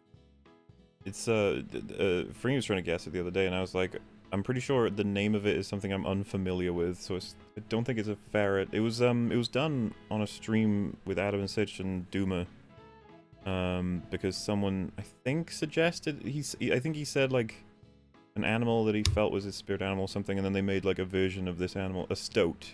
That's probably what it is. Oh, that's great. Yeah, stoat, little stoat. You GG Rags convert them all? No. Yes. I listened to Imagine Dragons separately. Ahoo! Oh, I guess they're just saying that Imagine Dragons matches up.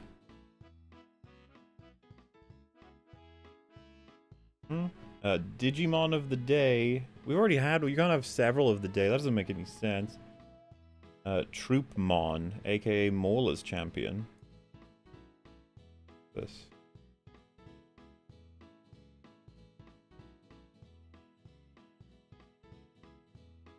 Oh, he's got like a little gas mask kind of thing.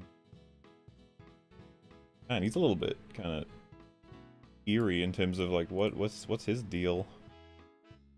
Wait, does he have a? Oh yeah, because they all have guns in Digimon, don't they? What he looks like. The Digimon. It kind of gives you different vibes, doesn't it? Looking at that. Does, yeah. But alright, fair enough. Ripple bonus. It's $100 to turn the webcam back on. No, I'm not charging for the webcam. It's a perk. Oh my god.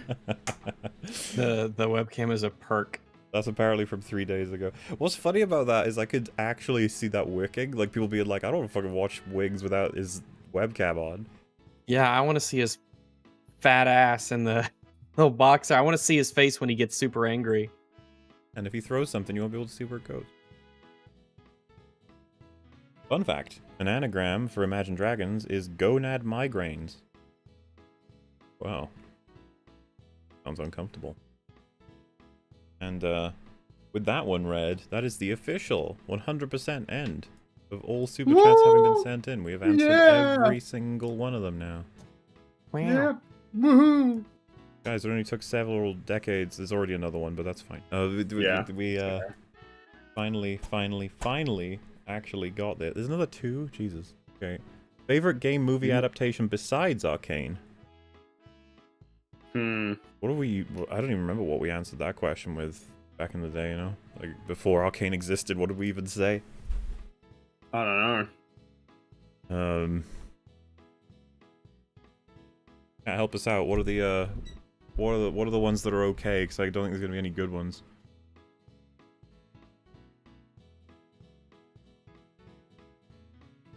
Doom Annihilation. Sonic? I mean, it's probably a higher Man, scorer than the yeah, I rest. guess Oh, it's a high scorer. Castlevania, I hear the first 2 seasons are apparently very, very I good. like the first season, a couple of seasons of Castlevania. I didn't watch past that, and it sounds like I lucked out by doing so. Yeah. That's probably it. I remember people saying the Silent Hill movies aren't, like, hideously awful or anything. They're, like, one of them is okay, I think. Right. So, yeah. There you go. But there are still more Super Chats. You're a liar. Not for long. Hey, Rags, which SE2 campaign is your favorite? I've only played the first one through, as I said, so. You'll never be over and you know it. Also, Coom. That again is the last one. Which Excellent. means at a nice rounded 4 hours exactly, that puts the three of us, we are completely caught up, and so it'll be up for Saturday to put us back again. I have a feeling it's probably going to be a deeply long podcast, getting covered on the day. And that means, ladies and folk and gentle peeps, that we're going to try and actually get a meme fap or two recorded. And yeah, I guess that's because there's no reason not to mention what the schedule will be looking like as we go along now. So Saturday, Everything Everywhere All at Once. Got 2 guests. So I guess I would recommend watching that film before seeing our coverage. But if you're not convinced by a simple recommendation, maybe you will be by the coverage. Same sort of rules as usual. And then the following Saturday will be a premiere of an EFAP, because we will not be available the way that we usually are. And so we've prepared a FAP for you guys. And that one has the other half of the Doctor Strange Catchup in it. So there's like a bit of a Super Chat Q&A thing at the end of that one as well. And then the week after that will likely be a meme FAP. You get in 2 non-live EFAPs in a row, and that's because lots of IRL things is going on, but all good. You'll be okay. You'll be fine. I'll even try and fit in some gaming streams here and there. Not sure. Oh boy. Then of course you'll still have Real BBC and Open Bar will pop up as well. And Cosmoronic presumably will... Yeah, I'll try and get an episode again next week. Whatever everyone else is up to, and whatever ways they be doing the foods.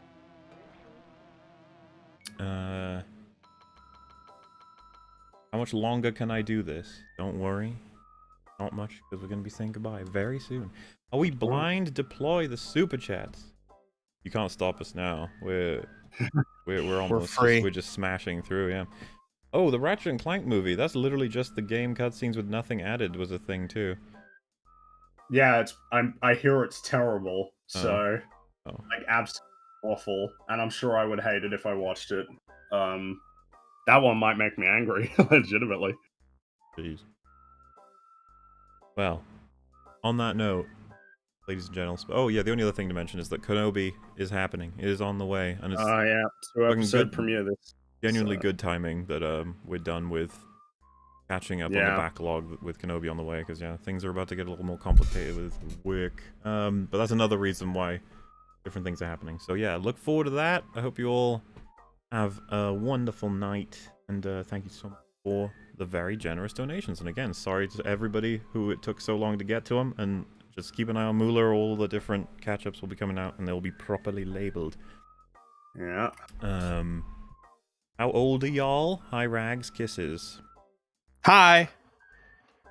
Well, Classified. I mean, I don't think I care that much. And besides, my handle for a while was Moolah93. You may be able to gather why I chose that number. But yeah. That's about that. Did any of you guys want to say anything before we leave? No. Man, that was a very enthusiastic no. You're ready to go to sleep, aren't you? Me? Or No, play that's video games. so. I'm so. So, what does so mean? I'm like, I'm not really tired. I could lay down, but if I didn't, that would be okay. I'll probably Right. just, I don't know what I'll do. I might eat. I have some whiting in the freezer that I could give a try. I've never had whiting before. Mauler, I think people are confused. You're 93 years old. Yeah, Very interesting. permanently. Permanently 93 years old. Every year, the birth date moves back. He's possibly over 100 by now. Yep. I mean, I am a bit of a boomer. Alrighty then. It's been fun, everybody. Thank you so much for hanging out. See you for Saturday, where we're going to talk about a movie that was pretty neat. Yes, Yeah. it was. Goodbye. Bye. Toodaloo. Bye.